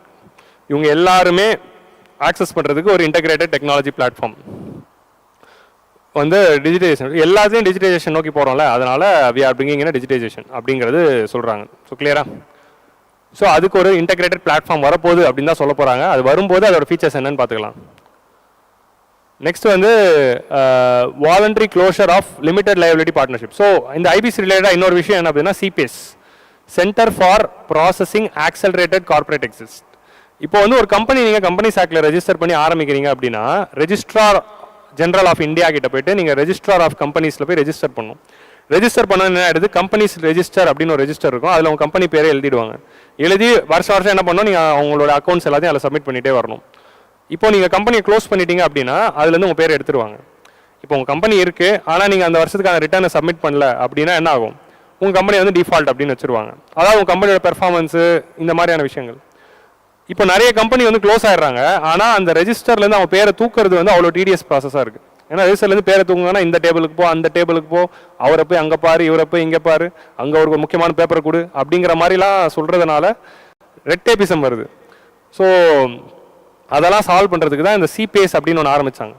நீங்கள் கம்பெனியை க்ளோஸ் பண்ணிட்டீங்க அப்படின்னு ப்ரூஃப் எல்லாம் எடுத்து இந்த சிபிஎஸ் போர்ட்டலில் அப்டேட் பண்ணிட்டீங்கன்னா இமீடியட்லி ரெஜிஸ்டர்லேருந்து உங்கள் கம்பெனி பேரை தூக்கிடுவாங்க. ஸோ இதனால் என்ன ஆயிடுச்சுன்னா, நிறைய கம்பெனி க்ளோஸ் பண்ணிட்டாங்க, பட் ஸ்டில் வந்து அவங்களோட பேர் அங்கே இருக்குது, அவங்க ரிட்டர்ன்ஸ் ஃபைல் பண்ணலன்னு அவங்க மேலே ஒரு ஆக்ஷன் எடுத்துகிட்டு இருக்காங்க. அப்படி ஒரு கம்பெனியே இல்லை, ஆனால் அவங்க மேலே பெனால்ட்டி போடுவாங்க. ஸோ அப்படிலாம் இல்லை, பிரச்சனைலாம் சால்வ் பண்ணுறதுக்கு தான் சிபிஎஸ்னு ஒன்று ஆரம்பித்தாங்க. அதில் இப்போ எல்எல்பிஸும் உள்ளே சேர்த்துருக்காங்க. எல்எல்பிஸ்னா லிமிடெட் லைபிலிட்டி பார்ட்னர்ஷிப். முன்னாடி பெரிய கார்பரேட் கம்பெனிஸ் தான் அதில் எலிஜிபிளாக இருந்தாங்க. இப்போ எல்எல்பி, லிமிடெட் லைபிலிட்டி பார்ட்னர்ஷிப் கம்பெனிஸும் இதில் போய் ஆக்சஸ் பண்ணிக்கலாம் இஃப் தே ஆர் க்ளோசிங் அப்படின்னு சொல்கிறாங்க. அதே மாதிரி வந்து national company law tribunals and டெப்ட் ரிகவரி ட்ரிபியூனல்ஸ் நிறைய பிரான்ச்சஸ் அதிகமாக ஆரம்பிக்க போகிறாங்க. இப்போ நிறைய debt recovery tribunal and company law tribunal இருந்தால் தான் கேஸஸ் சீக்கிரமாக க்ளோஸ் பண்ண முடியும். ஸோ அதுக்காக வந்து நிறைய ட்ரிபியூனல்ஸ் ஆரம்பிக்கலாம் அப்படின்னு பிளான் பண்ணியிருக்காங்க. அண்ட் இது வரைக்கும் ஐபிசி வந்து நமக்கு எவ்வளோ வருஷம் ஆகுது, கிட்டத்தட்ட வந்து 8th இயர்க்குள்ளே போகிறோம். 8 இயர்ஸில் வந்து ஆல்மோஸ்ட் 1000 கம்பெனிஸ் வந்து சக்ஸஸ்ஃபுல்லாக கேஸ் வந்து ரிசால்வ் ஆகி இதை அவங்க க்ளோஸ் பண்ணியிருக்காங்க, இல்லை ரெக்கவர் ஆகிருக்காங்க. இது மூலமாக பேங்க்ஸ்க்கு வந்து 3.3 lakh ஒர்த் ஆஃப் என்பிஎஸ் வந்து ரிசால்வ் ஆயிருக்கு. நம்ம 2016 பார்த்தோம்னா இந்தியாவோட என்பிஏவோட வேல்யூவே 4 lakh crore இருந்தது. அப்புறம் அது 7 lakh crore ஆச்சு 19ல். ஸோ அப்போ 7 lakh crore ஒர்த் ஆஃப் என்பிஏல 3.3 lakh crore வந்து திரும்ப வந்து ரெக்கவர் பண்ணியிருக்காங்க அப்படிங்கிறது it's very important achievements. So ஐபிசியோட அச்சீவ்மெண்ட்ஸ்னு எழுதுறப்போ இது ஒரு முக்கியமான data. IBC has successfully recovered 3.3 lakh crore worth of money from 1000 companies. அதை தாண்டி ஒரு 28,000 கேசஸ் இருக்கு. ஓகே, அதே மாதிரி ஒரு 10 லட்சம் கோடி ஒர்த் ஆஃப் கேசஸ் வந்து இந்த ப்ராசஸ்க்கு வரதுக்கு முன்னாடியே சால்வ் பண்ணிக்கிட்டாங்க. ஒன்ஸ் இந்த ப்ராசஸ்க்குள்ளே போயிட்டா அந்த கம்பெனியோட கண்ட்ரோல் வந்து ஓனர் கையிலேருந்து போயிடும். அப்படி இருக்கிறதுனால நிறைய ஓனர்ஸ் என்ன பண்ணுறாங்க, அவங்க கட்ட முடியாத லோனையும் எப்படியா திரட்டி கட்டிடுறாங்க. ஸோ அதனால் கேஸ் ரெஜிஸ்டர் ஆகிறதுக்கு முன்னாடியே அவங்க பேச்சுவார்த்தையிலே சால்வ். ஸோ அர்பன் டெவலப்மெண்ட்டை பொறுத்த வரைக்கும் கவர்மெண்ட் வந்து நிறைய முக்கியமான இன்டர்வென்ஷன்ஸ் கொண்டு வந்திருக்காங்க. அதில் ஃபஸ்ட்டு வந்து அதில் ஃபஸ்ட்டு வந்து they have brought about the stamp duty. Stamp டியூட்டியில் என்னதுன்னா, இப்போ நீங்கள் வந்து ஒரு அர்பனைசேஷனில் லேண்ட் ரிலேட்டடாக நீங்கள் வந்து ஒரு ப்ராப்பர்ட்டியை ரெஜிஸ்டர் பண்ணுறீங்க இல்லை ஒரு லேண்ட் வாங்குறீங்க அப்படின்னா ஸ்டாம்ப் பேப்பர் வாங்கணும்ல. அந்த ஸ்டாம்ப் பேப்பரில் நிறைய ஸ்டேட் கவர்மெண்ட்ஸ் வந்து அதிகமான டியூட்டிஸ் போடுறாங்க. ஒரு ஸ்டேட்டில் ஒரு ரேட் இருக்குது. ஸோ அதனால் கவர்மெண்ட் என்ன சொல்கிறாங்க, they are asking state government to reduce the stamp duties. So reduce பண்ணி ஒரு காமன் அமௌண்ட் கொண்டு வாங்க, so that ease of doing business அதிகப்படுத்தலாம் அப்படின்னு. Encouraging states to lower their stamp duty for the properties, especially இல்லை in general குறைக்க சொல்லியிருக்காங்க. அடுத்த லைனில் தான் வந்து ஸ்பெஷலி உமன் இருக்கும். இது வந்து அந்த ஹைலைட்ஸில் ஒரே லைனில் போட்டாங்க. ஓகே, இன் ஜென்ரல் எல்லா ஸ்டேட் கவர்மெண்ட்ஸும் எல்லா ஸ்டாம்ப் டியூட்டியும் குறைங்க அப்படின்னு சொல்கிறாங்க. அது எல்லாத்தையும் குறைக்க முடியலன்னா அட்லீஸ்ட் உமன் வாங்குற இப்போ ஒரு உமன் தான் ப்ராப்பர்ட்டி வாங்குறாங்க அப்படின்னா அதுக்கு ஸ்டாம்ப் டியூட்டியே போடாதீங்க. இது மூலமாக உமன் பெனிஃபிட் ஆகும். And more land property acquisition by the woman வந்து நடக்கும், which is very important intervention அப்படிங்கிறதுனால they are trying to do. So next வந்து ஸ்ட்ரீட் மார்க்கெட். ஸோ ஸ்ட்ரீட் மார்க்கெட்ஸ்னா என்னன்னா ஆல்ரெடி ஸ்வநிதி ஸ்கீம் சக்ஸஸ்ஃபுல்லாக போயிருக்கு. ஸோ ஸ்ட்ரீட் வெண்டர்ஸ்க்காக நம்ம 10,000 ரூபாய் லோன் கொடுக்குற ஸ்கீம் ஒன்று கொண்டு வந்தோம். 10,000 20,000 லோன்ஸ் ஸ்ட்ரீட் வெண்டர்ஸ்க்கு அது போதும், அவங்களுக்கு அது பெரிய அமௌண்ட். ஸோ அதான் ஸ்வநிதி ஸ்கீம். ஃபர்ஸ்ட் ஒரு 10,000, அது சக்ஸஸ்ஃபுல்லாக அவங்க கட்டிட்டா இன்னொரு 10,000. அந்த ஸ்கீம் இம்ப்ளிமெண்ட் ஆனதுனால இப்போ ஸ்ட்ரீட் வெண்டர்ஸ்க்காக அடுத்த லெவல் என்ன பண்ணியிருக்காங்க, ஸ்ட்ரீட் மார்க்கெட்ஸ் அப்படின்னு ஒன்று கொண்டு வர போகிறாங்க. இந்த ஸ்ட்ரீட் வெண்டர்ஸ் எல்லாருமே வீக்லி ஹார்ட்ஸ், அவங்க வாரத்துக்கு ஒரு வாட்டி வந்து வார சந்தை எல்லாரும் ஒரு இடத்துல வந்து ஒரே இடத்துல இப்போ ஃபார் எக்ஸாம்பிள் ஊர் திருவிழாலாம் நடக்கும்போது எல்லா ஸ்ட்ரீட் வெண்டர்ஸும் ஒரே இடத்துக்கு வந்திருக்காங்க. பார்த்துருக்கீங்களா? இப்போ ஒரு இடத்துல திருவிழா நடக்குதுன்னா எல்லா ஊரில் இருக்க ஸ்ட்ரீட் வெண்டர்ஸும் திருவிழாக்கு வருவாங்க. ஸோ அப்போ எல்லா ஸ்ட்ரீட் வெண்டர்ஸ்க்கும் ஒரு ஊரில் திருவிழா நடக்குதுன்னா இன்ஃபர்மேஷன் போகுது. ஸோ அப்போ ஒரு திருவிழாக்காக அவங்க வெயிட் பண்ணுமா? ஸோ இந்த மாதிரி டைமில் தான் அவங்களுக்கு வந்து நிறைய பிஸ்னஸ் நடக்கும் ஆக்சுவலாக. ஸோ இதை வந்து கவர்மெண்ட்டே வாரம் நடத்தினா என்ன, ஸோ அப்படின்னு சொல்லி இந்த வார சந்தை அப்படிங்கிற இந்த ஐடியாவை வந்து they are trying to implement in 100 weekly hearts வந்து கொண்டு வர போகிறாங்க. இது நான் அடுத்த இதில் மாற்றிக்கிறேன், பிரேக் அப்புறம் மாற்றிக்கிறேன். நெக்ஸ்ட் வந்து transit oriented development. So transit oriented டெவலப்மெண்ட்னா என்ன அப்படின்னா they are increasing the transportation for 14 major large cities with population above 30 lakh. So transits வந்து அந்த சிட்டியில் அதிகப்படுத்துறதுக்கு they are bringing in some schemes like transportation, like mass transport schemes கொண்டு வராங்க. Future development is going to happen in the urban areas அப்படிங்கிறதுனால urban டெவலப்மெண்ட்டில் இந்த 4 விஷயங்கள் வந்து government has announced this year. So அப்புறம் வந்து பிரதான் மந்திரி ஆவாஸ் யோஜனா. ஆவாஸ் யோஜனாவோட 2.0 அப்படின்னு சொல்லி இன்னொரு 1 crore பீப்புளுக்கு வந்து urban poor and middle class ஃபேமிலிக்கு வந்து we are going to provide housing. இது வந்து 10 லட்சம் கோடி வந்து ஒதுக்கி வச்சிருக்காங்க. So Pradhan Mantri Awas Yojana 2.0. So Awas யோஜனால 4 component இருக்கு. ஸோ அது வந்து டைரக்டாக வீடே கொடுப்பாங்க, வீடு கட்டுறதுக்கு லோன் கொடுப்பாங்க, ஆல்ரெடி இருக்கிற வீடை டெவலப் பண்ணுறதுக்கு லோன் கொடுப்பாங்க, அப்புறம் அப்பார்ட்மெண்ட் கட்டுறதுக்கு. இந்த மாதிரி 4 காம்பனன்ட். வீடு கொடுக்கறது ஒரு காம்பனன்ட், அதே மாதிரி வீடு அதை கட்டியே கொடுத்துறது அது வந்து புவர் பீப்புளுக்கு. வீடு வாங்குறதுக்கு லோன் கொடுக்கறது ஒரு காம்பனன்ட். லோன் வாங்கி நானே வீடு கட்டிக்கிறேன், லோன்ல ஒரு சப்போர்ட் மட்டும் பண்ணுங்க, ஒரு பார்ட் ஆஃப் லோன் மட்டும் கவர்மெண்ட் கொடுத்துரும். இது 2வது காம்பனன்ட். 3வது காம்பனன்ட் வந்து ஆல்ரெடி வீடு இருக்குல்ல, அந்த வீடை வந்து ரீடெவலப் பண்றதுக்கு ஒரு காம்பனன்ட். 4வது apartment. they will construct apartment கட்டி கொடுக்கறது, அஃபோர்டபுள் அபார்ட்மெண்ட்ஸ். இப்போ நீங்க பாத்தீங்கன்னா முகப்பேர்ல திருமங்கலம் தாண்டோன்னு 3 பெரிய அபார்ட்மெண்ட்ஸ் இருக்கு. அது வந்து இந்த மாதிரியான அபார்ட்மெண்ட் கன்ஸ்ட்ரக்ஷன்ஸ், இது மூலமா அஃபோர்டபுள் ஹவுசிங்ஸ் வந்து கொடுக்கலாம். இது அதையும் அது சொன்ன மாவீரன் படம் பார்த்துருக்கீங்களா, அந்த மாதிரி பயங்கரமான அபார்ட்மெண்ட்ஸ், மக்கள் மாளிகைகள் கட்டி மக்களுக்கு வந்து கொடுக்கறதுக்கு தான் இந்த 4வது காம்பனன்ட். உங்களுக்கு புரியுதா? So Maaveeran is a very good movie. ஆக்சுவலாக ரீசெண்டாக அந்த ஒரு புது கான்செப்ட், நிறைய பேருக்கு அது கன்சீவ் ஆச்சான்னு தெரியல, எனக்கு ரொம்ப பிடிச்சது மாவீரன் மூவி. அண்ட் அவர் அஸ்வினோட படங்கள் எல்லாமே பொலிட்டிக்கல் சர்க்காசம் சூப்பராக இருக்கும். எல்லாமே இல்லை, 2 தான் எடுத்திருக்காரு. ஸோ நெக்ஸ்ட் வந்து enabling policies and regulations for effective transparent rental and housing markets. So இந்த ரெண்டல் மார்க்கெட்ஸ் அண்ட் ஹவுசிங் மார்க்கெட்ஸ்லாம் வந்து நிறைய இஷ்யூ. இப்போ ரெண்டல்னாலே நிறைய பிரச்சனைகள் இருக்கா, ரெண்டுக்கு வரவங்களுக்கு ஏகப்பட்ட கண்டிஷன்ஸ் இருக்கு, அந்த எக்ஸ்பிளாய்டேஷன்ஸ் இருக்கு. இன்னொன்று வந்து ஹவுசிங் மார்க்கெட்ஸ்ல ரியல் எஸ்டேட்ஸ்ல நிறைய ப்ராப்ளம்ஸ் இருக்கு. அதெல்லாம் டிரான்ஸ்பரண்டா மாத்துறதுக்கு கவர்மெண்ட் வந்து they are planning to bring policies. இந்த ரெண்டல் விஷயங்கள் எல்லாம் ரெகுலேட் பண்றதுக்கும் ஹவுசிங் ரியல் எஸ்டேட்ஸ் ரிலேட்டடா ரெகுலேட் பண்றதுக்கும் they are planning to bring policies அப்படின்னு சொல்றாங்க. ஓகே, இதான் வந்து அர்பன் டெவலப்மெண்ட் 5th செக்டர். அவ்வளவுதான், அதனால தான் முடிச்சுட்டு நடத்துறேன் அப்படின்னு சொன்னேன். இப்போ நம்ம அடுத்த 4 செக்டர்ஸை வந்து 6, 7, 8, 9 4 தான். இதுக்கே கவுண்ட் பண்றீங்க, நான் டக்குன்னு அப்படி தான் இருக்கும். So will go for a break. இப்போ என்ன 8:05, சரி 8:15 மீட் பண்ணலாம். 8:15க்கு வந்து இப்போ யாருக்கெல்லாம் லேட் ஆயிடுச்சு, நான் வீட்டுக்கு போகணும் அப்படின்னு நினைக்கிறவங்களோ, பசி தாங்க முடியாத குழந்தைகளும் வீட்டுக்கு போங்க. நீங்கள் யூடியூப்ல எப்போ வேணா பார்த்துக்கலாம், யூடியூப்ல இருக்க தான் போகுது. இல்லை பரவாயில்ல, நான் அட்டன் பண்ணிட்டு ஃபுல்லாக பார்த்துட்டு தான் போவேன் அப்படிங்கிறவங்கள திரும்ப வாங்க. 8:15க்கு ஆரம்பிச்சு முடிச்சுட்டு தான் நான் அனுப்புவேன், சரியா? ஏன்னா இதுக்கப்புறம் நான் அடுத்த சண்டே தான் வருவேன். இல்லை அடுத்த சண்டே நான் வர மாட்டேன், மாதவி மேம் தான் 8 வச்சுக்கிறாங்க. ஸோ எனிவே அடுத்த சண்டே வரலாம், அதுக்கு அடுத்த சண்டே தான் வருவேன். ஸோ அதனால் இன்னைக்கு முடிச்சுட்டு போகலாம். Okay, so I will start the session. வரவங்களாம் பொறுமையாக வரட்டும், இல்லை ஓகே கிளம்புறவங்க கிளம்பி இருப்பாங்க. So will continue. Energy security இப்போ நம்ம என்ன பார்க்க போகிறோம், 6வது பில்லர். ஸோ நம்ம பிரேக் முன்னாடி we saw 5 pillars. now will continue the 6th pillar. 5 pillar என்னென்ன ரீகால் பண்ணிக்கலாமா? ஃபர்ஸ்ட் வந்து ப்ரொடக்டிவிட்டி அண்ட் ரிசீலியன்ட் அக்ரிகல்ச்சர். ரெண்டாவது எம்ப்ளாய்மெண்ட் ஜென்ரேஷன் அண்ட் ஸ்கில்லிங். மூணாவது inclusive human resource development and social justice. நாலாவது மேனுஃபேக்சரிங் அண்ட் சர்வீசஸ். அஞ்சாவது urban development. இப்போ நம்ம 6வது எனர்ஜி செக்யூரிட்டி பார்க்க போகிறோம். 7வது வந்து இன்ஃப்ராஸ்ட்ரக்சர் பார்க்க போகிறோம். 8வது ரிசர்ச் பார்க்க போகிறோம். 9வது நெக்ஸ்ட் ஜென்ரேஷன் ரிஃபார்ம்ஸ் அப்படிங்கிறது பார்க்க போகிறோம். ஓகே, நான் மதியானமே மனப்பாடம் பண்ணிட்டேன், இப்போ ரீகால் பண்ணிக்கிட்டேன். ஸோ ஃபஸ்ட்டு வந்து எனர்ஜி செக்யூரிட்டியில் நியூக்ளியர் எனர்ஜி. நியூக்ளியர் எனர்ஜினா என்ன அப்படின்னா, நியூக்ளியர் எனர்ஜியை பொறுத்த வரைக்கும் எனர்ஜி ரிலேட்டடாக புது டெக்னாலஜி 2 கொண்டு வராங்க. ஸோ 2 டெக்னாலஜி வந்து புதுசாக கொண்டு வராங்க. ஸோ அதில் ஃபஸ்ட்டு வந்து இனிஷியேட்டிவ்ஸ் இந்த நியூக்ளியர் ரியாக்டர்ஸில் வந்து setting up small Bharat reactors. அதாவது small Bharat reactors, modular reactors அப்படின்னா என்ன அப்படின்னா, இப்போ வரைக்கும் நம்ம பார்த்த எல்லா ரியாக்டர்ஸும் வந்து advance ultra super critical. Okay, advance ultra super critical. Okay, so இந்த மாடுலர் ரியாக்டர்ஸ்னா என்ன? இது வரைக்கும் நம்ம பார்த்த லார்ஜ் ரியாக்டர்ஸ் எல்லாம் ஒரு மினிமம் ஒரு நியூக்ளியர் ரியாக்டர் வந்து 700 மெகாவாட்ஸ் ஆகுது ஜென்ரேட் பண்ணும். இதான் மினிமம். மேக்ஸிமம் எவ்வளோ வேணால் போகும். ஸோ இந்த மாதிரி இருக்க இது வரைக்கும் கட்டின எல்லா நியூக்ளியர் ரியாக்டர்ஸ், கூடங்குளம், கல்பாக்கமாக இருக்கட்டும், இல்லை ரவாத் பாட்டாவாக இருக்கட்டும், நவராவாக இருக்கட்டும், இது எல்லாமே ட்ரோம்பே, இது எல்லாமே லார்ஜ் நியூக்ளியர் ரியாக்டர்ஸ். பெரிய காம்ப்ளெக்ஸில் பெரிய நியூக்ளியர் ரியாக்டர் கன்ஸ்ட்ரக்ட் பண்ணி லார்ஜ் ஸ்கேலில் தான் பண்ணியிருக்கோம். இது எதுக்கு நம்ம பண்ணியிருக்கோம்னா, electricity generation for the entire population, அதுக்காக நம்ம கொண்டு வந்திருக்கோம். இது வந்து தான் நார்மலான இருக்க நியூக்ளியர் ரியாக்டர். இந்த மாடுலர் ரியாக்டர்ஸ்னா என்ன அப்படின்னா, மாடியூல்ஸ், குட்டி குட்டி ரியாக்டர்ஸ். குட்டி குட்டி ரியாக்டர்ஸ்னா என்ன அப்படின்னா, இட்ஸ் அ மாடியூல்னா என்னன்னா ஒரு ப்ரீ ஃபேப்ரிகேட்டட் எலிமெண்ட். ப்ரீ ஃபேப்ரிகேட்டர்னா இப்போ என்னன்னா, இப்போ உங்களுக்கு வந்து ஜென்ரேட்டர் அப்படின்னு வேணும்னா, இப்போ நம்ம இன்ஸ்டியூட்டில் இருக்க மாதிரி பெரிய ஜென்ரேட்டர் இருக்குது பர்மனெண்ட்டாக. உங்களுக்கு புரியுதா? பவர் ஜென்ரேட்டரே இருக்குது. எலக்ட்ரிசிட்டி ஜென்ரேட் பண்ணுறதுக்கு பவர் பிளான்ட் இருக்குது, அதுவும் ஜென்ரேட்டர் தான்.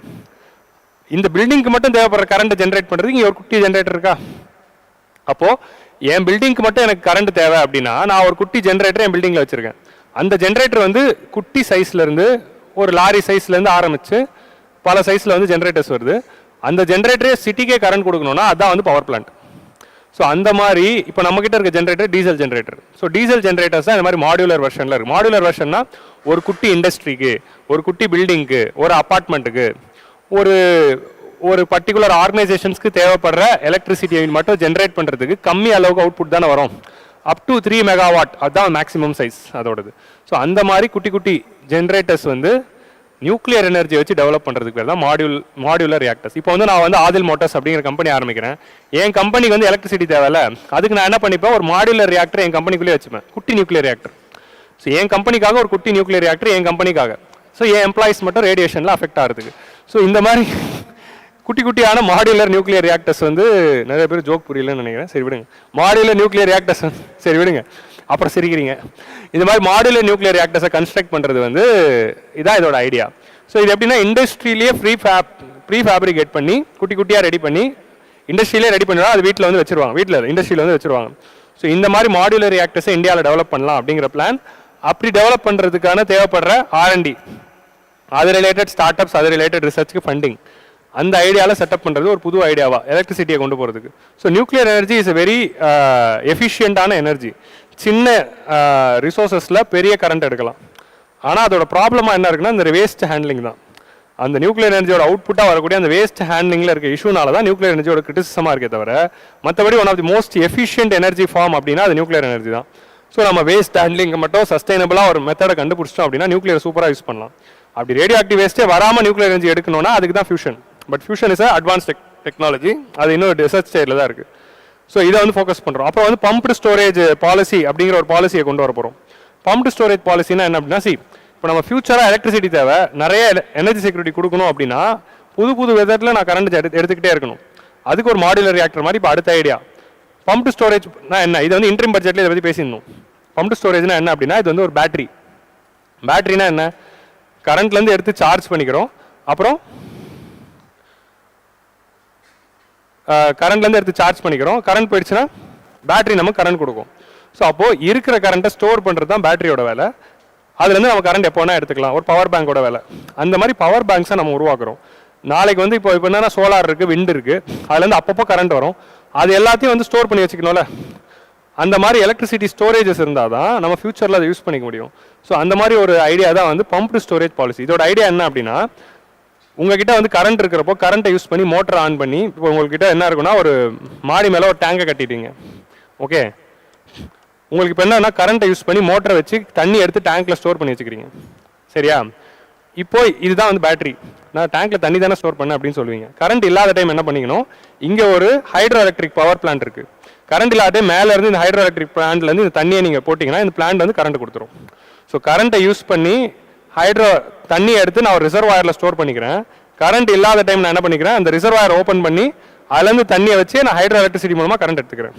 ஸோ இப்போ என்னதுன்னா எலக்ட்ரிசிட்டியை வாட்டர் ஃபார்மில் ஸ்டோர் பண்ணி வைக்கிறோம். இதுக்கு பேர் தான் pumped storage technology. So current வந்து பொட்டன்ஷியல் எனர்ஜியாக மாறுது வாட்டரில். அந்த பொட்டன்ஷியல் எனர்ஜி திரும்ப எலக்ட்ரிக்கல் எனர்ஜியாக மாறுது. So this is the idea behind the pumped storage plants. நான் டேங்க்னு சொன்னேன், அது அந்த மாதிரி டேங்கில் பெரிய பெரிய ரிசர்வாயர்ஸ் வந்து கட்ட போகிறாங்க. அது வந்து ஒரு ஹைட்டில் கட்டணும். அதான் பொட்டன்ஷியல் எனர்ஜி. ஸோ அடுத்தது வந்து இது வந்து ஒரு முக்கியமான ஒரு சஸ்டைனபிள் எனர்ஜியாக இருக்கும். நெக்ஸ்ட் வந்து இந்த advanced ultra super critical thermal power plants வரப்போகுது. நார்மல் தெர்மல் பிளான்ஸ்க்கு இவங்களுக்கு என்ன வித்தியாசம், சூப்பர் கிரிட்டிக்கல் தெர்மல் பவர் பிளான்ஸ்க்கு என்ன வித்தியாசம் அப்படின்னா எஃபிஷியன்சி தான். ஒரு நார்மல் தெர்மல் பிளான்ட்டோட எஃபிஷியன்சினா என்ன அப்படின்னா 35% தான். நீங்கள் கோலை யூஸ் பண்ணி ஹீட் வருதுல, அந்த ஹீட்லேருந்து 35% தான் நம்மளால் எலக்ட்ரிசிட்டி ஜென்ரேஷனுக்கு யூஸ் பண்ண முடியுது. என்ன பண்ணுறோம், கோலை ஹீட் பண்ணுறோம். ஹீட் பண்ணுறப்போ வர சூடில் வாட்டர் ஸ்டீமாக மாத்திரம் அந்த ஸ்டீமை வச்சு டர்பைனை சுற்றி கரண்ட் எடுக்கிறோம். கரெக்டாக? இப்போது அந்த கோலோட இதுலேருந்து நம்ம 35% தான் நம்மளால் ஹீட் எடுக்க முடியுது. அது நம்ம 65% எடுத்தால் அதே கோல்லேயே எக்ஸ்ட்ரா கரண்ட் எடுக்கலாம்ல. 75% எடுத்தா so same amount of coal but more electricity. So இது வந்து ஒரு sustainable way. So increasing the efficiency of thermal power plant is also sustainable. ஏன்னா அதே கோல் அதே எமிஷன்ஸ் ஆனால் மோர் கரண்ட். ஸோ அப்போ இந்த தெர்மல் பவர் பிளான்ட்டில் எங்கெங்கெல்லாம் ஹீட் வேஸ்ட் ஆகுதோ அந்த வேஸ்டேஜஸ்லாம் குறைச்சி அதுலேருந்து பெஸ்ட்டாக பண்ணுறது. ஸோ எங்கெங்கெல்லாம் வேஸ்டேஜஸ் ஆகுது அப்படின்னு பார்த்தீங்கன்னா ஒன்று பாய்லரில் ஆகுது, இன்னொன்று கூலண்ட்டில் ஆகுது. ஸோ ரொம்ப டெக்னிக்கலாக நான் போக விரும்பல. ஸோ இந்த பாய்லர்லையும் கூலண்ட் டெக்னாலஜியும் எஃபிஷியண்ட்டாக ஆகிட்டாலே நம்மளால் வந்து அந்த ஹீட்டை வந்து சூப்பராக எடுத்துகிட்டு போக முடியும். ஸோ பாய்லரில் ஆகக்கூடியதுக்கு ஒரு அட்வான்ஸ் பாய்லர் டெக்னாலஜி. பாய்லர்லேருந்து சூடை எடுத்துகிட்டு வந்து பைப்பில் வந்து அந்த ஸ்டீம் போகும்ல, அந்த பைப்பில் ஸ்டீம் போகிறப்போ ஹீட் டிசிபேட் ஆகுது பைப்பில். ஸோ அப்போ அந்த பைப்பை சுற்றி இன்சுலேஷன். ஸோ என்னோட பாய்லர் டெக்னாலஜியும் இந்த இன்சுலேஷன் டெக்னாலஜியும் ஒழுங்காக இருந்தாலே I can generate more electricity from the same goal plant. So அதே 1 கிலோ கோலில் 35 வாட் வரது இடத்துல 65 வாட் வந்துச்சுன்னா அதே கோல் அதே எமிஷன் ஆனால் அதிக கரண்ட். ஸோ அப்போ கோல் கன்சம்ஷன் குறையும். இதுதான் அதோட ஐடியா. இதான் வந்து super critical thermal power plants. So அதில் வந்து நேஷனல் தெர்மல் பவர் கார்பரேஷனும் பாரத் ஹெவி எலக்ட்ரிக்கல்ஸ் இவங்க 2 பேருமே சேர்ந்து இந்த ஏயுஎஸ்சி பிளான்ட்டை வந்து 800 மெகாவாட் கமர்ஷியல் பிளான்ட்டை வந்து டெவலப் பண்ண போகிறாங்க. So national thermal power corporation with the support of Bharat heavy electricals. So இந்த மாதிரி ஃபியூச்சரிஸ்டிக் டெக்னாலஜியை நம்ம ஆல்ரெடி ஒரு எடிட்டோரியலில் பார்த்துருப்போம். பப்ளிக் செக்டர் என்டர்பிரைஸோட வேலை என்னவா இருக்கணும் அப்படின்னா ஃபியூச்சர் டெக்னாலஜியை ஃபோக்கஸ் பண்ணுற வேலை இருக்கணும். இப்போது எலக்ட்ரானிக்ஸை மேனுஃபேக்சர் பண்ணுறதுக்கும் கரண்ட்டை ப்ரொடியூஸ் பண்ணுறதுக்கும் ஒரு ப்ரைவேட்டே பண்ணிவிடுவாங்க. அப்போ கவர்மெண்ட் கம்பெனி என்ன பண்ணும், இது கவர்மெண்டோட கரண்ட் கம்பெனி, இது கவர்மெண்டோட எலக்ட்ரிக்கல் கம்பெனி. இவங்க என்ன பண்ணுறாங்க, future current and future electrical related ரிசர்ச்சை பண்ணுறாங்க. ஸோ இப்படி பண்ணால் இப்போது இட் வில் பி சஸ்டைனபிள். இப்போ இஸ்ரோக்கு அதான் பண்ணாங்க. இஸ்ரோ என்ன பண்ணு, நீ ஸ்பேஸ் ரிசர்ச் பண்ணு, ராக்கெட் லான்ச்சு சேட்டலைட் வேலையெல்லாம் ப்ரைவேட் கிட்ட கொடு அப்படின்னு நம்ம நீ ஃபியூச்சருக்கு போ அப்படின்னு சொல்கிறதுக்காக என்ன பண்ணுறோம், இன்ஸ்பேஸ் அப்படின்னு ஒன்று ஆரம்பிச்சு இஸ்ரோ ஃபியூச்சருக்கு அனுப்பிட்டோம். இன்ஸ்பேஸ் மூலமாக ப்ரைவேட் ஸ்பேஸ் கம்பெனிஸ் மூலமாக நம்ம டெவலப் பண்ணுறோம். ஸோ பப்ளிக் செக்டர் என்டர்பிரைசஸை ஃபியூச்சர் டெக்னாலஜிக்கு ஃபோக்கஸ் பண்ணணும். ஏன்னா கவர்மெண்ட் கிட்ட அதுக்கான ஃபண்டிங் இருக்குது. ஸோ அதான் அதோட ஐடியா. நெக்ஸ்ட் வந்து energy audit, financial support for shifting of micro and small industries to cleaner form of energy. So MSME செக்டர்ஸில் நிறைய எம்எஸ்எம்இ செக்டர்ஸ் எனர்ஜி அதிகமாக கன்சியூம் பண்ணுற செக்டர்ஸ் இருக்குது. இந்த மைக்கா இண்டஸ்ட்ரி, பாக்ஸைட்டு, இந்த மாதிரி நிறையா இருக்குது. ஸோ அந்த மாதிரி எனர்ஜி அதிகமாக யூஸ் பண்ணுற எம்எஸ்எம்இ ஐடென்டிஃபை பண்ணி அவங்களுக்கு எனர்ஜி ஆடிட்டிங் பண்ணி அவங்களுக்கு எனர்ஜி எஃபிஷியன்ட் டெக்னாலஜி கொடுக்கலாம் அப்படின்னு சொல்கிறது தான் இந்த ஐடியா. ஸோ இது மூலமாக ஒரு எம்எஸ்எம்இ கிளஸ்டர்ஸ் நம்ம சொன்னோம்ல, அந்த மாதிரி கிளஸ்டர்ஸ் எங்கே இருக்கோ அங்கங்கெல்லாம் இந்த டெக்னாலஜியை கொண்டு போகலாம் அப்படின்னு சொல்கிறது தான் 6th priority, energy security.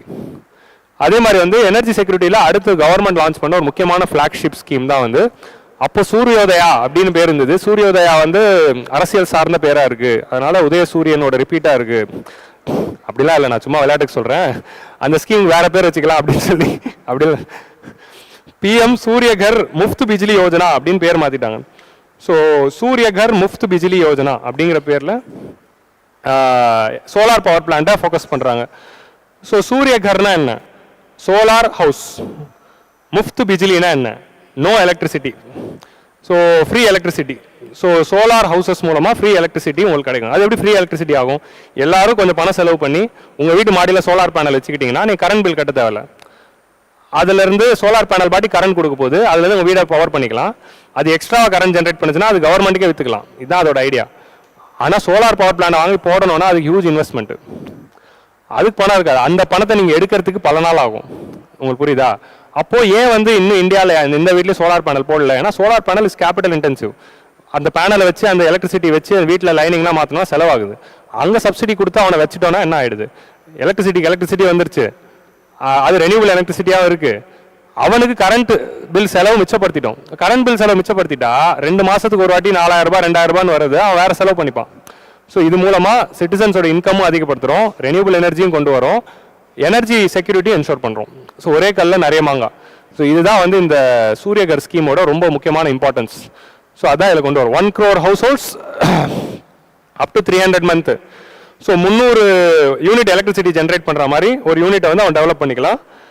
1.2 crore registrations. இப்போ வரைக்கும் 1 crore தான் அவன் டார்கெட்டு. இது நல்ல ஸ்கீமாக இருக்கிறதுனால 1.2 crore பீப்புள் ரெஜிஸ்டர் பண்ணிட்டாங்க. ஸோ அதுதான் இந்த ஸ்கீமோட ஸ்பெஷாலிட்டி, சூரியகர் அப்படிங்கிற இந்த ஸ்கீம். இந்த ஸ்கீமில் வந்து ஆல்ரெடி வந்து இதுக்கான டீட்டெயில்டு ப்ரொவிஷன்ஸ் வந்து ரிலீஸ் பண்ணியிருக்காங்க. பட் இதோட டீட்டெயில் ப்ரொவிஷன் டிஸ்கஸ் பண்ணுறதுக்கு ஸ்கோப் இல்லை. நம்ம இன்னொரு எடிட்டோரியலில் இல்லை இன்னொரு செஷன்லேயே அதை பற்றி டிஸ்கஸ் பண்ணலாம்.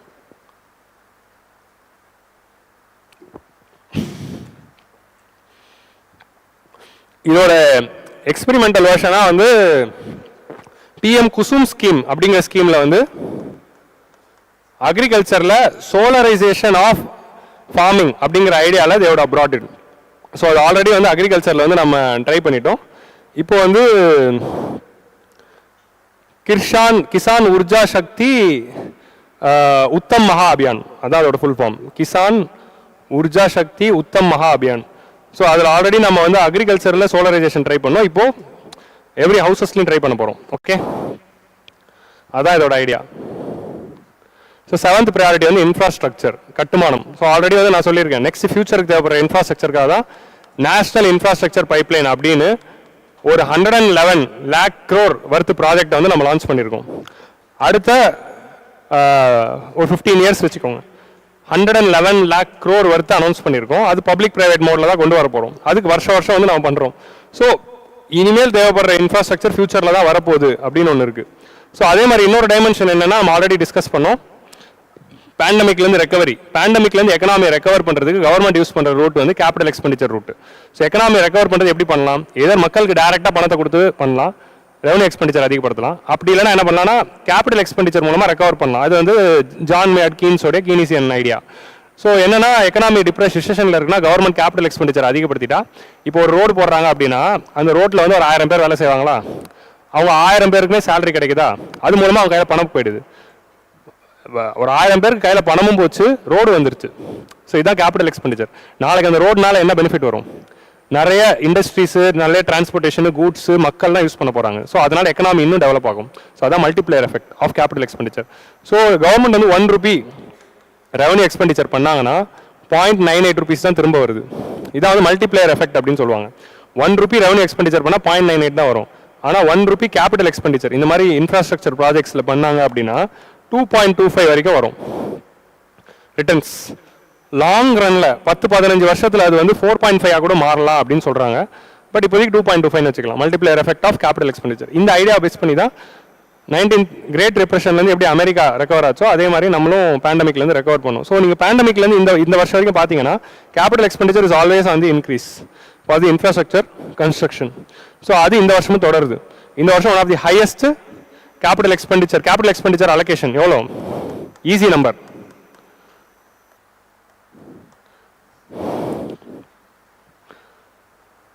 இல்லை 11 lakh crore 11 lakh crore rupees வந்து கேபிட்டல் எக்ஸ்பெண்டிச்சர் கொடுத்துருக்கோம் இந்த வருஷம். ஸோ அதான் அதோட ஃபேன்சி நம்பர் 1111 crore.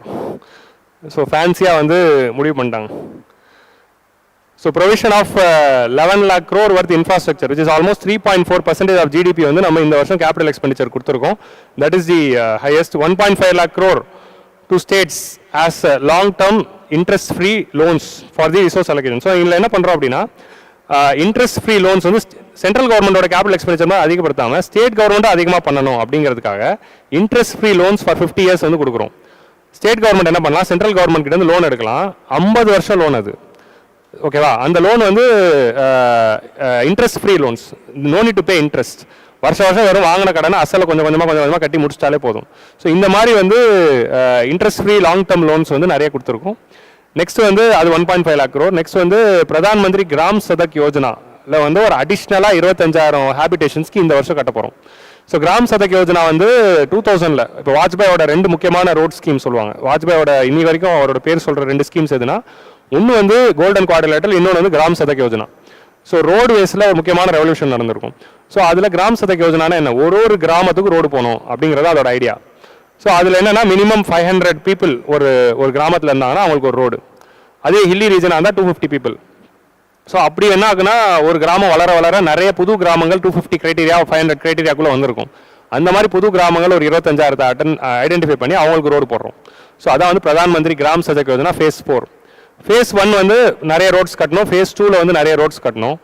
phase 3ல வந்து நம்ம என்ன phase 2ல வந்து என்ன பண்ணோம், நிறைய புது ரோட்ஸும் கட்டணும், ஆல்ரெடி போட்ட ரோட்டை ரிப்பேரும் பண்ணோம். ஏன்னா 2000லேருந்து இருக்குன்னா 24 வருஷம் ஆயிடுச்சு. கண்டிப்பாக ஒரு வருஷத்துலேயே ரோடு கெட்டு போயிடும். பட் ஆல்ரெடி போட்ட ரோட்டை ரிப்பேர் பண்ணணும். ஸோ போட்ட ரோடையும் ரிப்பேர் பண்ணணும், புது ரோடும் கட்டணும். phase 3ல வந்து என்ன பண்ணோம் அப்படின்னா, வி டார்கெட்டட் ஸ்பெசிஃபிக்கலி phase 3ல என்னென்னா ஸ்கூலு, ஹாஸ்பிட்டலு, பஞ்சாயத்து ஆஃபீஸு, இந்த மாதிரி எங்கெங்கெல்லாம் ரோடு போகிறது அவசியம், ஹாஸ்பிட்டலுக்கு அவசியம், ஸ்கூலுக்கு அவசியம், பஞ்சாயத்து, இது எல்லாத்தையும் ரோடில் கனெக்ட் பண்ணலாம் அப்படின்னு phase 3ல பண்ணோம். phase 4ல இப்போ புதுசாக 25,000 கிராமத்துக்கு கட்ட போகிறோம். இதான் வந்து 4 phase of Gram Sadak Yojana. So அது வந்து 4th phase வந்து இந்த பட்ஜெட்லேருந்து ஆரம்பிக்குது, 2500 வில்லேஜஸ். ஸோ அதுக்கப்புறம் பாருங்கள், இரிகேஷன் அண்ட் ஃப்ளட் மிட்டிகேஷன் அப்படிங்கிறதுல வந்து லாஸ்ட் இயர் வந்து நிறைய இடத்துல ஃப்ளட்ஸ் வந்தது. அசாம், பீகாரில், பீகார் இஸ் ஆல்வேஸ் எப்போவே ஃப்ளட் அதிகமாக ஆகுது, ஏன்னா கங்கானால. ஸோ கங்காவோட மெச்சூர் ஃபேஸ் அங்கே நிறையா இருக்கும், மியாண்ட்ரிங் நிறையா இருக்கும். ஸோ மெச்சூர் ஃபேஸில் ரிவர் இருக்கிறப்போ நிறைய மியாண்ட்ரிங் அங்கே நடக்கிறதுனால அது வந்து பீகாரில் நிறைய ஃப்ளட்ஸ் வரும்.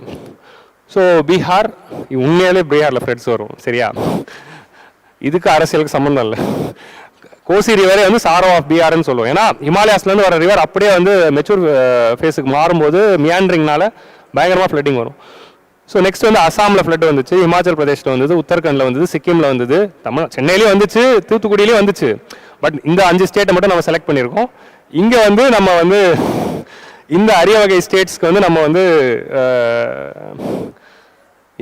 ஏன்னா அரசியல்லாம் எதுவுமே பேசலைங்க.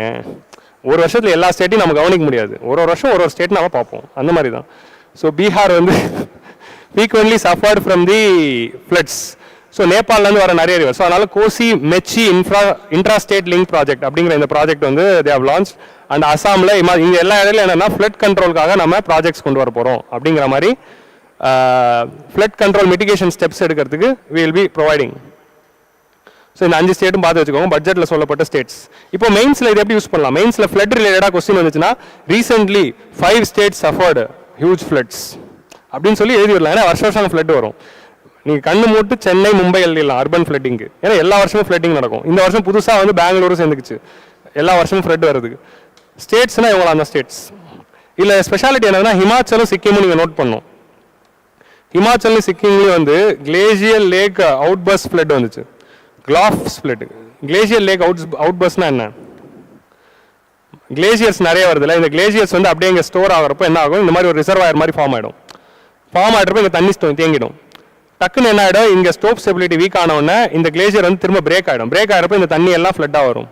ஸோ இதுதான் வந்து ஒரு கிளேசியரோடனால உருவாகின லேக் வந்து பிரேக் ஆகிறப்போ ஃப்ளாஷ் ஃப்ளட் வரும், திடீர் வெள்ளம் அப்படின்னு பேர் கிரில்ஸ் சொல்லுவார். ஸோ அந்த திடீர் வெள்ளங்கள் வரும்போது ஒரே அரை மணி நேரத்திலேயே வந்து பல மீட்டர் கணக்கான தண்ணி வரும்.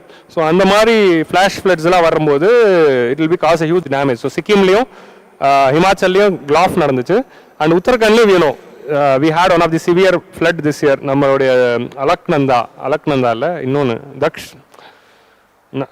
தௌலி கங்காவில் ஃப்ளட் வந்துச்சு இந்த வருஷம். ஸோ இந்த ஃப்ளட்ஸ் எல்லாமே we have to see. So இது வந்து இன்ஃப்ராஸ்ட்ரக்சர் வந்து irrigation and flood mitigation infrastructure focus பண்ணும். ஃபர்ஸ்ட் வந்து நம்ம என்ன பார்த்தோம், ரோடை ஃபோக்கஸ் பண்ணுறோம். அடுத்து ஃப்ளட் மிட்டிகேஷன் இன்ஃப்ராஸ்ட்ரக்சர். இதுக்கு என்ன தேவை? கெனால்ஸ் கட்டணும், ரிசர்வாயர்ஸ் கட்டணும், தூர் வாரணும். தூர் வாரிட்டே இருந்தாலே வந்து ஃப்ளட்ஸ் வந்து குறையும். So you have to do the dredging, you have to construct the canals and you have to do the this works. Next வந்து tourism. So tourism related cultural infrastructure. So டூரிசமில் நம்ம என்ன பண்ணுறோம், பீகாரில் இருக்கிற 2 முக்கியமான டெம்பிள்ஸை வந்து ஐடென்டிஃபை பண்ணுறோம். சரியா? ஸோ முதல் 3 பாயிண்ட் பீகார் தான், 4வது பாயிண்ட் ஒடிஷா. சரியா? ஸோ ஃபஸ்ட்டு வந்து விஷ்ணுபாத் டெம்பிள், அப்புறம் மகாபோதி டெம்பிள் காரிடார். இப்போ காஷி விஸ்வநாத் டெம்பிள் காரிடார் அப்படின்னு யூபியில் வந்து ஒன்று பண்ணியிருக்காங்க. நீ பார்த்துருக்கீங்களா? காஷி விஸ்வநாத்தில் வந்து காஷி விஸ்வநாத் தாம் ப்ராஜெக்ட் அப்படின்னு ஒரு ப்ராஜெக்ட் இருக்குது.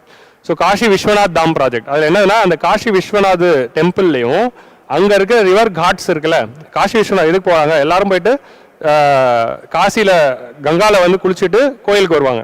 ஸோ அப்போது நீங்கள் காட்டில் போயிட்டு குளிச்சுட்டு கோயிலுக்கு வரணும். ஸோ அது வரும்போது அதோட ரூட் எல்லாம் வந்து அண்டர் டெவலப்டாக இருந்தது. ஸோ அந்த ghat development and connecting all the ghats with the temple அதை கன்ஸ்ட்ரக்ட் பண்ணுற மாதிரி ஒரு பியூட்டிஃபுல் காரிடார் கன்ஸ்ட்ரக்ட் பண்ணி பயங்கரமாக மாற்றிருந்தாங்க பிரைம் மினிஸ்டரோட தொகுதிங்கிறதுனால. அதே ஐடியாவில் அந்த வாரணாசியில் பண்ண அதே காஷி விஸ்வநாதை வந்து நம்ம வந்து Mahabodhi temple which is very important temple for the வேர்ல்டில் இருக்கிற எல்லா புத்திஸ்ட் பீப்புளுக்கும். அதான் வந்து பில்கிரிமேஜ் சென்டர். கரெக்டாக? புத்தர் எங்கே சால்வேஷன் அட்டைன் பண்ணாரோ அதான் வந்து புத்திசம்கே pilgrimage.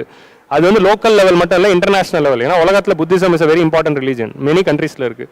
Plus Vishnupad temple. Vishnupad temple அப்படிங்கிறது வந்து it's a Vishnu temple which is there in Bihar.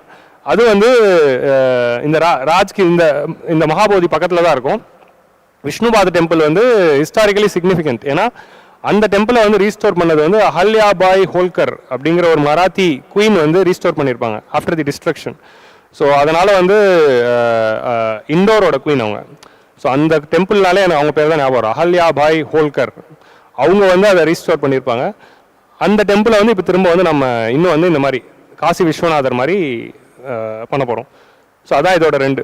Mahabodhi temple வந்து it was restored during the British time. British archaeological survey of India டைமில் தான் அதை ஃபவுண்ட் பண்ணி ரெக்கவர் பண்ணி ரீகன்ஸ்ட்ரக்ட் பண்ணியிருப்பாங்க. அப்போதுலேருந்து நம்ம ப்ரொடெக்ட் பண்ணிட்டு இருக்கோம். மகாபோதி டெம்பிள் காரிடாரோட ஸ்பெஷாலிட்டி என்ன அப்படின்னா, மகாபோதி டெம்பிள் வந்து it's a very important diplomatic centre. நீங்கள் மகாபோதி டெம்பிள் போனீங்கன்னா அங்கே என்ன சிக்னிஃபிகன்ஸ், புத்தா சால்வேஷனான ட்ரீ இருக்குது, அதோட ட்ரீயோட குழந்தை பல ஜென்ரேஷன்ஸ் தாண்டி அதோட கொள்ளு பேரன் ட்ரீ இருக்குது, பேரனோ பேத்தியோ, நீங்கள் ட்ரீ எப்படி பார்க்குறீங்களோ பாருங்கள். ஸோ அந்த ட்ரீ இருக்காங்க. ஸோ அந்த புத்தரோட ட்ரீ இருக்குது, அப்புறம் புத்தர் உட்கார்ந்த இடம் இருக்குது. ஸோ அதெல்லாம் அங்கே தான் டெம்பிள் இருக்குது.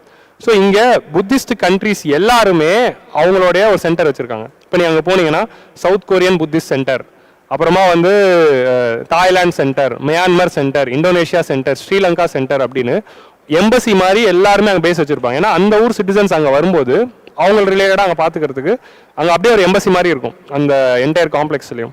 ஸோ அதனால் அது டிப்ளமேட்டிக்கலி வெரி இம்பார்ட்டண்ட்டான ஏரியா.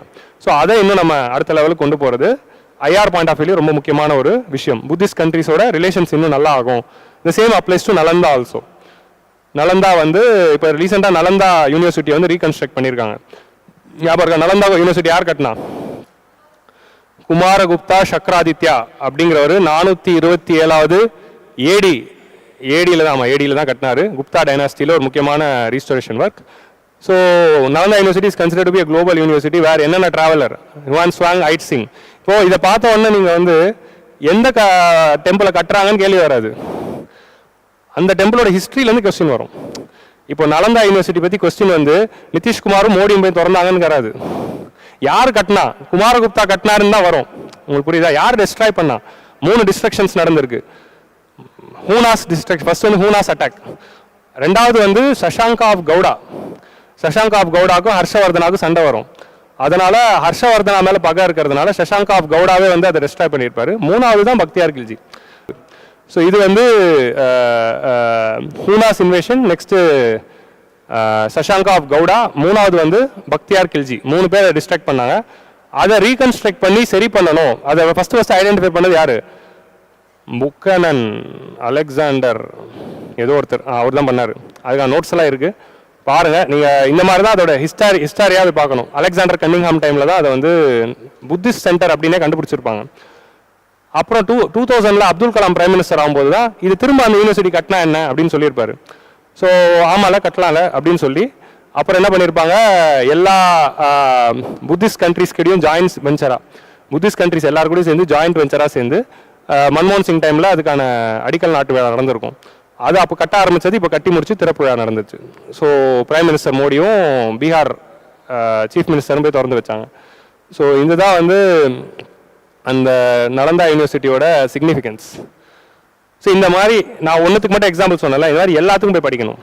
இப்போ ராஜ்கீரில் வந்து பார்த்தீங்கன்னா ஒரு 20th ஜெயின் தீர்த்தங்கரா, ஓகே, முனீஸ்வரன்னே பேரில் வருது, முனிஸ்வாமி அந்த மாதிரி ஏதோ ஒரு முனியில தான் ஆரம்பிக்கும். அவர் 20th தீர்த்தங்கரா இருப்பார். அவர் வந்து அவரோட பிறந்த இடம் அது. புத்தா ஜெயினிசம்ல மொத்தம் 24 தீர்த்தங்கரஸ் இருக்காங்களே, அதில் 20th தீர்த்தங்கராவுடைய இடம். அவரோட சிம்பிள் வந்து டாட்டாய்ஸ். ஓகே, ஸோ இது மாதிரி ஒரு தீர்த்தங்கராவுக்கு ஒரு சிம்பிள்ஸ் இருக்கும். ஆனால் இப்போ நம்ம 24 தீர்த்தங்கராவுக்கு சிம்பிள் ஞாபகம் வச்சுக்க முடியாது, ஆனால் 20வது ஞாபகம் வச்சுக்க முடியல. ஸோ கொஸ்டின் அப்படி தான் வரும். இப்போ நமக்கு வந்து மேட்ச் தி ஃபாலோயிங்கில் தீர்த்தங்கரா அண்ட் சிம்பிள்ஸ் அப்படின்னு கேட்கலாம். நம்ம 24 படிச்சிருக்க மாட்டோம், ஆனால் நம்ம 3 தெரிஞ்சு வச்சுக்கணும். பர்ஸ்வநாதானா பாம்பு, மகாவீரர்னா லயன். ஆனால் இப்போ முனீஸ்வரர் அப்படின்னா அவருக்கு வந்து டாட்டாய்ஸ். நான் முனீஸ்வரர்னு சொல்லிக்கிறேன், முனீஸ்வரத்தா, சரி ஓகே. ஸோ அவருக்கு வந்து டாட்டாய்ஸ். ஸோ இந்த 3 வச்சு நம்ம எலிமினேட் பண்ணி ஆன்சர் போட்டுடலாம், அப்படி வந்துடும். ஸோ ரிஷபதேபாக்கு உங்களுக்கு ரிஷப் அப்படிங்கிறத வச்சு நீங்கள் போட்டுடலாம், ரிஷபம். ஸோ ஒடிஷாவில் இருக்கிற டெம்பிள்ஸ் இதெல்லாம் ரீடெவலப் பண்ண போகிறோம் அப்படிங்கிறது பார்க்க போகிறோம். சரியா? ஓ, நானே இங்கே போட்டிருக்கேன் நான் ஸ்லைடில் முனீஸ்வரதா அப்படிங்கிற இவருடைய டெம்பிள் ஸ்லைடில் போட்டதே நான் மறந்துட்டேன். ஓகே, முனீஸ்வரதா அப்படிங்கிறவர். ஸோ இந்த மாதிரி வந்து நீங்கள் வந்து you can just C. So இது மாதிரி நான் வந்து ஸ்லைட்ஸில் வந்து கொடுத்துருக்கேன். நலந்தா யூனிவர்சிட்டிக்கு நான் என்டையர் ஹிஸ்ட்ரி கொடுத்துருக்கேன். இந்த மாதிரி நீங்கள் எல்லாத்துக்கும் ஹிஸ்ட்ரி படிக்கணும். பட்ஜெட்டில் சொன்ன Vishnupad temple and all the other திங்ஸ்க்கு வந்து you have to go and see. Okay, it was also declared as a UN World Heritage Site. அப்புறம் 8th priority வந்து innovation and research. ஓகே, நான் நலந்தா யூனிவர்சிட்டி கதையெல்லாம் சொல்லிட்டேன், ஸ்லைடில் எதுவுமே புதுசாக இல்லை, அதனால தான் ஸ்லைடை ஓட்டிட்டேன். ஓகேவா? நான் கதை எல்லாத்தையும் உங்களுக்கு ரீகால் பண்ணி நான் சொல்லிவிட்டு அப்புறம் வெரிஃபை பண்ணிக்கிட்டேன். நெக்ஸ்ட் வந்து இனோவேஷன் ரிசர்ச் அண்ட் டெவலப்மெண்ட். இதான் வந்து 8வது பில்லர். It's very important. ஏன்னா சயின்டிஃபிக் டெவலப்மெண்ட் இருந்தால் தான் எக்கனாமிக் டெவலப்மெண்ட் வரும் அப்படிங்கிறது யூ ஹேவ் டு அண்டர்ஸ்டாண்ட். அதில் ஃபஸ்ட்டு வந்து பிரைம் மினிஸ்டரோட ஒரு முக்கியமான கோட் போன இண்டிபெண்டன்ஸ் டேல அவர் சொன்னது, ஜெய் ஜவான் ஜெய் கிசான் அப்படின்னு சாஸ்திரி சொல்லியிருப்பாரு. ஜெய் ஜவான் ஜெய் கிசான் அண்ட் ஜெய் விக்யான் அப்படின்னு பொக்ரான் டெஸ்ட்டை முடிஞ்சோடனே வாஜ்பாய் சொல்லியிருப்பாரு. ஏன்னா விக்யான் சயின்ஸ் டெவலப்மெண்ட்னால தானே பொக்ரான் வந்துச்சு. ஸோ ஜெய் விக்யான் அப்படின்னு சொல்லியிருப்பாரு. மோடிஜி வந்து 4வது வந்து ஆட் பண்ணிட்டாரு, ஜெய் அனுஷாதன் அப்படின்னு. அனுஷாதன்னா வந்து research and innovation. So research and innovation அப்படிங்கிறது 4வது வந்திருக்கும். ஜெய் ஜவான் ஜெய் கிசான் ஜெய் விக்யான் ஜெய் அனுஷாதன். உங்களுக்கு வேணா இன்னும் 2-3 ஜெய் ஆட் பண்ணிக்கலாம் மெயின்ஸ் ஆன்சர் ரைட்டிங்லாம் எழுதுறப்போ. இந்த மாதிரி இன்னும் 2 ஜெயை நம்ம ஆட் பண்ணி டெவலப் பண்ணணும் அப்படின்னு வே ஃபார்வர்டில் நீங்கள் எழுதலாம். உங்களுக்கு புரியுதா? ஸோ அந்த மாதிரி you can just add operationalisation of Anusandhan national research fund. So Anusandhan national research fund அப்படின்னு ஒரு ஃபண்டை வந்து உருவாக்க போகிறோம். இந்த ஃபண்டோட சிக்னிஃபிகன்ஸ் என்ன அப்படின்னு பார்த்தீங்கன்னா, private sector driven research and innovation. So இப்போ வந்து 1 lakh crore worth an fund அது. ஸோ இந்த ஃபண்டோட ஐடியா என்ன அப்படின்னா, இப்போ நீங்கள் வந்து ஒரு ஸ்டார்ட் அப் ஒரு புது ஐடியா கொண்டு வந்திருக்கீங்க, ஒரு புது இப்படி வச்சுக்கலாம். நான் வந்து மாடுலர் ரியாக்டர் வந்து டெவலப் பண்ணிட்டேன், பயங்கரமான ஒரு மாடுலர் ரியாக்டர் விச் இஸ் அதை இப்படி வச்சுக்கலாம். நம்ம வந்து advance super critical thermal power பிளான்ட்டை நான் டெவலப் பண்ணிட்டேன், இப்படியும் இருக்கலாம். ஸோ இல்லைனா வந்து நான் பம்ப்டு ஸ்டோரேஜ் எலக்ட்ரிசிட்டி ப்ராஜெக்ட்டுக்கு ஒரு ஐடியா டெவலப் பண்ணி ஒரு ப்ராஜெக்ட் நான் வச்சிருக்கேன். ஆனால் எனக்கு ஐடியாவாக தான் இருக்குது, அது செய்யணும் அப்படின்னா எனக்கு செலவாகும்ல. அதெல்லாம் எவ்வளோ பெரிய டெக்னாலஜி, ஒரு நியூக்ளியர் பிளான்ட்டை குட்டியாக பண்ணோன்னா எவ்வளோ செலவாகும். ஸோ அந்த மாதிரி ஒருத்தர் வந்து ஐடியாஸ் வச்சுருக்காங்க அப்படின்னா ஃபஸ்ட்டு அதை வந்து ஒரு மினியேச்சர் ப்ரோட்டோடைப்பை வந்து ரெடி பண்ணணும். ஸோ அந்த மாதிரி ரிசர்ச் பண்ணுறவங்க, ஸ்டார்ட் அப்ஸில் புது ஐடியா வச்சிருக்கிறவங்க அப்படின்னா அவங்களுக்கு அந்த மினியேச்சரையும் ப்ரோட்டோடைப்பையும் டெவலப் பண்ணுறதுக்கு கவர்மெண்ட் வந்து ஃபண்டிங் தராங்க இந்த ஃபண்டு மூலமாக. So government has created Anusandhan national research fund through which they are going to fund the new startups with the new ideas to build their prototype. அந்த ப்ரோட்டோடைப் சக்ஸஸ்ஃபுல் ஆயிடுச்சுன்னா என்ன பண்ணுவாங்க, start up India scheme இருக்குது, அதுலேருந்து funding கொடுத்து business ஆரம்பின்னு சொல்லிடுவாங்க. உங்களுக்கு புரியுதா? நெக்ஸ்ட் வந்து பிரைவேட் செக்டர் ட்ரிவன். ஸோ அதான் 1 lakh crore வரைக்கும் அந்த ஃபண்டை வந்து செலவு பண்ண போகிறோம். அதே மாதிரி ஸ்பேஸ் எக்கனாமியோட டார்கெட் வந்து வெஞ்சர் கேபிட்டல் மூலமாக 1000 crores நம்ம ஆல்ரெடி பார்த்துருக்கோம். நேஷனல் ஸ்பேஸ் பாலிசி போன வருஷம் வந்துச்சு. அதில் என்ன பண்ணியிருக்கோம், பிரைவேட்டைசேஷன் ஆஃப் ஸ்பேஸ் செக்டர் அப்படிங்கிறதுல நம்ம ஃபோக்கஸ் பண்ணுறோம். ஏன்னா கவர்மெண்ட்டே எல்லாமே பண்ணிட்டு இருக்க முடியாது, ஏன்னா இஸ்ரோ நம்ம ஃபியூச்சரிஸ்டிக்காக பண்ண போகிறோம். அப்போ பிரைவேட் செக்டர் அதிகப்படுத்துறதுக்காக நம்ம என்ன பண்ணுறோம், venture capital. So any new idea needs VCs, venture capitals. So அந்த வெஞ்சர் கேபிட்டல்ஸை வந்து ஃபண்டிங், அதுக்கு வந்து ஒரு 1000 crore ஃபண்டிங் வந்து கிரியேட் பண்ணுறோம். Through which space related startups and ideas இருக்கிறவங்களுக்கு ஒரு 1000 கோடி ஃபண்டிங் இது மூலமாக கிடைக்கும். வேரியஸ் லோன்ஸ் மூலமாக. ஸோ இந்த மாதிரி இனோவேஷனில் வந்து நம்ம வந்து ஒரு ஃபண்டு ஸ்பேஸ் அப்படிங்கிற ரெண்டை வந்து ஃபோக்கஸ் பண்ணுறோம். இது ரெண்டு தான் இனோவேஷன்ஸ்க்கு சொல்லியிருக்காங்க. இப்போ இந்த அனுஷாதன் நேஷனல் ரிசர்ச் ஃபண்ட் அப்படிங்கிறத பற்றின ப்ரொவிஷன்ஸ் வந்து அப்புறம் ரிலீஸ் பண்ணுவாங்க மேபி. இது வந்து இன்ட்ரீம் பட்ஜெட்டில் தான் அனௌன்ஸ் பண்ணாங்க. நேஷனல் ஸ்பேஸ் பாலிசி கண்டிப்பாக படிங்க. It's a very important area. So next வந்து நெக்ஸ்ட் ஜென்ரேஷன் ரிஃபார்ம்ஸ், கடைசி பில்லர். நெக்ஸ்ட் ஜென்ரேஷன் ரிஃபார்ம்ஸ் வந்து அடுத்த ஃபியூச்சருக்கு வந்து நம்மளுடைய பிஸ்னஸ் ஈஸ் ஆஃப் டூயிங் பிஸ்னஸை வந்து பண்ணுறதுக்கு நிறைய ப்ராப்ளம்ஸ் இருக்குது. ஸோ அந்த ஈஸ் ஆஃப் டூயிங் பிஸ்னஸை நம்ம சரி பண்ணணும் அப்படின்னா பிஸ்னஸ் டெவலப் ஆனால் தான் எக்கனாமி டெவலப் ஆகணும். அப்போ பிஸ்னஸை டெவலப் பண்ணுறதுக்கு வி நீடு ரிஃபார்ம்ஸ். ஸோ அதுக்கான ரிஃபார்ம்ஸ் தான் வந்து கவர்மெண்ட் வந்து நிறைய கொண்டு வராங்க. ஸோ ஃபர்ஸ்ட் வந்து இங்கே வந்து வருவோம். Land records in the urban areas will be digitised. So land ரெக்கார்ட்ஸ்லாம் இன்னும் வந்து பழைய டாக்குமெண்ட்ஸாக இதுவாக தான் இருக்குது. நீங்கள் ஒரு லேண்ட் ரெஜிஸ்ட்ரேஷன் இதுனா எல்லாமே பழைய ஃபைல்ஸ் வந்து எடுக்கிறாங்க. இன்னும் வந்து ஒரு ஆன்லைன் சிஸ்டம் மாதிரி இன்னும் நம்ம கொண்டு வரல. ஸோ லேண்ட் ரெக்கார்டை டிஜிட்டைஸ் பண்ணாதான் லேண்ட் டிரான்சாக்ஷன்ஸ்லாம் ஈஸி ஆகும். நீங்கள் ஒரு லேண்டு பத்திரத்தில் போய் ரெஜிஸ்டர் பண்ண போறீங்கன்னா இன்னும் அதெல்லாம் வந்து பேப்பர் ஃபார்மேட்டில் தான் இருக்குது. நீங்கள் பழைய லேண்ட் ரெக்கார்ட்ஸ் எடுக்கணும்னா போயிட்டு ஃபைல் எடுக்கிறாங்க. ஃபைலை திறந்து பார்த்துட்டு யார் யாரெல்லாம் அந்த லேண்ட் வச்சிருக்காங்க பொசிஷன்லாம் பார்க்குறாங்க.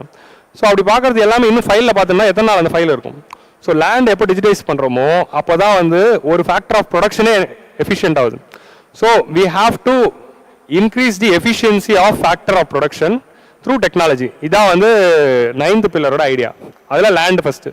ஸோ லேண்டை வந்து நம்ம டிஜிட்டைஸ் பண்ணுறோம். Both rural land and urban land ரெண்டுத்தையும் பண்ணோம். ஆல்ரெடி நம்ம ரூரல் லேண்டில் அக்ரிகல்ச்சர் லேண்டு கொண்டு வந்திருக்கோம். என்ன கொண்டு வந்தோம்? என்ன ஸ்கீம்? சுயமா? கரெக்ட், கிட்ட வந்துட்டீங்க. Svamitva. So land records in the urban areas will be digitise using GIS mapping. Digitisation of cadastral maps. Cadastral மேப்ஸ்னா என்னதுன்னா ஒரு ஊரோடைய மேப் இருக்குல்ல, அந்த மேப்பெல்லாம் ஒரு பெரிய இப்போ இந்த கத்தி படத்தில் வர மாதிரி எடுத்து வச்சு விக்கிலெல்லாம் பார்க்குற மாதிரி அவ்வளோ பெரிய மேப் இருந்தால் இன்எஃபிஷியன்ட்ல ஒரு என்டையர் கிராமமுமே வந்து டிஜிட்டலாக இருக்கணும் அப்படியே ஆன்லைன்லேயே. ஸோ அந்த மாதிரி கடாஸ்ட்ரல் மேப்ஸ் எல்லாத்தையும் டிஜிட்டைஸ் பண்ணணும். Land registry, online land registry system வந்து கொண்டு வர போகிறோம். அதே மாதிரி ஃபார்மர்ஸோட லேண்ட் எல்லாத்தையும் டிஜிட்டைஸ் பண்ணுறதுக்கு ஃபார்மர்ஸோட லேண்ட் ரெஜிஸ்ட்ரி.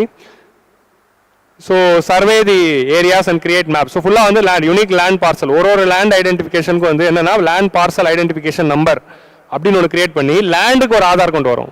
பூ ஆதார், பூமி ஆதார், அதை தான் வந்து பூ ஆதார் அப்படின்னு சொல்கிறோம். இப்போ நம்ம ஆல்ரெடி நிறைய ஆதார்ஸ் கொண்டு வந்தோம். ஈஸ்ட்ராம் போர்ட்டல் அப்படிங்கிற மூலமாக அன்ஆர்கனைஸ் செக்டர் ஒர்க்கர்ஸ்க்கு ஒரு நம்பர் கொண்டு வந்தோம்.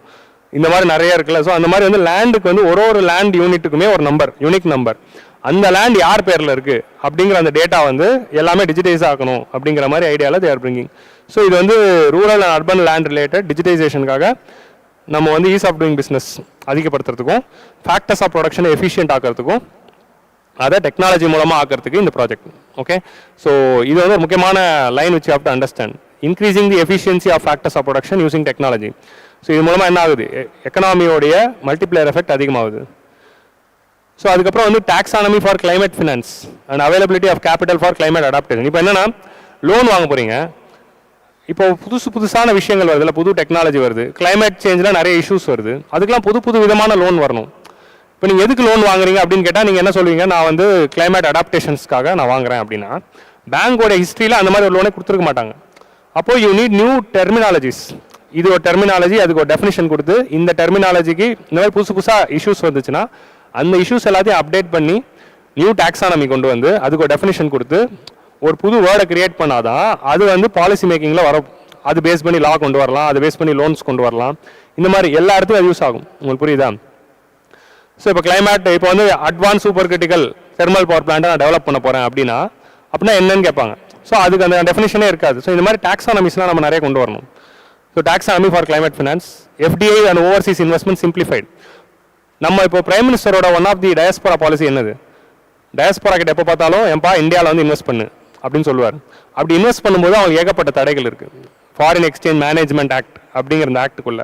ஸோ அதில் எல்லாத்தையும் வந்து ஈஸ் பண்ணால் தான் டெவலப் நீ அவங்க இன்வெஸ்ட் பண்ணால் இந்த ரெஸ்ட்ரிக்ஷன் அந்த ரெஸ்ட்ரிக்ஷன் அது பண்ணக்கூடாது இதை பண்ணக்கூடாது அப்படின்னா அவ்வளோ ரெஸ்ட்ரிக்ஷன் பண்ணி நான் பண்ணுறது பண்ணாமலே இருப்பேன் அப்படின்னு சொல்லிடுவாங்க. ஸோ அதை சரி பண்ணுறது தே ஆர் டூயிங்.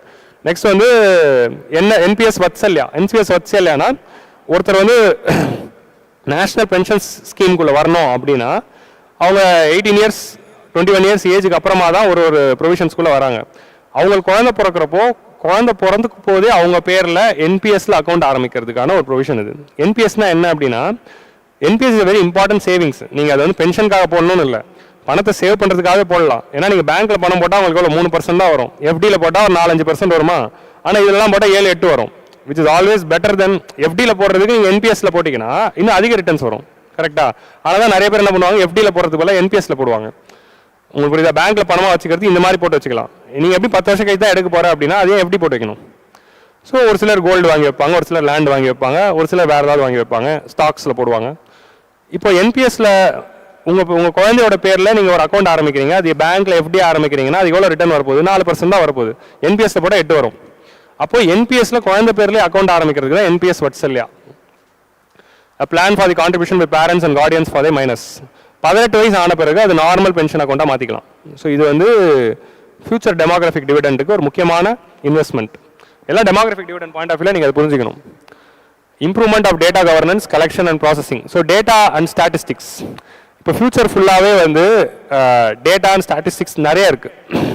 ஒரு 20-30 வருஷத்துக்கு முன்னாடி இருந்த டேட்டாவோட இப்போ அதிக டேட்டா இருக்குது. ஏன்னா நம்ம டெய்லியுமே டேட்டா கொடுத்துக்கிட்டு இருக்கோம் ஃபோன் மூலமாக, அண்ட் வேரியஸ் டிஜிட்டைசேஷன் வந்ததுனால எல்லா டேட்டாவும் போயிட்டு இருக்கு. நான் எவ்வளோ தோசை சாப்பிட்டேன் அப்படிங்கிற டேட்டா கூட கவர்மெண்ட் கிட்ட இருக்கலாம். உங்களுக்கு புரியுதா? அதனால் எல்லாத்தையும் யூபிஐ தான். இப்போ நான் எவ்வளோ காஃபி குடிச்சேங்கிற டேட்டா கண்டிப்பாக கவர்மெண்ட் இருக்குது. ஏன்னா நான் பர்ஸே கொண்டு போகிறதில்ல, வெறும் ஜிபே வச்சு தான் பண்ணிக்கிட்டு இருக்கேன். ஒரு வாட்டியும் ஜஸ்ட் பேடிஎம் வச்சு டீ குடிச்சிக்கிட்டு இருக்கேன். அப்போது கவர்மெண்ட் நினச்சா நான் எத்தனை டீ குடிச்சேங்கிற டேட்டா எடுக்கலாம். கரெக்டா? ஸோ இந்த மாதிரி ஏகப்பட்ட டேட்டா வந்து நம்ம கொடுத்துக்கிட்டு இருக்கோம். அந்த டேட்டா எல்லாத்தையும் கலெக்ட் பண்ணி கொலேட் பண்ணி அதுலேருந்து ஒரு இன்ஃபர்மேஷன் எடுக்க முடிஞ்சால் அது பாலிசி மேக்கிங்க்கு சூப்பராக யூஸ்ஃபுல்லாக இருக்கும். ஸோ அதை வந்து நம்ம பாலிசி மேக்கிங் அண்ட் ஸ்டாட்டிஸ்டிக்ஸ் எப்படி யூஸ் பண்ணலாம், அது மூலமாக எப்படி நம்ம புது ஸ்கீம்ஸ் கொண்டு வரலாம் அப்படிங்கிறது பார்க்கலாம். ஸோ அப்போது ஒருத்தர் வந்து இவ்வளோ காஃபி குடிக்கிறாரு, அப்போ நம்ம காஃபி விலை குறைக்கலாம் அப்படின்னு ஒரு எக்ஸாம்பிளுக்கு சொல்கிறேன். சரியா? It's a crude example, but you understand in a very different way. ஒருத்தர் இந்த விஷயத்துக்கு இவ்வளோ செலவு பண்ணுறாரு, அப்போ அதை நம்ம குறைக்கிறதுக்கு கவர்மெண்ட் என்ன பண்ணலாம், இந்த மாதிரி வந்து யோசிக்கலாம். உங்களுக்கு புரியுதா? ஸோ இது ஒன்று. நெக்ஸ்ட் வந்து நியூ பென்ஷன் ஸ்கீமில் வந்து ஸோ அதில் வந்து என்னென்னா நியூ பென்ஷன் ஸ்கீமில் ஒரு சில கைட்லைன்ஸை மாற்றிருக்காங்க. ஸோ அதுதான் நெக்ஸ்ட் விஷயங்கள். ஸோ கிளியரா? இதோட 9 ப்ரையாரிட்டி முடிஞ்சிடுச்சு. இப்போ நம்ம குயிக்காக வந்து ஃபிஸ்கல் பாலிசி பார்த்துட்டு வைண்ட் அப் பண்ணிடலாம். சரியா?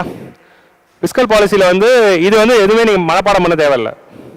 ஓகே, என்ன பண்ணுங்க, ஃபிஸ்கல் பாலிசி ரெண்டு டைப் இருக்குது. ஒன்று வந்து ரெசிப்ட்ஸ், இன்னொன்று எக்ஸ்பெண்டிச்சர். ரெசிப்ட் சைடில் என்ன, டேக்ஸ். ஸோ டேக்ஸ் தான் ஃபஸ்ட்டு. டேக்ஸ் வந்து 2 type, direct tax, indirect tax. Direct tax, indirect tax வித்தியாசம் நீங்கள் கிளாஸில் பார்த்துப்பீங்க. ஸோ இன்டைரக்ட் டேக்ஸில் ஃபஸ்ட்டு நம்ம என்ன பண்ணுறோம், கஸ்டம்ஸ் டியூட்டியை குறைக்கிறோம். கஸ்டம்ஸ் டியூட்டினா என்ன அப்படின்னா, வெளிநாட்டிலேருந்து இந்தியாவுக்குள்ளே ஒரு கூடு வருதுன்னா அதுக்கு மேலே போடுற இம்போர்ட் டியூட்டி பேர் தான் கஸ்டம்ஸ் டியூட்டி. அப்போது ரொம்ப முக்கியமான ஒரு பொருள்கள் மேலே தான் நம்ம நிறைய கஸ்டம்ஸ் டியூட்டி போட்டுக்கிட்டு இருக்கோம். எதெல்லாம் எக்கனாமிக் முக்கியம், எதெல்லாம் சொசைட்டிக்கு முக்கியம், எதெல்லாம் நாட்டோட டெவலப்மெண்ட் முக்கியமோ அந்த கூட்ஸ் மேலாம் கஸ்டம்ஸ் டியூட்டியை குறைச்சிடலாம் அப்படிங்கிற ஐடியாவில் எவ்ரி இயர் வந்து கஸ்டம்ஸ் டியூட்டியெல்லாம் மாற்றுவாங்க. அதில் இந்த வருஷம் இதுக்கெல்லாம் மாற்றிருக்காங்க. அவ்வளோதான் நீங்கள் பார்க்கணும். சரியா? ஸோ கேன்சர் மெடிசன்ஸ், 3 முக்கியமான கேன்சர் மெடிசன்ஸ் வந்து கஸ்டம்ஸ் டியூட்டி குறைச்சிருக்காங்க. இது மூலமாக அஃபிஷியல் அஃபோர்டபுள் மெடிசன்ஸ் வரப்போகுது. அப்புறமா வந்து பேசிக் கஸ்டம்ஸ் டியூட்டி வந்து மொபைல் ப்ரீ ஃபேப்ரிகேஷன்ஸ் அதுக்கு வந்து குறைச்சிருக்காங்க. ஏன்னா மொபைலோட டிமாண்ட் அதிகமாகிட்டே போகுது. மொபைலே வந்து நீங்கள் வந்து ஒரு முக்கியமான பேசிக் குட். இப்போ மொபைல் அப்படிங்கிறது லக்ஸுரி குட் இல்லை. இப்போ mobile is a basic good, smart phone is a basic good. அதை வந்து நம்ம வந்து ஒரு ட்ரெஸ்ஸு அந்த மாதிரி ட்ரெஸ்ஸு ஃபுட்டுக்கு ஈக்குவலண்டாக இப்போ மொபைல் ஆகிடுச்சு. ஏன்னா every thing is digitised. So அந்த மொபைலை வந்து நம்ம அதுக்கான இம்போர்ட் டியூட்டியை குறைக்கிறோம், அதுக்கான ரா மெட்டீரியல்ஸ்க்கு. மொபைலுக்கான ரா மெட்டீரியல்ஸ்க்கு தான் ஃபினிஷ்டு குட் இல்லை. சரியா? Reduce customs duty on gold and silver and platinum. இது வந்து நம்ம வந்து நிறைய கோல்டு டிபெண்ட்டாக இருக்கிறதுனால அது குறைச்சிருக்கோம். அப்புறம் ஷ்ரிம்ப் ஃபீடு. வந்து ஷ்ரிம்ப் அண்ட் ஃபிஷ் ஃபீட்னா என்ன, இந்தியாவில் நம்ம அக்வா கல்ச்சரை டெவலப் பண்ணோம், ஃபிஷ்ஷிங்கை டெவலப் பண்ணோம் அப்படின்னா அந்த ஃபிஷ்ஷஸ் எல்லாம் அக்வா கல்ச்சரில் நீங்கள் டெவலப் பண்ணணும்னா அதுக்கு ஃபீடு கொடுக்கணும்ல. அந்த ஃபீடு எல்லாமே வந்து நம்ம லோக்கல் ப்ரொடக்ஷன் பண்ணாமல் நிறைய இம்போர்ட் பண்ணிக்கிட்டு இருக்கோம். அதோட இம்போர்ட் டியூட்டியெல்லாம் குறைச்சாதான் லோக்கலில் டெவலப் ஆகும் அப்படிங்கிறதுனால அதோட இம்போர்ட் டியூட்டி குறைக்கிறோம். அப்புறம் வந்து என்னதுன்னா சோலார் பேனல்ஸ் செய்யறதுக்காக யூஸ் பண்ணுற இன்ஸ்ட்ருமெண்ட்ஸ் அதுக்கு வந்து குறைச்சிருக்காங்க. நெக்ஸ்ட் வந்து fully expand to 20 critical minerals. So இந்த 25 கிரிட்டிக்கல் மினரல்ஸையும் நீங்கள் இம்போர்ட் பண்ணுறீங்கன்னா கஸ்டம்ஸ் டியூட்டியே கிடையாது. ஏன்னா இந்த கிரிட்டிக்கல் மினரல்ஸ் தான், அதுக்கு பேர் ஏன் கிரிட்டிக்கல் மினரல்ஸ் வச்சிருக்காங்க, they are critical for the economic development. அதனால தான் அதுக்கு பேர் கிரிட்டிக்கல் மினரல். ஸோ அந்த மினரல்ஸ் எல்லாத்தையுமே வந்து 25 மினரல்ஸ்க்குமே வந்து கஸ்டம் டியூட்டி எக்ஸம் பண்ணிட்டாங்க. ஸோ இது வந்து முக்கியமான கஸ்டம்ஸ் டியூட்டி ரிலேட்டட் ரிஃபார்ம்ஸ். எதெல்லாம் எக்கனாமிக் முக்கியமோ அதெல்லாம் பண்ணியிருக்காங்க. ஸோ அதே மாதிரி வந்து டைரக்ட் டேக்ஸை பொறுத்த வரைக்கும் நம்ம வந்து எக்கனாமிக் கிளாஸில் டைரக்ட் டேக்ஸ் கோடு பார்ப்போம்ல, 1961 ஐடி ஆக்டை ரிஃபார்ம் பண்ணணும் அப்படின்னு. அதோட ஃபர்ஸ்ட் ஸ்டெப் இப்போ நம்ம நிறைய எல்லா ரெக்கமெண்டேஷனில் தான் இருக்குது. இம்ப்ளிமெண்டேஷன் வந்து அவங்க வந்து ஒரேடியாக ஆக்டை ரீவேம் பண்ணாமல் அப்பப்போ கொஞ்சம் சேஞ்சஸ் பண்ணிட்டு இருந்தாங்க. பட் இப்போ கவர்மெண்ட் என்ன சொல்லிட்டாங்க, நாங்கள் ஒரேடியாக அந்த ஆக்டை ரீவேம் பண்ண போகிறோம் மாடர்ன் டேக்கு ஏற்ற மாதிரி அப்படின்னு சொல்லி review of entire income tax act 1961. அதே மாதிரி சிம்பிளிஃபிகேஷன் ஆஃப் சேரிட்டிஸ் கொடுக்குற விஷயத்தில் நம்ம எக்ஸம்ஷன்ஸ்லாம் கிளைம் பண்ணும்போதும் டிடிஎஸ் பிடிக்கிறதுல நார்ம்ஸ் கொஞ்சம் எஃபிஷியன்ட் பண்ண போகிறோம். அண்ட் லிட்டிகேஷன் அண்ட் அப்பீல் இந்த டைரக்ட் டாக்ஸ் ரிலேட்டடாக ஒரு வாட்டி கேஸ் போடுறப்போ அதனால வர லிட்டிகேஷன்ஸ் எல்லாம் சால்வ் பண்ணணும். ஏன் வந்து இந்த ஆக்டை வந்து நம்ம ரிஃபார்ம் பண்ணோம் அப்படின்னா பழைய டெர்மினாலஜி, பழைய டாக்ஸானமிஸ், பழைய ஜார்கன்ஸ் இருக்கிறதுனால எல்லாம் பழைய ரூல்ஸ். புது விஷயத்துக்கு அது எப்படி அப்ளை பண்ணணும்னே தெரில. அதனால இன்டர்பிரேஷன்ல டிஃபரன்சஸ் வரனால எல்லாரும் கேஸ் போட்டுறாங்க. கவர்மெண்ட் வேண்டிய டாக்ஸ் வராமல் போயிடுது. கேஸில் எல்லாமே பெண்டிங்கில் இருக்குது. ஒரு கேஸ் போச்சுன்னா 5 வருஷம் ஆகுது சால்வ் ஆகுது. ஒரு சில கேஸ் 15 வருஷம் ஆகுது. ஸோ அப்போது டெஃபினேஷன் ஒழுங்காக பண்ணி ஆக்டை புதுசாக கொண்டு வந்தால் கேசஸ் எல்லாம் குறைஞ்சிரும். ஸோ இது மூலமாக இன்னும் வந்து ஒரு இன்கம் டேக்ஸ் ஆக்டை சிம்பிளிஃபை பண்ணணும்னா நிறைய பேர் டேக்ஸ் கட்டுவாங்க அப்படின்னு. இப்போ இந்த இன்கம் டேக்ஸ் ரிட்டர்ன் ஃபைலிங்கு, டிடிஎஸ் ஃபைலிங்கு, இந்த மாதிரி விஷயத்துலலாம் நிறைய சிம்பிளிஃபை பண்ணிட்டா நிறைய பேர் டேக்ஸ் கட்டுவாங்க அப்படிங்கிற ஐடியாவில் பண்ணியிருக்கோம். So comprehensive review of income tax act, அந்த ஆக்ட் எப்படி மாற்ற போகிறாங்கன்னா concise, lucid, easy to read and understand. வெறும் லாயர்ஸ்க்கு மட்டும் புரியுற மாதிரியோ இல்லை ஆடிட்டர்ஸ்க்கு மட்டும் புரியுற மாதிரியும் இல்லை ஐஆர்எஸ் ஆஃபீஸர்ஸ்க்கு மட்டும் புரியுற மாதிரியும் இல்லாமல் மக்களுக்கும் புரியுற மாதிரி இருக்கணும் அப்படிங்கிற மாதிரி ஒரு சிம்பிள், ஈஸி, லூசிட். நம்ம மெயின்ஸ் ஆன்சர் இப்படி தான் இருக்கணும். மெயின்ஸ் ஆன்சர் ஆக்சுவலி யூபிஎஸ்சி நோட்டிஃபிகேஷனில் இதே வேர்டு தான் இருக்கும். கன்சைஸ், கொஹரண்ட் அண்ட் ப்ரிசைஸ் ஆன்சர்ஸ் அப்படிங்கிற மாதிரி வேர்டு தான் சொல்லியிருப்பாங்க. So concise, lucid, easy to read and understand. நீங்கள் சசி தரூர் மாதிரி மெயின்ஸ் ஆன்சர் எழுதணும்னு அவசியமே இல்லை. அந்த அளவுக்கு பயங்கரமான இங்கிலீஷே தேவையில்லை. சிம்பிளாக படித்தா புரியணும், அவ்வளோதான். உங்களுக்கு புரியுதா? அதுக்கு இங்கிலீஷ் கொஞ்சம் டீசெண்டாக இருக்கணும், ஹேண்ட் ரைட்டிங் கொஞ்சம் நல்லா இருக்கணும், அவ்வளோதான். ஓகே, ஸோ இது போதும். ஸோ இது ரெடியூஸ் தி டிஸ்பியூட்ஸ். ஸோ இது வந்து ஒரு 6 மாதத்துக்குள்ளே நம்ம வந்து இதுக்கான பிளான் வரப்போகுது. ஸோ வெயிட் பண்ணி பார்ப்போம். Direct tax proposals.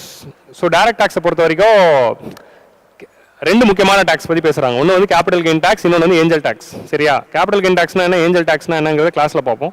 பிரீஃபாக சொல்லணும் அப்படின்னா ஒரு கேபிட்டலை நீங்கள் வாங்குறீங்க, அது விற்கிறப்போ வரக்கூடிய லாபத்துக்கு மேலே போடுறதா கேபிட்டல் கெயின் டேக்ஸ். அவ்வளோதான், சிம்பிளாக. நீங்கள் ஒரு வீடு வாங்குறீங்க, 50 லட்ச ரூபா வாங்குறீங்க, அது 80 லட்ச ரூபாய்க்கு விற்கிறீங்க.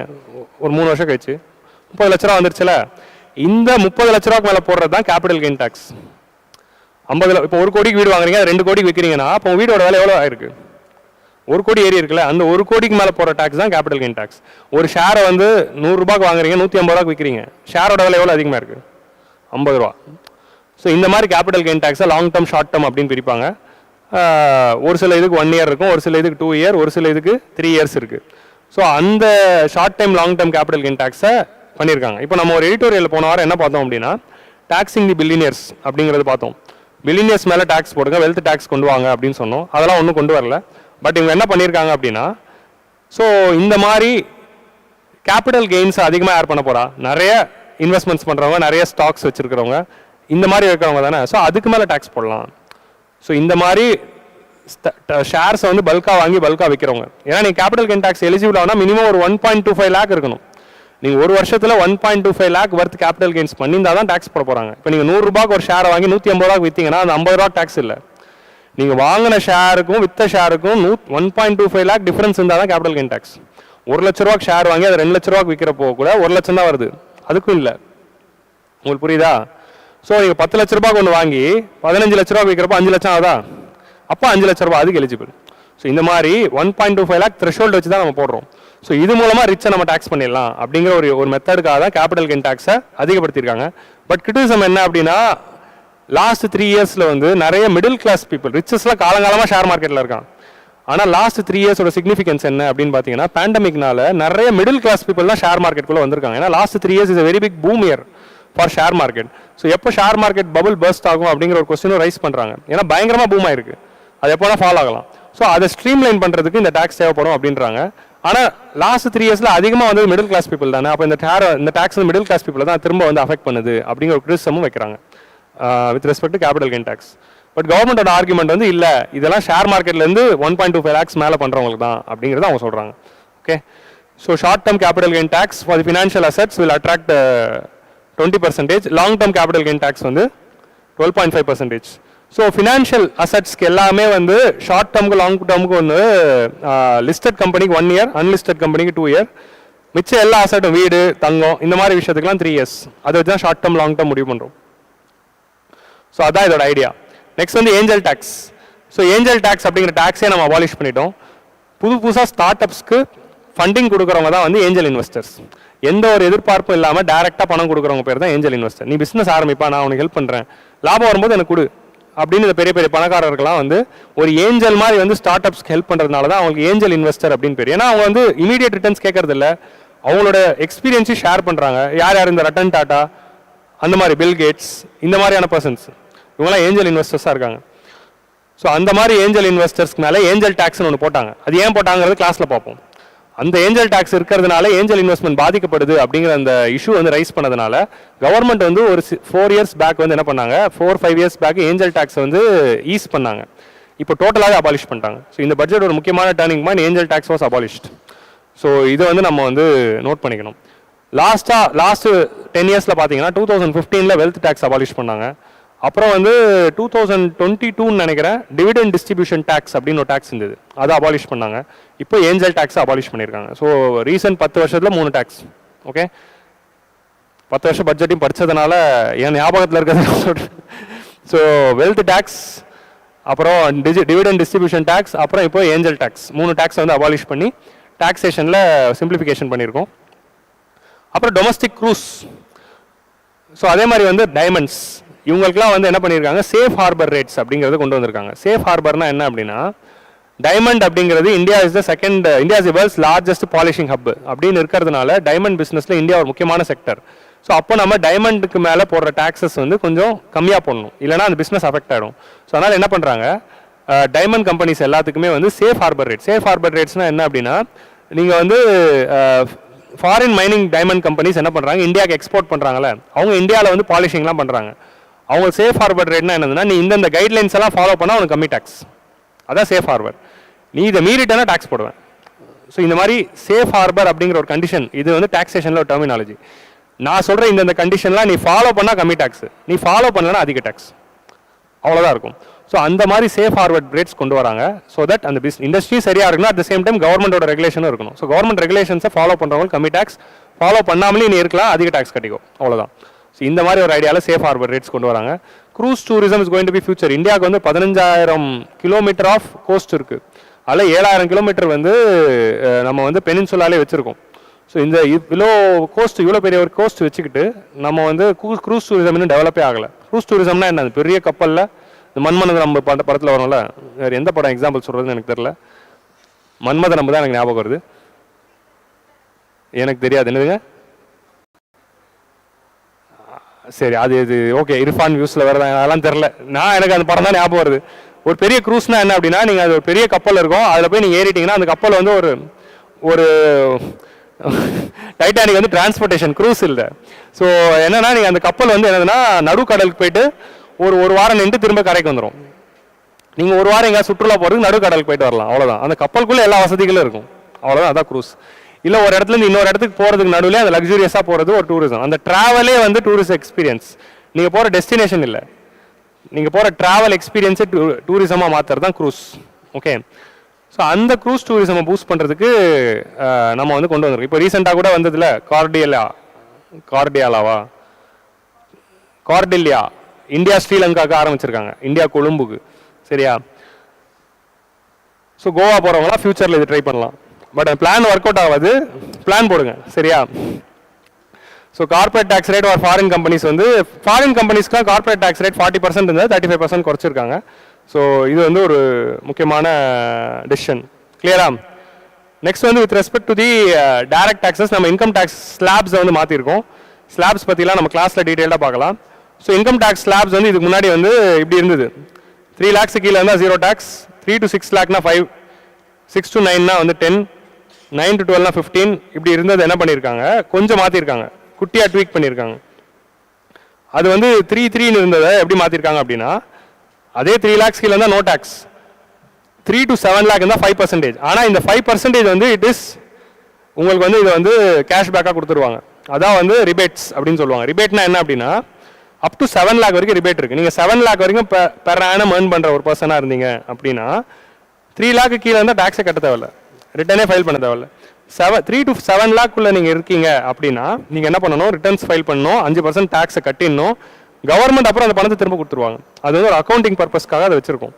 7 lakh மேலே இருந்தால் தான் டேக்ஸ். அப்போ ஏன் இதை வச்சிருக்கோம் அப்படின்னா, ஸ்லாப் வச்சிருக்கோம், ஆனால் மிடில் கிளாஸ் பீப்புள் 7 லட்சம் சம்பாதிக்கிறவங்களும் எதுக்கு டேக்ஸ் பண்ணணும் அப்படிங்கிறதுனால விட்டு வச்சிருக்கோம். 6 மாதம் கல்யாணம் பண்ணுறவங்களே ஒழுங்காக டேக்ஸ் கட்டுறது இல்லை. 7 லட்சம் சம்பாதிக்கிறவங்க ஏன் டேக்ஸ் கட்டணும் அப்படிங்கிறதுனால நான் சொல்கிறேன். சரியா? 7 to 10 lakh ஏர்ன் பண்ணுறவங்க இருக்காங்களா, அவங்களுக்கு 10%. அப்படி வந்து நம்ம வந்து டேக்ஸ் லெவல் 3 to 6, 6 to 9 இருந்ததை 3 to 7, 7 to 10 மாற்றிருக்கோம். ஸோ இது மூலமாக என்ன ஆகுது, அப் டு 7 lakh வந்து 5% தான். முன்னாடி 3 to 6 5%, 6 to 9 வந்து 10% இருக்குது. இப்போ இதோட சிக்னிஃபிகன்ஸ் என்ன அப்படின்னா, 6 to 9ல 10 இருந்ததா, இப்போ என்ன ஆகுது, 7ல ஏர்ன் பண்ணுறவங்களாம் 5குள்ளே தான் வராங்க அப்படிங்கிற மாதிரி மாறுது. ஸோ அதுதான் இதோட ஐடியா. ஸோ இது மூலமாக என்ன ஆகுது அப்படின்னா, அப் டு 17,500 rupees மக்கள் வந்து பெர் ஆனம் சேவ் பண்ணுவாங்க, மிடில் கிளாஸ் பீப்புள் சேவ் பண்ணுவாங்க. ஏன்னா 4th தீம் ஆஃப் பட்ஜெட் என்ன, middle class. So middle class மக்களுக்கு டேக்ஸ் பெனிஃபிட்ஸ் வந்து கொடுக்குறாங்க அப்படிங்கிறது தான் இதோட ஐடியா. ஸோ ஸ்டாண்டர்ட் டிடக்ஷன்னா என்ன, ஸ்டாண்டர்ட் டிடக்ஷனுங்கிற கான்செப்ட் நீங்கள் புரிஞ்சுக்கணும். இப்போ இப்படி வச்சுக்கலாம், இப்போ என்னோட இன்கம் வந்து 7.5 lakhs அப்படின்னு வச்சுக்கலாம். என்னோட இன்கம் அது இல்லை, நான் என்ன சொல்ல வரேன்னா, என்னோட இன்கம் 7.5 lakhsன்னு வச்சுக்கோங்க. சரியா? ஸோ 7.5 lakhsன்னு வச்சுக்கலாம். 7.5 lakhs per annum அப்படிங்கிற இன்கம் வச்சிருக்கிறவங்களுக்கு ஸ்டாண்டர்ட் டிடக்ஷன்னா என்ன அப்படின்னா, நீ டேரெக்டாக ஒரு 50,000 மைனஸ் பண்ணிக்கலாம். டாக்ஸபிள் இன்கம் வேறு, ஆக்சுவல் இன்கம் வேறு. ஆக்சுவல் இன்கம்லேருந்து நிறைய டிடக்ஷன்ஸை நீங்கள் மைனஸ் பண்ணி மிச்சம் இருக்கிற அமௌண்ட்டுக்கு தான் டேக்ஸ் போடுவாங்க. எதுக்கெல்லாம் மைனஸ் பண்ணலாம், ஃபஸ்ட்டு ஸ்டாண்டர்ட் டிடக்ஷன் சும்மாவே ஒரு 50,000 மைனஸ் பண்ணிக்கலாம், அப்போ 7 lakh ஆகிடும். அப்புறம் நம்ம இப்போ எனக்கு பசங்க இருக்காங்க, அவங்க ஸ்கூல் போகிறாங்க அப்படின்னா, அவங்களுக்கு பசங்க இல்லை, நான் என்ன எக்ஸாம்பிளுக்கு சொல்கிறேன், அவங்க ஸ்கூல் ஃபீஸுக்கு எவ்வளோ செலவாகுதோ அதை நான் மைனஸ் பண்ணிக்கலாம். லோன்ஸ் ஏதாவது வாங்கி நான் திரும்ப கட்டுறேன்னா அதை மைனஸ் பண்ணிக்கலாம். இன்சூரன்ஸ் ஏதாவது நான் போட்டு அதுக்கு நான் ப்ரீமியம் கட்டுறேன்னா அதை மைனஸ் பண்ணிக்கலாம். ஸோ அப்படி நான் ஒரு 50,000 மைனஸ் பண்ணிட்டேன். இல்லை, ஸ்கூல் ஃபீஸ்லாம் அதிகமாக இருக்குது, ஸோ ஒரு 1 லட்ச ரூபா மைனஸ் பண்ணிக்கிட்டேன். ஸோ இப்போ என்ன ஆயிடுச்சு, என்னோட டாக்ஸபிள் இன்கம் 7 lakhலேருந்து 6 lakh ஆயிடுச்சு. நான் 7.5 lakhs ஏர்ன் பண்ணாலும் 50 சும்மாவே போயிடுச்சு. அப்புறம் டிடக்ஷன்ஸ்லாம் குறைஞ்சி இப்போ 6 lakh ஆயிடுச்சு. இப்போ இந்த 6 lakh தான் நான் ரிட்டர்ன் ஃபைல் பண்ணுவேன். உங்களுக்கு புரியுதா? ஸோ 6 lakh தான் என்னோட டாக்ஸபிள் இன்கமாக போட்டு இப்போ 6 lakh என்ன வருது, 5% வருது. ஸோ அதை தான் நான் கட்டுவேன், இதுக்கு பேர் தான் அது. ஸோ அந்த ஸ்டாண்டர்ட் டிடக்ஷனை 75,000 ஆகிட்டாங்க. இப்போ என்னோட இன்கம் எவ்வளோவா இருந்தாலும் நான் 75,000 மைனஸ் பண்ணிக்கலாம். இப்போ என்ன ஆயிடுது, நான் 7.5 lakhsல அது டேரெக்டாக 75 மைனஸ் பண்ணி 6.75 வந்துருச்சு. அப்புறமா நான் ஸ்கூல் ஃபீஸ் எல்லாம் குறைச்சிக்கிட்டு இப்போ என்னோட டாக்ஸபிள் இன்கம் எவ்வளோ ஆயிடுச்சு, 5.75 ஆயிடுச்சு. ஸோ 6ன்னு இருந்தது இப்போ 5.75 ஆயிடுச்சு. இப்படி நிறைய பேருக்கு பணம் மிச்சமாகுது. ஸோ இந்த மாதிரி கவர்மெண்ட் எடுத்த ஸ்டெப்ஸ்னால 17,000 வரைக்கும் மிடில் கிளாஸுக்கு மிச்சமாகும் பெர் ஆனம் அப்படின்னு சொல்கிறாங்க. Deduction on family pension, family pension வாங்குறவங்களுக்கு 15,000 ரூபாய் வரைக்கும் மைனஸ் பண்ணிட்டு இருக்கலாம். இப்போ அது 25,000 ரூபாய் மைனஸ் பண்ணிக்கலாம் அப்படின்னு சொல்கிறாங்க. பென்ஷனில் நீங்கள் வாங்குற பணம் இருக்குன்னா அது வந்து இன்கம்லேயே வராது. நீங்கள் பென்ஷனில் வந்து 1 லட்ச ரூபா உங்களுக்கு வருதுன்னு வச்சுக்கலாம். ஐஏஎஸ்லாம் ஆகிட்டிங்கன்னா வரும். சரியா? நீங்கள் ரிட்டையர் ஆகிறப்போ 1 லட்ச ரூபா இல்லை, இப்போ ஒரு பென்ஷன் வந்து என்பிஎஸ் தான். ஆல்ரெடி இப்போ இருக்கிற 80 வயசு 70 வயசு ஐஏஎஸ்லாம் இருக்காங்களே, அவங்களுக்குலாம் வரும்னு வச்சுக்கோங்க. ஒரு 80,000 ரூபாவது வரும். அதில் 25,000 ரூபாய் அவங்களுக்கு இன்கமே கணக்கில்லை. உங்களுக்கு புரியுதா? அது மைனஸ் பண்ணிக்கலாம். ஸோ மைனஸ் பண்ணிவிட்டு மிச்ச ரூபாய்க்கு தான் அவங்க வந்து டேக்ஸ் கட்டிக்கலாம். அந்த மாதிரி வந்து they are doing.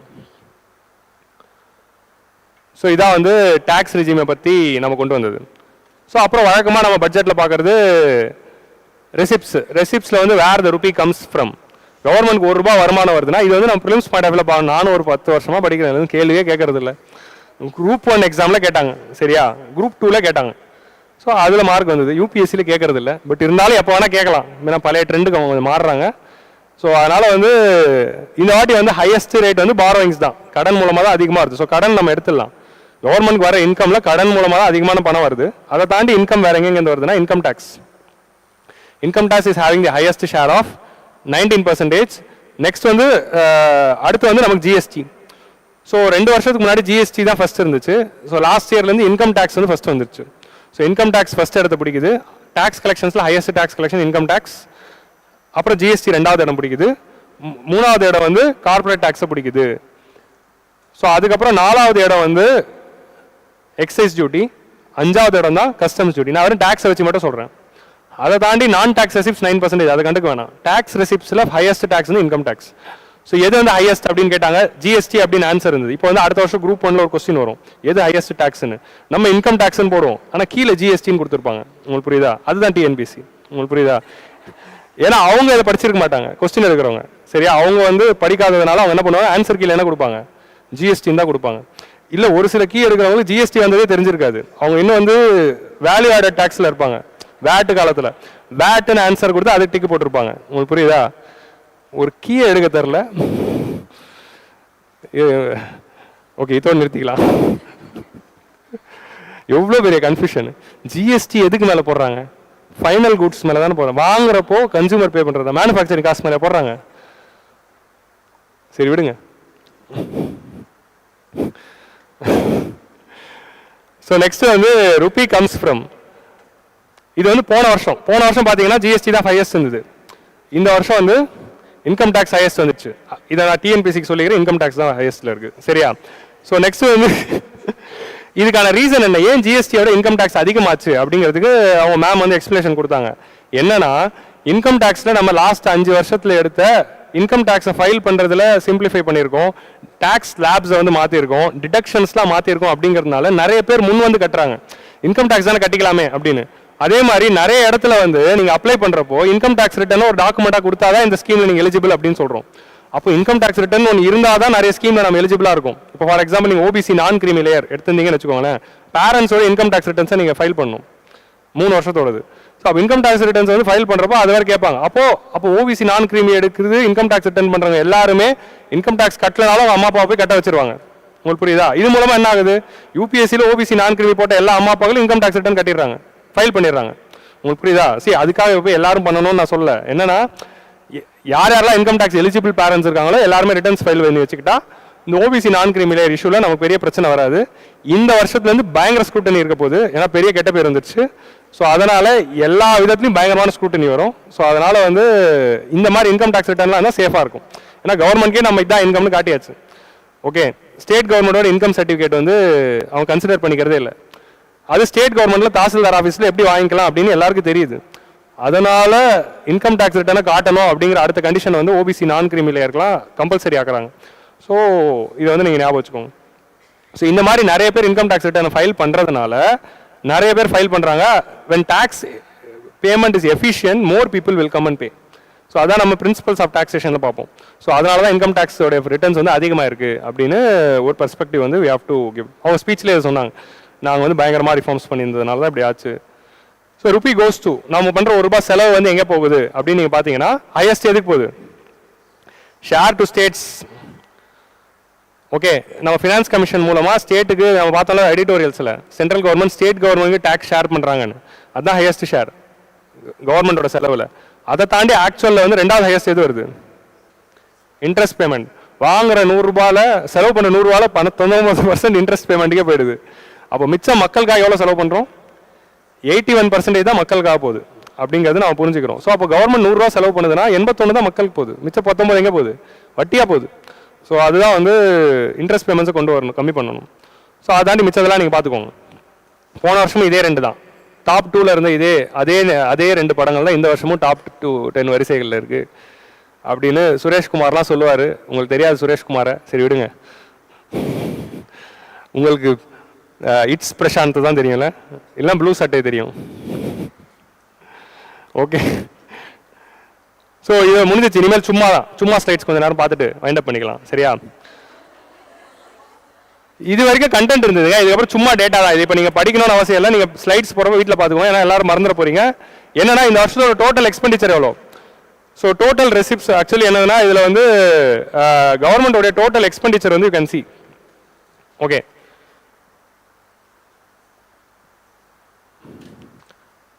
Okay, actually இந்த வருஷம் வந்து 48 lakh crore அப்படிங்கிறதா வந்து கவர்மெண்டோடைய டோட்டல் எக்ஸ்பெண்டிச்சர்.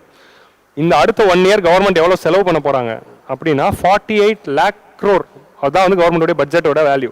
அதில் கவர்மெண்ட் இன்கம் எவ்வளோ வந்தது, 32 lakh crore. 32 lakh crore வந்து நமக்கு வந்து ரெவன்யூஸில் வந்திருக்கு. இன்கம்ஸ் மூலமாக 32 lakh crore வந்துச்சு. அப்போ எவ்வளோ கடன் வாங்கணும், 16 lakh crore கடன் வாங்கணும். உங்களுக்கு புரியுதா? பாரோயிங்ஸ் எவ்வளோ புரிஞ்சுச்சா? அப்போ செலவு 48 கோடி, 48 lakh crore இருக்கு, இன்கம் வந்து 32 lakh crore தான். அப்போ எவ்வளோ கடன் வாங்கணும், 16 lakh crore நான் எப்படியாவது திரட்டணும். ஸோ அதான் வந்து இதுலேருந்து நம்ம பார்க்கக்கூடிய ஐடியா. ஓகே, ஸோ இப்போ வந்து டேக்ஸ் ரெவன்யூவா நான் டேக்ஸ், இப்போ நமக்கு வந்து ரெவன்யூ ரெசிப்ட்ஸில் டேக்ஸ் ரெவன்யூ தான் ஹையஸ்ட் ஷேர் அப்படிங்கிறது இதுலேருந்து நம்ம பார்க்குறோம். ஓகே, ஸோ நெக்ஸ்ட் வந்து கவர்மெண்டோடைய எக்ஸ்பெண்டிச்சர்.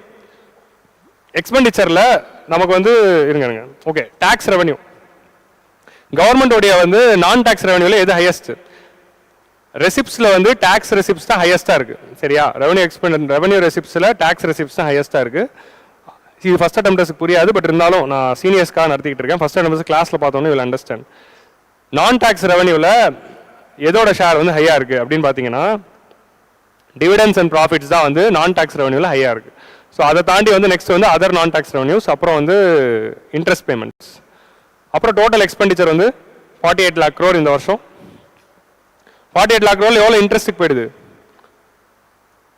கிட்டத்தட்ட வந்து இட் இஸ் ஆல்மோஸ்ட் இன்ட்ரெஸ்ட் பேமெண்ட்ஸில் வந்து நமக்கு 19% போயிடுதுல 11 lakh crore வரைக்கும் இன்ட்ரெஸ்ட் பேமெண்ட்ஸில் இந்த வருஷம் போயிடுது ஓகே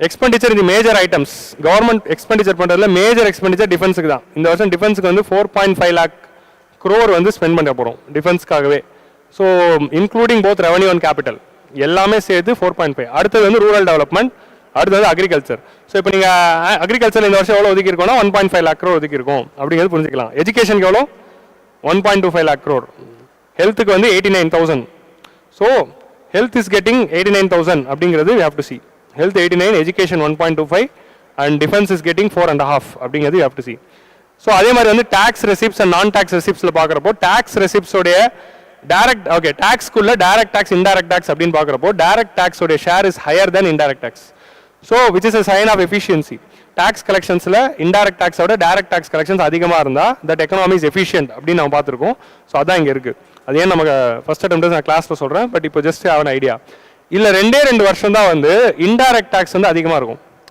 டைரக்ட் டேக்ஸோட இன்டைரக்ட் டேக்ஸ் அதிகமாக இருக்கும் எப்பவுமே நமக்கு டைரக்ட் டேக்ஸ் தான் அதிகம் ஆனால் 2 வருஷம் தான் இன்டைரக்ட் டேக்ஸ் அதிகமாக இருக்கும் ஒன்று வந்து 2016 இன்னொன்று 2020 இல்லை 2021-22 indirect tax would have been higher than the direct tax உங்களுக்கு புரியுதா 16-21-22 இந்த 2 வருஷம் மட்டும்தான் indirect tax would have been higher than the direct tax மற்றபடி எல்லா வருஷமும் டைரக்ட் டேக்ஸ் தான் ஹையராக இருந்திருக்கு நெக்ஸ்ட் வந்து கேபிட்டல் எக்ஸ்பெண்டிச்சரை பொறுத்த வரைக்கும் இது ஆல்வேஸ் இன்க்ரீசிங்ல இருக்கு இது ரெண்டும் ஒன்று தான் ரிவைஸ்ட் எஸ்டிமேட்ஸ்ல இந்த 10 மந்தோட டேட்டா வரும்போது நம்ம 12.7 அப்படின்னு சொல்லியிருந்தாங்க கரெக்டா பிப்ரவரி பட்ஜெட்ல இப்போ நமக்கு ப்ரொவிஷனல் ஆக்சுவலே கிடைச்சிச்சு ப்ரொவிஷனல் ஆக்சுவல் பார்க்குறப்போ 12.5 தான் இருந்திருக்கு ஸோ அது மாறும் 10 இயரோட முடிவில் பிப்ரவரியில் பட்ஜெட் தாக்கல் பண்ணுறப்போ 12.7ன்னாங்க இப்போ நம்ம முடிகிறப்போ 12.5 தான் வந்திருக்கு ஸோ அதோட கிராஃப் இப்படி 10.5 அப்புறம் 12.5 அப்புறம் 15 அப்படி தான் போகுது சரியா இதை நம்ம எலிமினேட் பண்ணிடலாம் okay so capital expenditure has always been இந்த ரைஸ் அந்த ரைஸ் எப்போ ஷூட் அப் ஆகுது பேண்டமிக் இயர்லேருந்து ஷூட் அப் ஆனது எல்லா வருஷமும் ஷூட் அப் ஆகிட்டு இருக்கு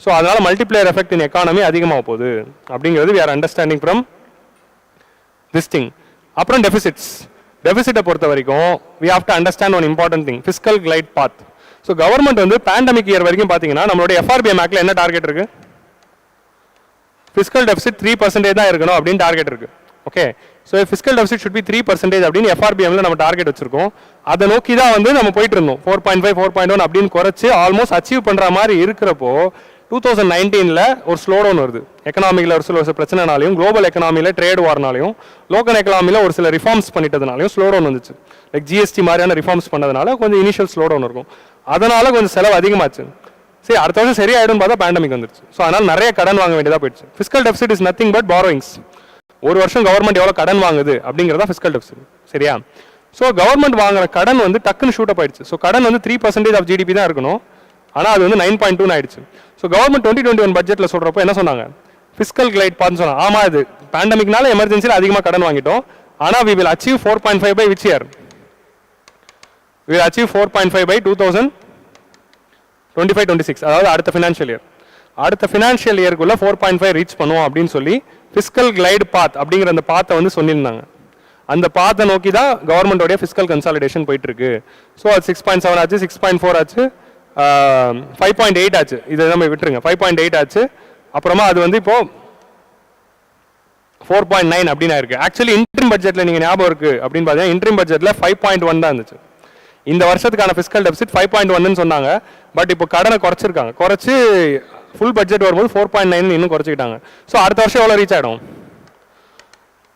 4.5 டார்கெட் நம்ம பிப்ரவரி பட்ஜெட் வரும்போது பார்ப்போம் 4.5 டார்கெட் ரீச் ஆகுதா அப்படின்னு ஸோ 25-26 நான் 4.5 ரீச் பண்ணுவேன் அப்படின்னு சொல்றது தான் கவர்மெண்டோட டார்கெட் ஸோ 4.5 ஆஃப்டர் 25-26 என்ன டார்கெட் அதை அப்படியே நாங்கள் ஸ்லோவாக வந்து கொண்டு போயிடுவோம் அப்படிங்கிற மாதிரி சொல்லியிருக்காங்க. 3 நோக்கி கொண்டு போயிடுவோம். ஏன்னா FRBM ஆக்ட் அப்படிங்கிற அந்த ஆக்டுக்குள்ள ஃபிஸ்கல் டெபிசிட் 3 தான் இருக்கணும்னு சொல்லியிருக்கோம். பட் நம்ம அந்த டார்கெட்டை நோக்கி தான் போயிட்டு இருந்தோம். பட் பேண்டமிக் எடுத்துருச்சு, திரும்ப அதை நோக்கி போயிட்டு இருக்கோம் அப்படிங்கிறது தான் fiscal consolidation for this particular year.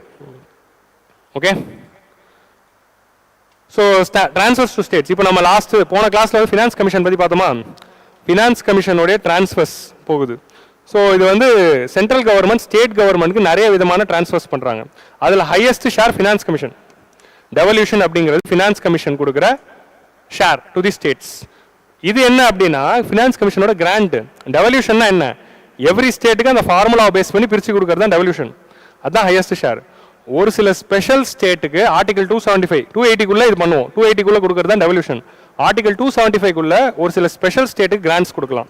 Like Bihar, Andhra Pradesh மாதிரியான ஸ்டேட்ஸ்க்கு. உங்களுக்கு புரியுதா? கஷ்டப்படுற ஸ்டேட்ஸ்க்கு நம்ம கிராண்ட்ஸ் கொடுப்போம். அந்த மாதிரி கிராண்ட்ஸ் தான் வந்து 2வது இடத்துல இருக்கு. ஒரு சில sector specific grants and special grants. So அதில் ஸ்டேட்ஸுக்கு போகிறது அது வந்து கம்மியாக இருக்குது. 2வது இடத்துல இருக்கிறது ஸ்கீம்ஸ்.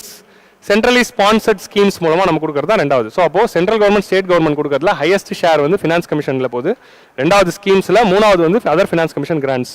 ஸோ இதுக்கு ஆர்டிகல் 280, இதுக்கு ஆர்டிகல் 275. இது நீங்கள் பாலிட்டி படிக்கிறப்போ இவ்வளோ அண்டர்ஸ்டாண்ட். ஓகே, ஸோ இதோடய நம்ம பட்ஜெட்டை வந்து வைண்ட் அப் பண்ணுறோம். நான் பட்ஜெட்டோடைய 9:30 தாங்க, 9:40 வரைக்கும், 45, 50 வரைக்கும்லாம் நான் எடுத்திருக்கேன். ஓகே, பழைய பேட்ச்லாம் உட்காந்துருக்காங்க. ஸோ அதனால் வந்து 9:30க்கே விட்டேன். ஸோ அதனால் இன்னும் நான் என்னோட ரெக்கார்டை ரீச் பண்ணல. அந்த ரெக்கார்டுன்னு சொன்னோட தான் தெரியுது ஒலிம்பிக்ஸ் வந்து இந்த வருஷம் எத்தனை ரெக்கார்டு வந்துருச்சா? எப்போ? யாரு? எதுல? Wow, super. என்னது? பிரான்ஸா? சரி, ஓகே, ஏதோ ஒன்று வந்துருச்சு. சூப்பர், பிரான்ஸ் வாங்கியிருக்காங்க. போன வருஷம் 7, இந்த வாட்டி எத்தனைங்கிறது பார்ப்போம். இந்த வாட்டி 10 ரீச் பண்ணும், அதான் நம்மளுடைய டார்கெட்.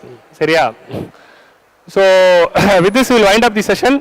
நான் எல்லாருக்கான நோட்ஸையும் நான் வந்து PDF போடுவேன். குரூப்பில் PDF வரும். என்டையர் நோட்ஸையும் ஒரு வாட்டி ரிவைஸ் பண்ணுங்கள். இதில் நான் ப்ரிலிம்ஸ்க்கு எதெல்லாம் பார்க்கணும் அப்படின்னு சொன்னேனோ அந்த ஸ்கீம்ஸு, அந்த லொக்கேஷன்ஸ், அதெல்லாம் நீங்கள் ஒர்க் பண்ணுங்கள். மெயின்ஸ் ஓரியன்டாக ஒரு சில டேட்டாஸ் நோட் பண்ணிக்கலாம். ஓகே, எந்த டவுட்டாக இருந்தாலும் கமெண்ட்ஸில் போடுங்க. I will come and answer each and every person's doubt. Okay, bye bye, stop.